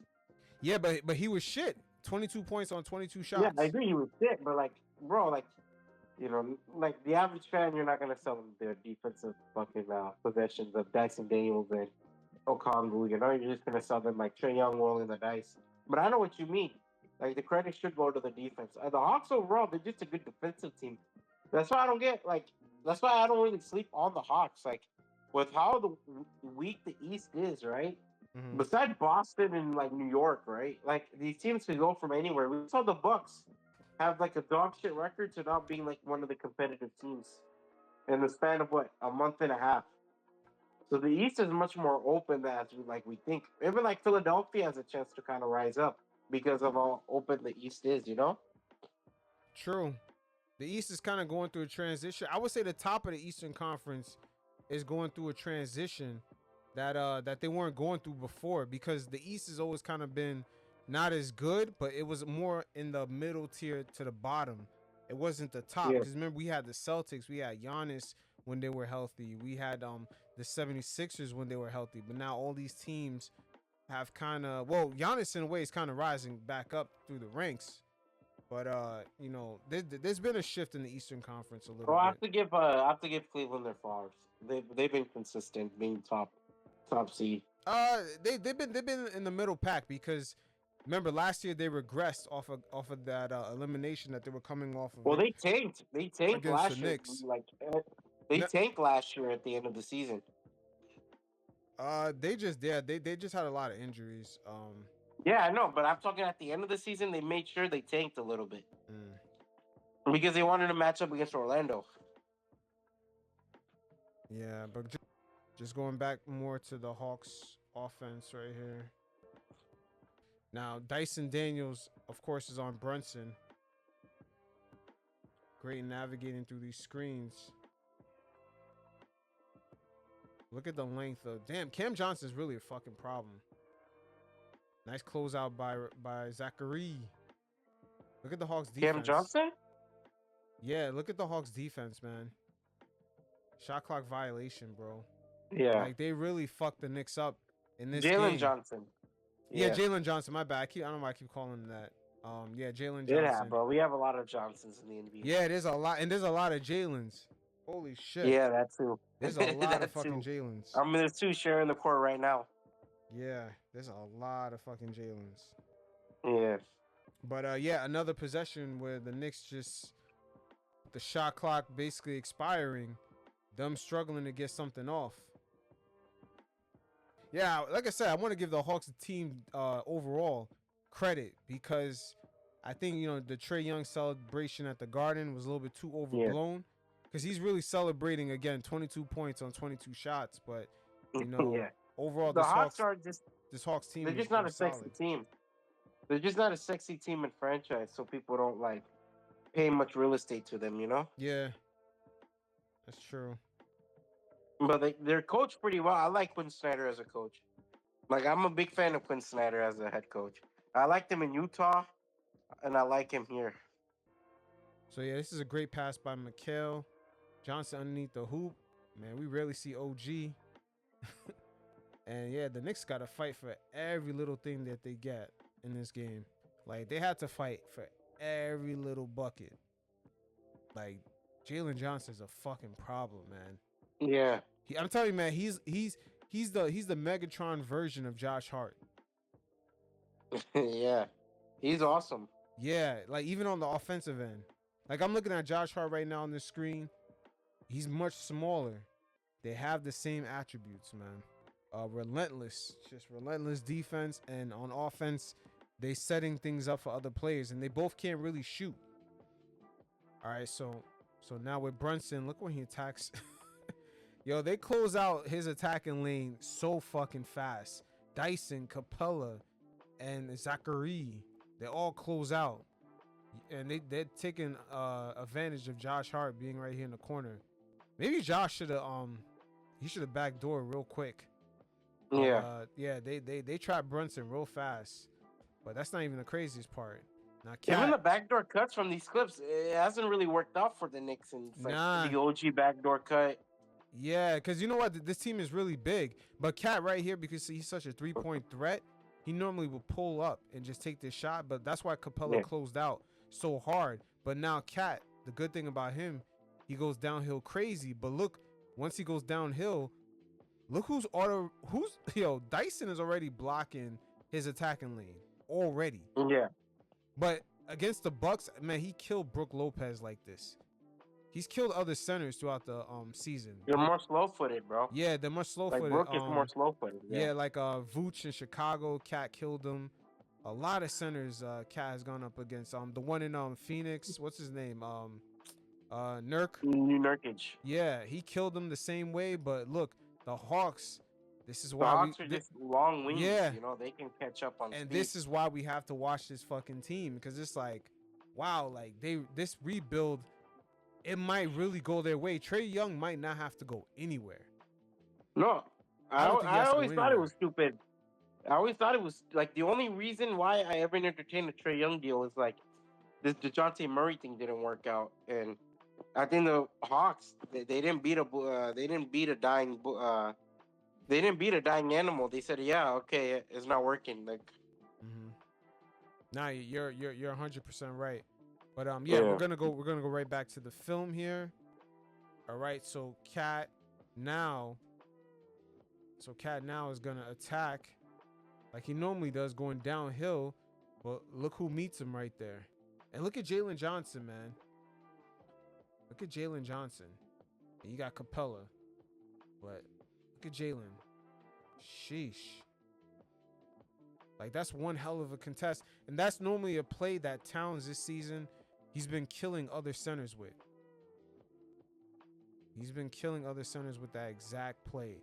Because remember, that's Capella earlier in the play closing out on Towns real hard, preventing him from shooting the three. And that's when Towns normally goes downhill and starts dunking on guys. And that's when we've seen this season Towns with all these celebrations, talking his shit, showing more personality. Bodega Cat. Yeah, but right there, they didn't allow for that to happen because of Zachary, Rozier, Dyson Daniels, Capella, and Jalen Johnson. This is a different Hawks fucking team, man. Like, what do you I think? think that's why they also drafted like Ricochet. Like, I think a lot of people like they didn't care or they didn't know the weight of his draft, or they wanted Sar. But this is why they drafted him. They didn't draft him to be an offensive player. No, they definitely did not. No, he just needs to be an off-ball player. And this is all outside of Dyson Daniels being a lockdown on ball, a lockdown point of attack defender. Like Brunson coming off this screen, he's meeting one-on-one with DeAndre Hunter. Right? Yes. And then, Mikal kind of got a good shot off here. Still got contested. But this right here was the Knicks' problem. Grabbing offensive boards, like timely offensive boards during this game. They could not get shit. The Hawks were just all over it. Look at that. Look at all those players underneath the hoops. Like the Knicks, another problem for them this season is gonna be because last year they had Mitch grabbing all those offensive boards. Who else besides OG and Josh Hart fights down low? That's the only thing when you sacrifice and you get so much finesse with guys like Bridges and Brunson and Towns. There's not too many guys down low that's gonna be fighting for boards. Yeah, they're gonna miss like Hartenstein and Randall big time. Oh, for sure. Especially Hartenstein. He was the one getting them the boards. We'll see what happens when Mitchell Robinson makes the return. I think Mitchell Robinson will be a lot more healthier coming off the bench. Now, what do you think about Dyson Daniels this season? He's good, man. Yeah. Point of it. I know, like, we shit on the Pelicans a lot, but their scouting team is pretty, like, their scouting team's on point. Oh yeah, for sure. Like, they know how to draft. Yeah, for sure. Like you were the first one to say, hey, I think the Hawks won that trade for DeJounte Murray when they traded him back to the Pelicans. Actually, you was the first one to call it out. He was like, I think the Hawks won that trade. Yeah, I think because a lot of people were focused on the DeJounte Murray part. Yeah, they were focused on DeJounte and Zion. Yeah, but Dyson Daniels was really the gem of that trade. But I don't fault the Pelicans for giving him up. They have too many guys that are the same. Yeah, you kind of have to play Jordan Hawkins. You have to play other younger guys off the bench. You got Herb Jones. So you kind of have a lot of players that kind of do similar things to Dyson Daniels. And I think Herb Jones is a better version of Dyson Daniels. So it doesn't hurt to trade him. Nope. And right here, as we see Brunson in transition, Dyson kind of... Ooh, sheesh. Dyson and Zachary. Yeah. Yo, and then look who grabs the board, Johnson. Sheesh, man, I'm telling you.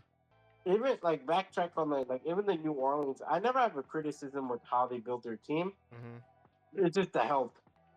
So you don't have no criticism on how they built their team? 'Cause I felt like that trade that they made with the Lakers, they should have dumped some of those assets faster, man. They should have dumped some of them. They should have dumped Lonzo a lot sooner. I think they probably should have kept Hart because Hart was liked by the organization. Also, the Steven Adams, there was moves they made bad, right? Don't get me wrong, but I think overall, I don't really have the harsh criticism of them, Yeah, you don't. That's interesting. Yeah, man, I feel like I still do because I feel like they suffer from what most teams like them suffer from, which is the best available. Let's keep drafting the best available. Hey, we traded AD. We just got these guys that are all first round picks, but it's just they just got the best available. They should have made moves with those. Once they made the trade with the Lakers, got rid of AD, let's flip these picks again. The same way you seen the who flipped the the Portland Trailblazers. You see how quickly They they flipped flipped Dame. Drew Holiday? Yeah, Dame, Holiday, and then it became what was it? Brogdon and Robert Williams. Exactly. And also my criticism of the Pelicans, right, is the coaching. I think the Pelicans, how they handle coaching with like Alvin Gentry, then you go from Van Gundy for a season. Now you go with what's the dude's name and the current coach? Chauncey Billups. No, not. I'm talking Pelicans. Their current coach is Oh yeah, nah, I don't even know. Man, that team is all over the place. I know you're talking about Willie Green. Yeah. He did a good job. I think he did a good job, but I just think that franchise has no direction. Yeah, it's a directionless franchise. Yeah, he's not the GM. He's not the GM of that team. No, it's the guy who won with Cleveland. Oh yeah. You know what? I still think the NBA somewhat still has control of that team, because remember the Pelicans, they had the original GM that did not want to make that Anthony Davis trade, just because Anthony Davis wanted to leave, and then all of a sudden this dude got appointed, and all of a sudden the Anthony Davis trade was a green light. I just think you know the NBA, they still have their hands tied with the Pelicans, because remember the family that bought it. The family that bought it, they were kind of, I don't want to say they were forced to buy it, but it's almost like the NBA begged them to buy it. Yeah, because they're the most influential family in that city. Yeah, so it was like, you know, it's always, the Pelicans, I kind of look at it like an NBA G League team that happened to be in the NBA. Like, well, the thing my is, bad, not the team, a G League franchise, I should say that. Yeah. The owners, the New Orleans market is good. Also, the owners care more about the Saints because Saints are a cash cow. Well, I think New Orleans is a good city for basketball. I do, but I just think like we just need to like give it more of a reason to give a shit about basketball. Because they care about the NFL, they care about their college sports. Yeah, but at the end of the day, if you put an owner like Steve Ballmer down there, I think the program would have looked a lot different. Yeah, that's what I'm saying. It's just it's a sports market that's just desperate for like a couple of consistent years of basketball. Mm-hmm. But going back to Dyson Daniels again. Yeah. Like, just look at him on Brunson. Yo, Dyson is all over the fucking place, man. Another shot clock violation. That's what I said. None of this was sexy to talk about. You know, they focused on Trey Young a little bit too much, but it was this overall Hawks team, man. It's a different fucking identity, man. Bro, the way he was able to control his body on the defensive end, man. Yeah, it's crazy, right? Yeah. They really made Brunson work for everything. Look at Dyson just chasing him. Like, this is a tough and one, but that's how hard Brunson had to work the whole fucking night. Yeah, right here, Brunson has nowhere to go. Like, on these switches, now he's right on DeAndre Hunter. Look at that. He has nowhere to go, man. All his lanes are, like, closed off. These guys are long as fuck. Pause, but god damn. And Cat with a tough contested shot. Daniels on the closeout. Now, these are interesting times for the Hawks. Again, they try to get a switch on Brunson, and just his attacking lanes, like, where is it at? Look at all the guys he has to go up against. These are some big bodies. Nowhere to go. Yeah, they forced catch an uncomfortable three right there. Mm-hmm. Yeah, just nowhere to go for Brunson. Mikal could have done a cut. Yeah, but you know what? It's like, you know, Cam and Daniels and just for Brunson to get that pass. Like, the entry pass is hard as fuck against that kind of perimeter defense. Big. Yeah. Because you got Jalen, you got Cam just like making it difficult to get that pass off. Yeah, and DeAndre Hunter also, his rebounding, they caught the Knicks quite a few times with the offensive rebounding, because once again, they play so big. And I wish I had the clip saved of Cam Johnson making plays and easier shots for his teammates. He was playmaking. That shit was beautiful, man. I'm telling you, that was really the combination in this game that kind of put the Hawks over the edge. It wasn't Trey Young, and again, it's not really sexy to talk about, but it was really a combination of just their team defense, Cam Johnson making plays as the initial person, attacking with the ball, not Trey Young coming down the court. He just generated different kind of offense for them, and the Knicks really couldn't handle their size. They really could not. The next one, you want to talk about Cade? Oh, that's the one I'm looking forward to, man. All right, let's go to Cade. The Pistons are the Pistons are actually decent this season, man. Yeah, they are, and that's another thing I want to talk about. Like it's I think it's caught a lot of people by surprise. Yeah, JB Bickerstaff's a solid coach. Yeah, and that too, because they got him as a coach, and that's the criticism he got in Cleveland, is that Mobley and Garland kind of stagnated, and all of a sudden he goes to Detroit, and now all of a sudden it's like, hey, Cade and the Pistons, they're winning not only a lot more games than they did last season already, but they look different, man. They got a little pep to their step. They got a little pep to their step. Bickerstaff is a good cultural coach. Say that again. He's a good coach for culture. Oh yeah, definitely. And because I do think like Cavs fans shit on him a lot, but if it wasn't for him, the Cavs culture like would have been stuck another decade. Like, JB came in Cleveland and he was able to quickly fix it up. So like LeBron left 2018, right? And he made the Cavs a player in 2022, 2021. Mm-hmm. Yeah, he made the playoffs in the 2022-2023 season. Yeah, so he's been able to make them into a player. So I think like 2022, so you're like... So in a 4-year span, he's able to make them into like a decent playoff contender. And that was even before Donovan came to the team, that they were a solid, 9th seed? And that was when he took over, I believe. He took over, where was it, 2021 season? I mean, regardless, like, the Cavs, they came up, but people really thought, Garland and what's his name stagnated. Garland and Mobley stagnated. But now we see with Cade and, this Detroit Pistons team and what's his name? Holland? Yeah. The second, what's his name? Ron Holland. Yeah, Ron Holland. He's starting to come around. Yeah, but I think the player, like, besides Cade Cunningham, who's impressed me a lot, is Asura. I think Asura is going to be someone, like, as he continues figuring out his game, he's going to be a legit, like, maybe even a possible number 2 option. Yeah, but look at Cade, man. The no-look pass right here. Oh, right now I'm, like, watching the Jalen Johnson clip. And just a nasty feed right here. Oh, that was a clean ass. That Miami game was incredible. Yeah, he had 18 assists in this game.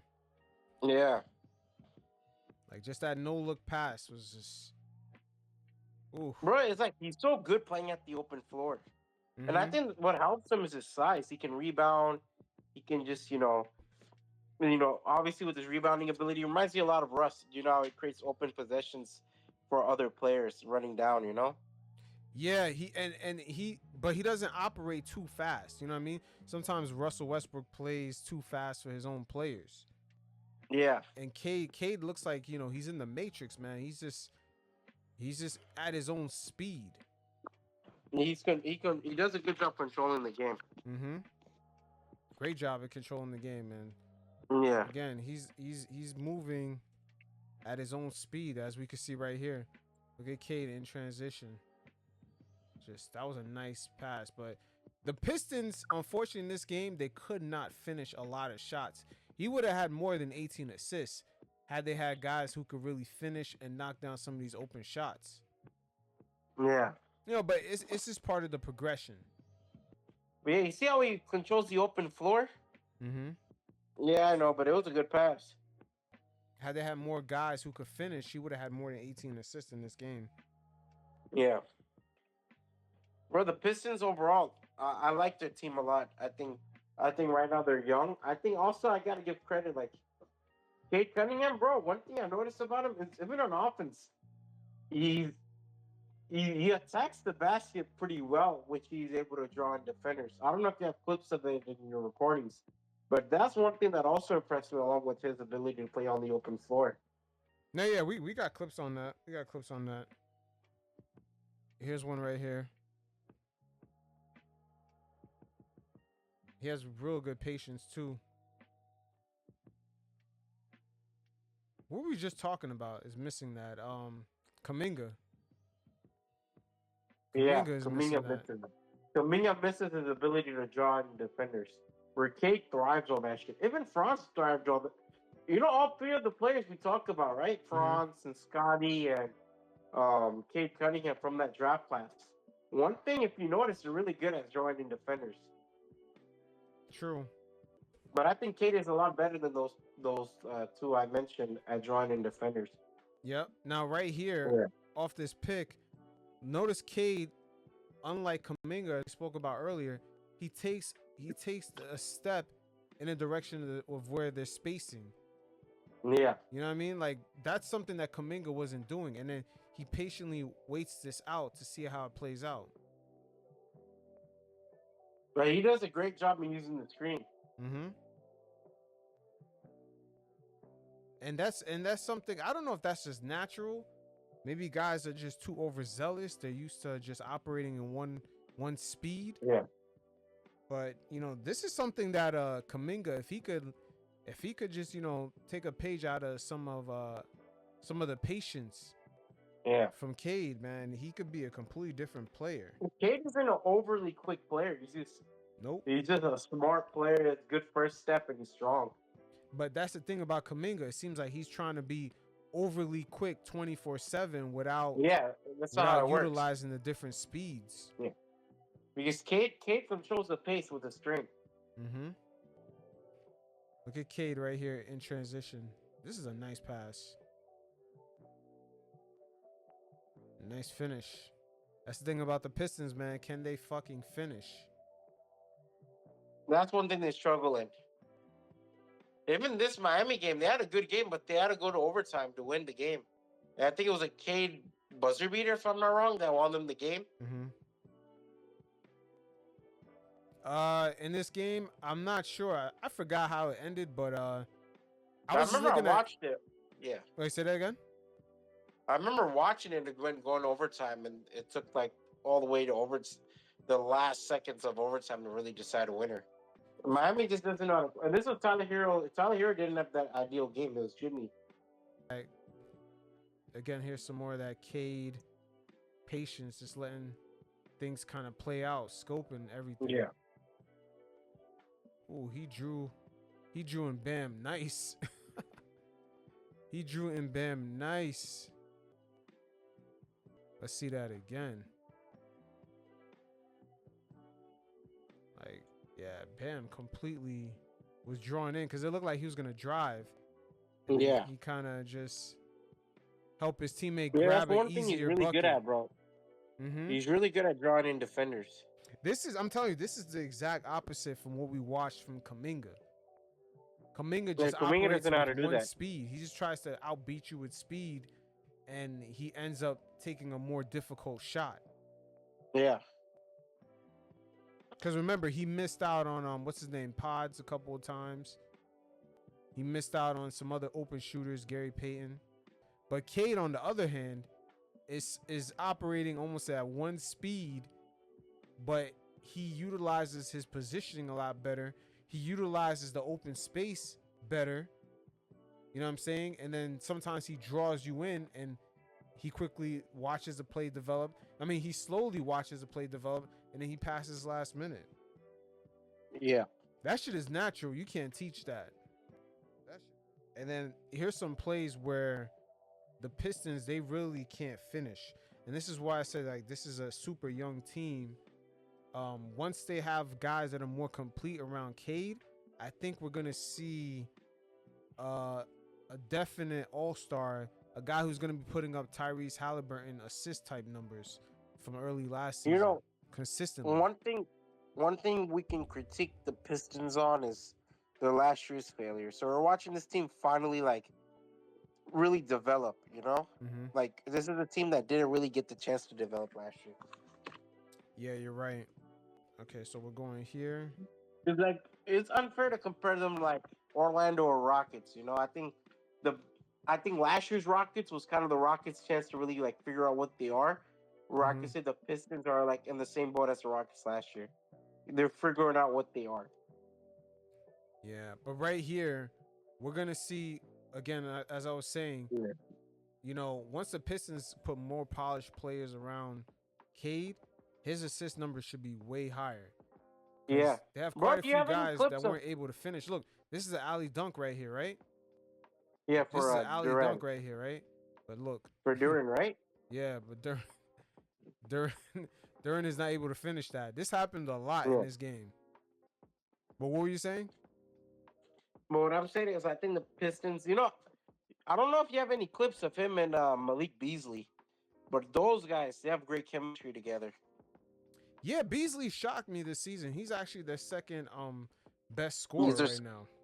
Yeah, he's their second best player. I wrote an article on him recently. I posted like a couple of days ago. Yeah, like why? What's up with the uptake this season from Beasley? This is like he's like bigger rejuvenated. Role. A bigger role. Oh, it's a bigger role.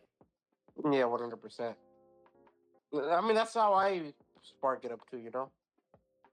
Now right here, we're gonna see Cade run pick and roll. Yeah. One of the Thompson twins, and you see how he just misses that. Like, this is what I mean. Like, once these guys kind of get more polished, some of the younger players around him, his assist number is gonna be way higher. Way higher, yeah. I think like even the other guy, he's out right now. That's a lot. Like you said, there's a lot of what's the dude's name, man? The one who got struggled to get minutes on the Pistons last year. You know what I'm talking about. Oh man, the Jaden Ivey. Oh, Jaden Ivey. Yeah, I'm about to say it. Yeah. To call him something else. Yeah, he was hyped up. A lot of people thought the Pistons got a steal with him. Yeah, so I kind of have to see how he plays up to it, because like he's been inconsistent, but I also give him a lot of breathing room because he was in a shit situation last year. And that's the thing. Nowadays, we were talking about that shit before, man. Nowadays, But a lot Kuminga, of these teams, they're so stacked with talent, and there's so much talent coming into the league. I don't These know. players are gonna With have him- less breathing room nowadays. With him, I think it was mismanagement more than talent. You think so? But at least he has a breathing room where that can get corrected. Now you look Yeah, at yeah, the he Rockets. does. Imagine that happened in Houston. A young player doesn't have the breathing room for management to fuck up a year for him, because Yeah, I just think- look at that team. I just think Monty Williams didn't do his homework before taking the job. That's Because he was insistent on playing Killian. The thing is, like the reason why Killian doesn't work is you're seeing these clips. Cade is a guy who has to draw in the defenders to create plays. When you have a guy who's a fucking negative oxygen, you know, like if you're a defender, you're not stupid. You're gonna be like, all right, we're just gonna clash on Cade Cunningham because like Killian's not gonna make shit. But you have guys like Malik Beasley, right? One of the best 3-point shooters in the NBA right now, right? Like, you know, it's like no surprise that, you know, the defenses are having to like focus in, and the floor has been more open for Cade to make those extra passes. Because he has legitimate guys who can hit shots around him. Yeah. And just going back to the film here,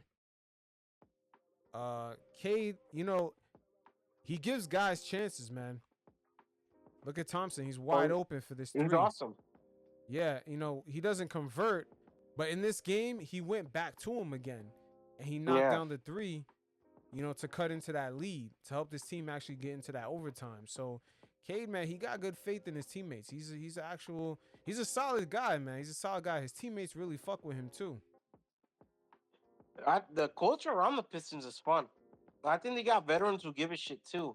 And that's why I give Malik a lot of credit, too, because he seems like another guy who, like, it seems like the Pistons locker room likes him. Yeah, I never seen Malik look this happy, bro. Who would have ever thought he would get happy going to Detroit? Because Detroit is usually where, you know, guys go where their careers end up dying. Die. Yeah. AKA Blake but, like, Griffin. It seems like... Well, Blake was already hurt, though, but you know what I mean? Like, there's certain guys that go there, you never hear from them again. Yeah, after 2019, he was done. But Malik Beasley, he made a statement which I found interesting. He talked about like bringing back Detroit culture. So Yeah, man, they got a rich basketball history. yeah, so I think for him it's kind of not only a rejuvenation, but it seems like Mm-hmm. he wanted to be the locker room guy, and he's taking that. It's gonna give him a long-term job because as of late, Malik has taken in like cheap ass deals, right? So if, like this whole kind of the Pistons run, it's gonna rejuvenate his career, and he's gonna get a long-term deal because he's gonna be seen as a player who kind of is a good locker room leader. Yep. But Yeah, I like in this game how Jimmy Butler, in a way, when the game is coming down, it's a 1 point lead by the yeah, Pistons. Jimmy blitzes right here. He blitzes Cade. He catches him lovely though, because these guys, they don't have enough experience. So when the game gets tight and yeah, close at the end of these games, these veterans, they know exactly what to do. And Jimmy baits him lovely right here. yeah. Cade's only negative you could say is his closing abilities. Yeah. But Yeah, it comes with experience. The more these guys are in these type yeah, of games, these type of close, tight, high pressurized environments, they'll do yeah. better. They'll do better. Like these are good problems to have for Cade, because it's been very unfortunate. Like, how much competitive basketball has he really had? No, he hasn't really played competitive basketball. He hasn't been on a consistent roster. So I think Exactly. like if you're Astor Thompson, Ivy, if you're Ron Holland, even Duran, like this is good like learning curves you get. Because now like how to keep a team on their toes, right? You Mm-hmm. just got to learn how to like deliver and secure a win. Knicks. Yeah, Cade really showed off against the Knicks though. But I think they blew them out. Actually, they kind of like they kicked their ass at the Garden. Yeah, Yeah, what's one advantage with the Pistons that I like this season is that sometimes they yeah, have what's his name, Harris, bring the ball up, and it gives them like a different look. Like they actually have like a vet that they can, at least trust to bring the ball up, not lose it, and also make an yeah, entry pass. And now Cade can operate out of that. Like, they didn't really have too much of that, and now this season they kind of have more of that with Tim Hardaway Jr.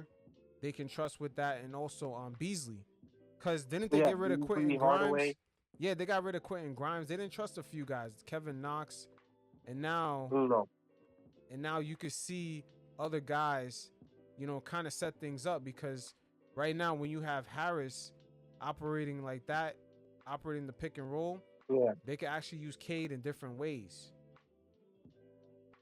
It like open things up. Like sometimes the Hawks, they kind of utilize this too yeah, with Jalen Johnson. They have him bring up the ball. Now, what's his name? Trey Young could be more in a catch and shoot role, because Jalen is so big, and also he could make plays for others while they're making cuts. So now the yeah. defenses, they kind of have to switch up a little bit. And the same thing for the Knicks. Sometimes the Knicks have Josh Hart bring up the ball, and now Brunson is more in a catch and shoot role, while McHale and OG are making cuts. So the Pistons for Cade, they actually now have different looks that they can sort of allow him to operate in. He doesn't Yeah. always have to be the guy bringing up the ball. Like that. That's really what I like about them this season. They have players that they can trust more.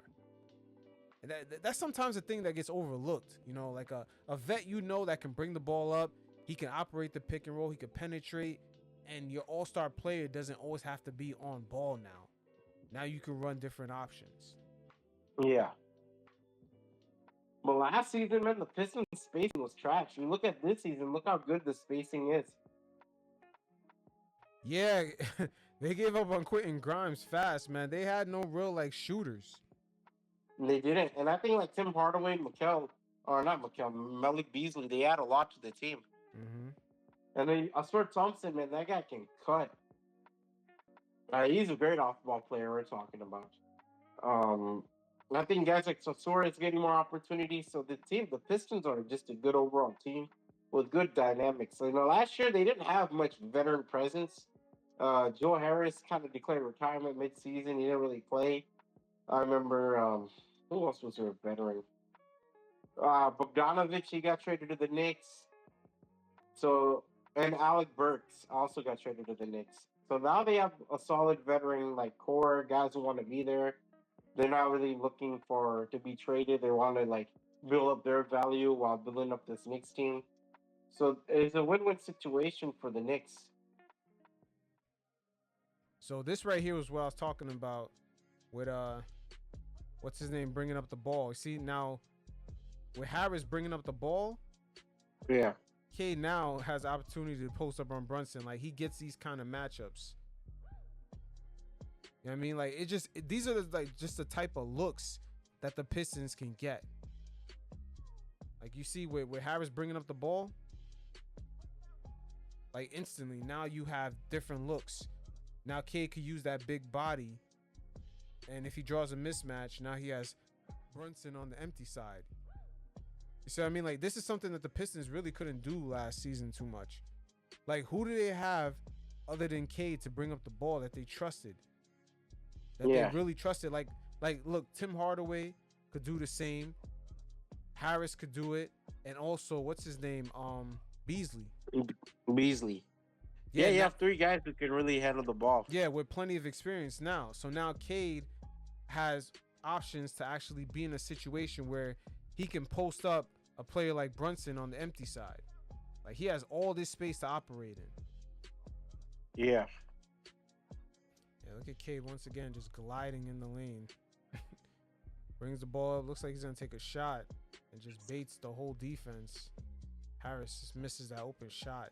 Man, imagine they just surround him with some shooters. My man Cade looked like he's gonna have football numbers for assists. See Cade. Oh, some nice sexy dribble moves. Man, how many times he touches the paint while dribbling the ball? Like this guy just fully waits it out. And yeah, that is Beasley, right? Number 5? Yeah, number 5 is Beasley. Beasley with the open shot. Easy money. But you saw how many times Cade touched the paint while dribbling the ball and never giving up on his fucking dribble? Yeah. That right there is Kuminga's issue in the pick and roll. It's like how many times is he still holding the ball? Like how many times is he still dribbling? Like he quickly gives it up and he's trying to be aerial. He's trying to use his athleticism off rip. Like sometimes, like I'm not sure if you noticed in the other game film, even when he's behind the defender coming off the screen, he's already giving up his dribble to go airborne. Yeah. He's already starting to gather his steps. But I also think like due to the lack of like athleticism, Cade is much more grounded in how he plays. Mm-hmm. That's a good point. That's a good point. And he'll use a lot more finesse where Kuminga lacks finesse, despite being a lot more athletic than Cade, for example. Like Cade reminds me of a European player, man. Yeah, in a way, yeah, that's kind of true. He uses like a. Like you're not really seeing an American flashy player with this guy. Nah, he's almost like a smarter, like a more. Wow, he's like a more efficient Ben Simmons. Like he's almost like what people wanted Ben Simmons to be, without the athleticism. Yeah, but he has athleticism. He just uses it differently. Ben had a more charming game. Yeah. Check out Cade. Look at this pass right here. Sheesh. Wow. Yeah, Cade is something else, man. He's special. He got like that J Kidd kind of vibe to him because he's tall. Yeah, he's tall, so he's able to look over. He's able to look over other guards. Man, I'm just imagining him around a bunch of real shooters. That's something they need to get off the free agency market or draft. But yeah, I got to see that again. Okay, just attacking, staying patient. Ooh, nice pass. Yeah. Wow. Yeah, that was right on the money, man. I didn't even think that was even possible when you see him get in the paint there. Pistons, yeah, he really gets the offense going here. Cade and he's a good off-ball player, man. Mm-hmm. I think that's one thing Cade's game is really good. He's a good spot-up shooter. Yeah, he's staring at Brunson right here. Brunson thinks he's going somewhere in here. He kind of looks off everyone OG is, telling he's telling someone to focus on Harris, but Cade really has his eye on the roller here, Isaiah. Yeah. And looks, it gets the Pistons offense going. Great ball movement, but it all really started with Cade right there. You saw that Cade looked them off. Bro, he just has good vision of the floor. And he has he really talented, does. like I said, talented off-ball players, man.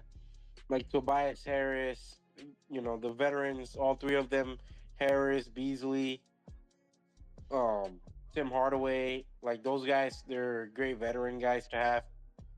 That's why I was a fan of like them signing Tobias Harris from the start. Because I'm like, yeah, it's not a sexy name and Harris isn't a playoff player, but they don't really need Tobias to be a playoff player. They need Tobias to help them lead to the playoffs. But they don't need Tobias to in later rounds as compared to like Philadelphia. Yeah. Philadelphia needed they were missing shooters. The only thing Detroit, they're missing a more polished second option. Yeah, that's really what they're missing. Yeah. Other than that, you have anything else to say on Cade and the Pistons? Bro, Cade and the Pistons, man. Like I said, bro, I think I've repeated it. The Pistons, like JB Bickerstaff, deserves a lot of credit. I think he's finally built a team around Cade Cunningham out in the front office too, the new one with Langdon. They've done a good job building them a roster. Having guys who can really play off of Cade. He's done a good job in kind of the defensive end of the Pistons, and on offense, the Pistons have been solid. So credit to JB Bickerstaff. He knows how to build a culture in Cleveland. He just done that before. He's building a culture in Detroit, which hopefully thrives because the NBA is better with a team like the Pistons, man. A lot of the history. Midwest teams are always fun. Yeah, the Pistons are a franchise with a lot of history. The Midwest is just fun in general. Indiana, Chicago, Detroit, they're fun. Milwaukee, they're fun. So you just want them to have a good team because those fan bases kind of deserve it. They're fun. They're hardcore about their teams. Definitely, for and sure. And Definitely. the veterans too. Like the Pistons overall as a team, they're enjoyable. I think the younger guys from Asur Thompson, Marcus Sarcer, Jaden Ivey, Duran, I'm probably Ron Holland. They're very fun. They're watchable guys. I think even the veterans have been watchable. I think Malik Beasley, he's having a fun season. This year. Which is shocking, man. I was shocked. I was like, is that Beasley cooking over there like that? He's having fun. That's crazy. He's playing his game. Bro, there's times where I have to I sometimes think number 30 is playing out there when I watch him play. I'm like, damn. That's funny. That's funny. Yeah. He's been great. Tobias Harris, he's always going to be a solid veteran. Overhated because of his big contracts in Philadelphia, but he's always going to be solid. And Tim Hardaway Jr., same thing. A little overpaid throughout his career, but he's always going to be solid. Now, the quick question I want to ask you before we go, do you think that the Pistons, what kind of identity do you think they're slowly starting to build? Is it a more physical identity, or do you think they're going for more jump shooting? More physical. More physical? Yeah, I think they just have the personnel for more physical. Because I forgot to give credit to Isaiah Stewart. But Isaiah Stewart or Sir Thompson, they're more physical players, and they're you know what I mean. I think outside of Cade, they have much more physical players. Yeah. Well, what do you think? I think they're going for some sort of they're going for more physicality. The only thing is that they're slowly probably going to start fishing for some more shooters. Yeah, they have to. They added Tim Hardaway. They added Beasley. I think the shooters is what really is going to open things up for them and kind of modernize their offense, because a lot of the Midwest and East Coast teams, they're still, I don't want to say they're stuck on the old way of just running an offense, but like the Knicks, this is the first season we're seeing the Knicks actually having a modern offense that fits the current NBA. You know what I mean? And Philadelphia took time to adapt because they were still trying to force themselves to build around Ben Simmons. And, it's slowly some of these more old school East Coast franchises, and I know the Pistons are not really East Coast, but them, Chicago, the Midwest teams, they sort of operate with the same mindset. They're not as analytically driven as some of the, the West Coast counterparts, but They, you know, But they never hired love coaches that are- drafting strong power forwards. These organizations, they love it. But you know, they're slowly kind of getting out of that mindset and beginning to open things up. I think it's But really I going think to help like out strong Cade. power forwards, they have been playing a big role. Like I think the Knicks rebuild, you could give credit to a strong power forward. Same with Detroit Pistons and Isaiah Stewart. And I think like the Knicks coach, they don't really hire analytic coaches, to be honest with you, as compared to the West. They don't, but I don't think they have to. But I think it's really the player selection. You know what I'm saying? Like the Knicks, this is the first time when they got Cat, they've actually adopted their offense now to kind of open things up for Brunson more. And I think it's the same approach in a way that maybe the Pistons, maybe if they get a decent pick in the draft, maybe they can try to find a stretch, you know, big to open things up more for Cade to even cook better, to get Jalen Ivey better shots, to get Holland better shots, to get Beasley even cooking even better. Like these things are the beginning, I would say, dominoes to fall to cause things to open up for everyone else. And I think certain NBA franchises have adopted a lot slower than others, but they could still mix that in with the physicality of Isaiah. They could mix all that in. But I also think those East Coast teams, they really like that toughness within their coaches, which is why you see Tips thrive in the East Coast a lot. You guys like even like JB Bickerstaff. For the West, you kind of see like analytics friendly coaches kind of take on the job. But some of these teams, they could end up getting bullied anyway. That's the thing that never gets talked about, because Jokic, you know, as much as people, you know, think that he's shooting and doing all that, that guy will bully the fuck out of players, man, in the post. Him and Luka, they're low key bullying guys, dragging you down in the post. if you come too close, they'll drive on you and just bring you down there.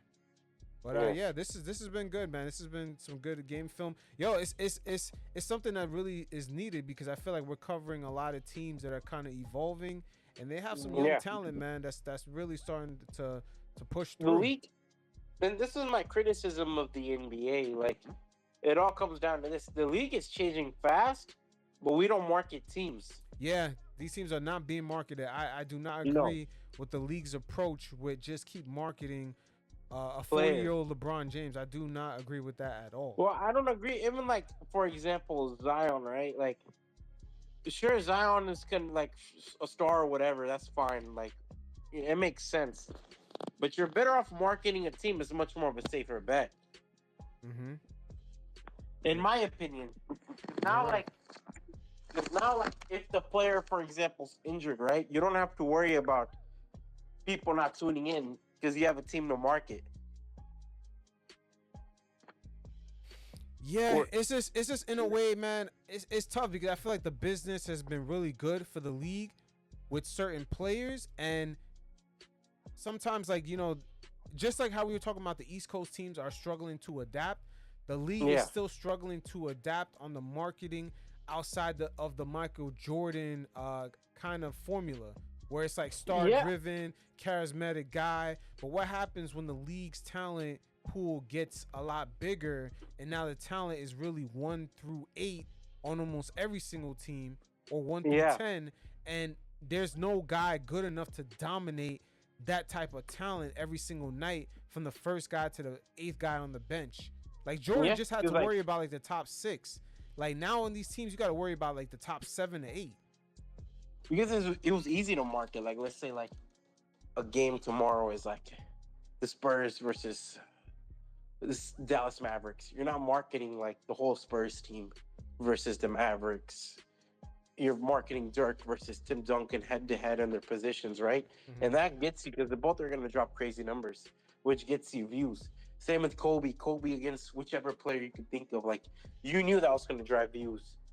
Even LeBron and kind of Steph Curry and kind of the whole dynamic of the Warriors at Cleveland, you were able to sell based off like the idea of like three of the top players of the league playing in the NBA Finals. Where I think now it's kind of hard, because like now look, like now you got like Jokic probably would have been the last one, but even like the Miami Heat, they're not a team with a clear top 10 player in that 2013 run, you know? No, they're gonna have to market styles, which they slowly have eliminated. Like normally they can market, the high-powered Shaquille O'Neal, big and powerful, versus the finesse Phoenix Suns. You know what I'm saying? Yeah. Quick powered, quick offense, fast triggered offense, Phoenix Suns. Like they can't do that no more. Everyone is the same thing. That's the problem Or with the that big whole fundamentals analytics with shit. your grandfather would love to watch, Tim Duncan, like stuff like that. You can't do anymore. You can't. I mean, you don't even have to go like the grandfather route with the Tim Duncan because that style will always exist in basketball. Yeah, It of will course. always But like, exist. But the thing is, that style, it should be marketed. How would it match up going up against a team that shoots nonstop versus a team that plays half court? Like they've mastered the half court, slowing the game down. They control the game. You know what I'm saying? Like they don't know how to like they can't even market that today because they eliminated all that. Everyone plays the same way. Yeah, They've but like eliminated all that. there's no creativity. But I think like that's what basketball is missing because like personality sold a lot more easier because I think they were a lot less accessible. Now players are accessible. So if I'm a basketball fan, right, I don't really have to tune into a game to watch my favorite player anymore. Oh, that's another good point. That's another good point. But at the end of the day, I think the competition and the competitiveness is what's going to draw the fans in. But it's going to be hard for the NBA to do that when everyone's fucking rich. You know, you got the guy off the bench making 15 mil a year. Like it's gonna that's the part I'm waiting for the league to kind of be realistic about because it's hard for everyone to be rumble and tumble fighting for to be the best when everyone's rich. Yeah. Off the first contract. Like that's kind of crazy. After those 4 years, you're set for life. Not even that. Like after the first contract, you could be a role player, and then after like a couple years, you secure a contract. You're getting 15 mil to be the second player off the bench. Yeah, I agree. That's kind of crazy. Like I said, bro, it's kind of like the NBA, the way it's set up, right? Like the way the NBA has now been set up. Like we're looking at a new league overall, and I think with that new league, you have to market teams. Like when you look at the Orlando Magic, right? Like Paolo and Franz on surface level, they're the bigger stars. But then when you watch the game, you're watching guys like even Jet Howard, someone who didn't really get minutes last year. He was able to put up a solid performance against the Bucks. Anthony Black, Jalen Suggs. So now you have a lot more going for you when you market overall teams. Mm-hmm. Yeah, it's gonna be tough. It's gonna be real tough because I feel like at the end of the day, like you said, the marketing the teams like the NFL, they got to go that route, but they also got to go that route because the talent pool is just too good. Like Michael Jordan today would have a more difficult time dominating all these guys because he's not dominating 1 through 6. He's dominating almost 1 through 8, 1 through 9. Like there's guys that could literally affect the game. That are on these teams. These teams are deep. And I think just the social media, I think we kind of forget. Like I said, they're accessible now. Like if I want to watch, let's say like my favorite player growing up is Paul George. I don't really have to watch a Paul George game anymore to like get the access to Paul George. Correct. Cause he's on Podcast P. Yeah. He's on Draymond. Yep. A lot of these what's that one young guy on the Philadelphia McCain? I don't need to turn on the Jaden McCain game. I just need to turn on my TikTok. Hell yeah. You need to put on your favorite nail polish and turn on TikTok, man, to see Jaden McCain. Watch him dance and shit, you don't need that shit anymore, bro. I think that's what the league needs to catch up on is I think Jokic works well because he's not very accessible. Same with Kawhi. Like they're not accessible guys because they're not on social media. Even Kobe to a degree before he had left. Yeah. He wasn't that accessible. Like Dirk, Duncan, they weren't very accessible. But the thing is, now the players are much. Even LeBron's accessible. Yeah, but LeBron a little bit too much. A little bit too much, sure, with the statements and stuff. But he's a lot more accessible. So that's where kind of the league kind of gets left in a dark limbo with accessibility and kind of like fans don't really need to care, about watching the game to tune in with their favorite players because they have Instagram, Correct. Yeah, man. I think that's Yeah, it's Man, it's that's the it's only it's point I it's got. been it's definitely it's a conundrum for the league, you know, because everyone at the same time, no matter what, is gonna get richer. I don't know if incentive based contracts is gonna be the next move. I don't know. I don't know because Maybe, in order to maybe crack down on the like rest games, you could make incentives like you play certain amount of games, you get this many bonuses. Like a lot could go into it. Maybe like a lot can go into it, but I think like a lot of these players have become brands themselves, where Mhm. a lot of them don't. I don't think a lot of them view the team as a necessary for their brand anymore.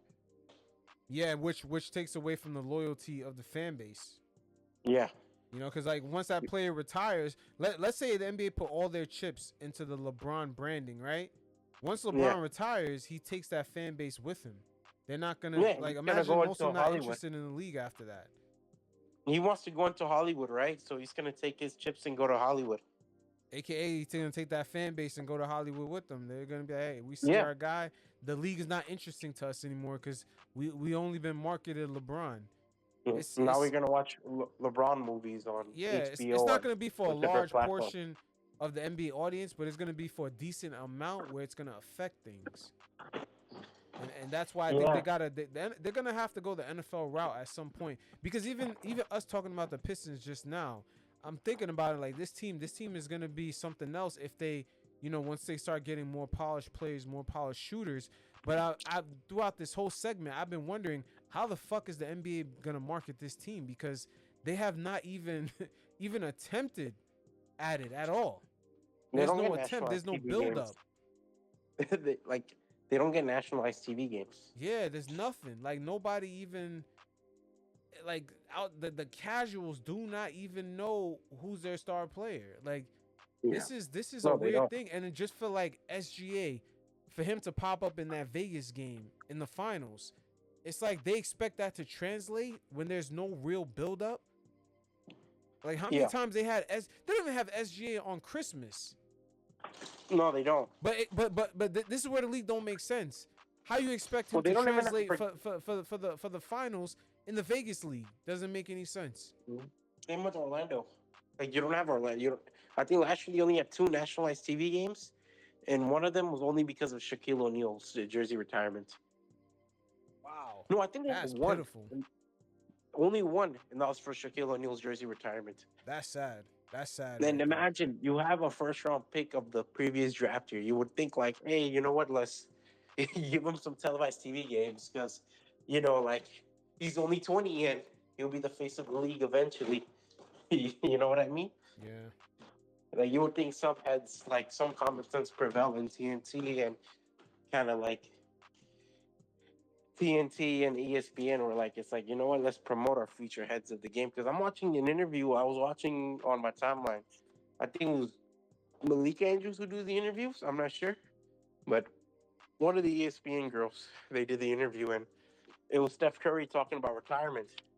And I'm like, holy fuck, man. Like, this is what we're relying on to carry the NBA for like years to come. Like, this guy's already entertaining retirement. Exactly. It's kind of crazy. Yeah. It's kind of crazy. Like good for him, man. Like that's why I say out of all major leagues, like the NBA has regressed the most. Like even MLB has seen a spark in like kind of relevancy because people care about the MLB because of the Dodgers becoming relevant and the Yankees. Mm-hmm. And if you notice, baseball don't really, their players, if they were in the mall shopping, they're not going to really cause a frenzy like an NBA player. They're not going to be easily as spotted. But the NBA has been so focused on individual brands that they've kind of ignored their brand. And they're going to have to work with, the television partners like ESPN.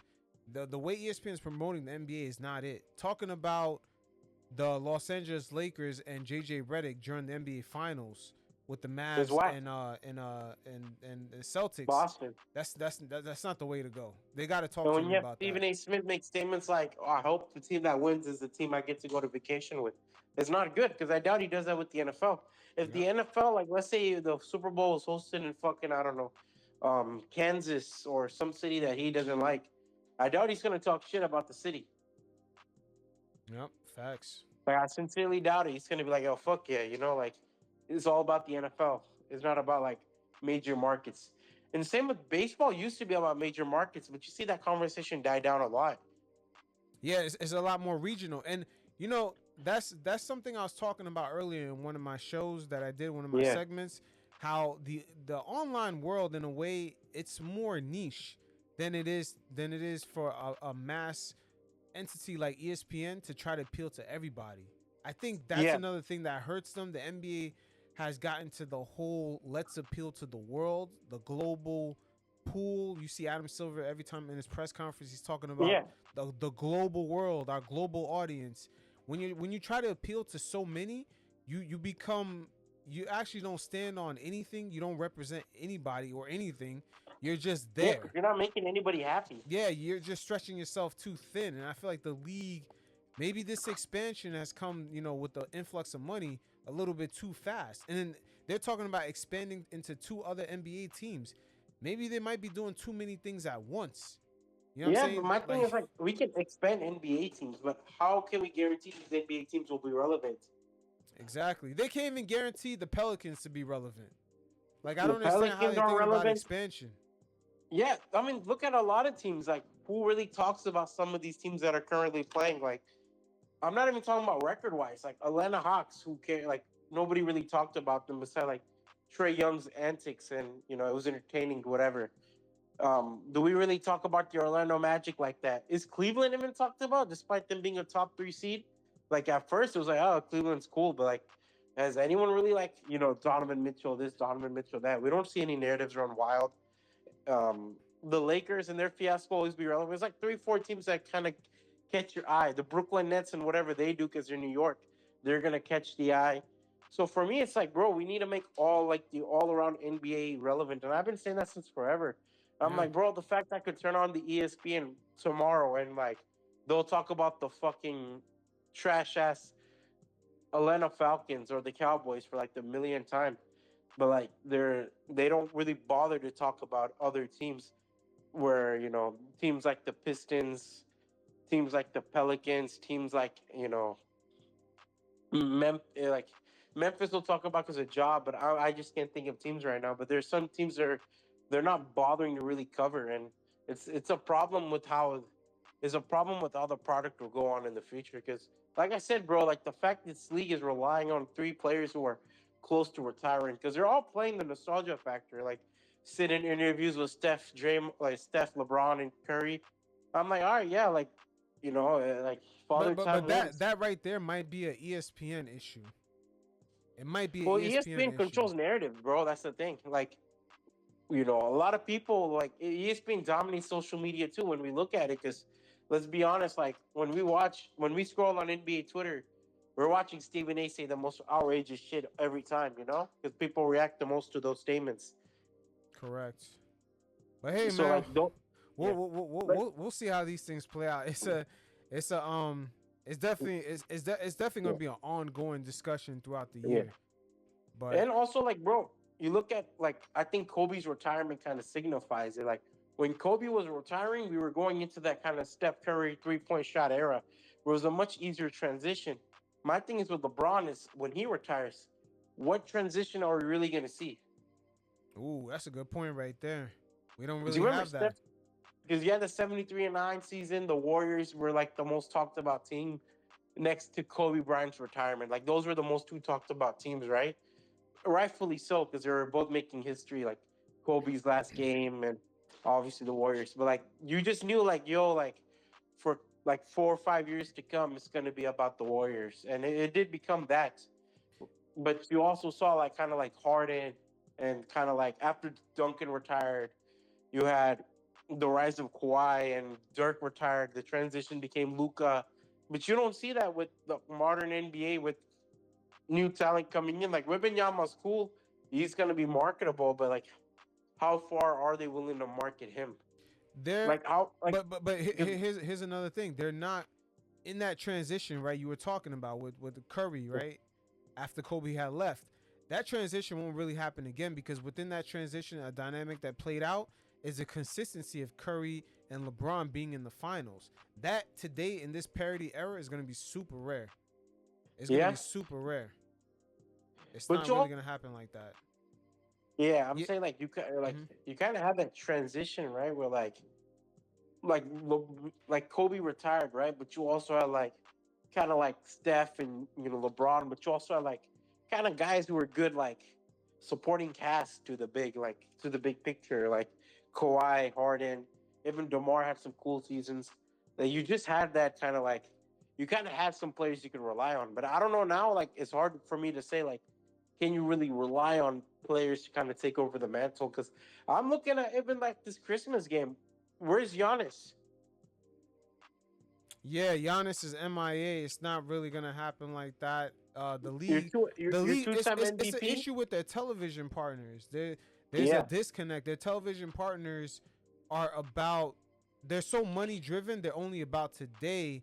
They're not necessarily looking about tomorrow. Because I remember who exposed it. Was it It's one of the major analysts at is it ESPN. Windhorst? Tim Legler, I think it was. Oh, He exposed okay. that he wanted to talk about the Pacers, but they said that doesn't get them any ratings. They were so rating and clickbait interested that they didn't care about talking about teams that were starting up, new play styles when Tyrese Halliburton was going crazy early last year. He said Yeah, ESPN did not want to talk about that. They wanted to focus on the Lakers. yeah, of So course. Because then you get stuck. Like when you look at like last year, like Andrew Nimrod goes ham, but you like I said, Andrew Nimrod goes ham. Good for him, but it doesn't do anything for the average viewer because we were never told to give a fuck about Andrew Nimrod. shit. But yo, man, definitely appreciate you, man. This has been dope. We definitely gonna do this again. And yeah, enjoy your holidays, man. Enjoy yours too, man. All All right, right, man. bro. Appreciate Subscribe you. to Orange Cookies Yeah, on you guys YouTube. definitely hit up the link in the description below. Check out Syed's Substack. Dope articles in there, man. We're gonna have some more of this dope conversation. Do some more of this dope game film, man. We got a lot of things to cover during the season. And For sure, man. For sure. The season's and most of still. the storylines are playing out on the court. They're not Yeah. necessarily playing out with the storylines with the regular non-court activities like the Zion William thotties. That's Yeah. not playing out as much anymore. Zion William thotties. But Yeah, like I said, bro, the season's still young. The season's just started like 2 months ago, so definitely. there's a lot moments that we can catch up on. Yeah, for sure. All right, Syed, definitely stay up, man. Enjoy your Hello. holidays, man. We'll link up. All right, brother. Peace.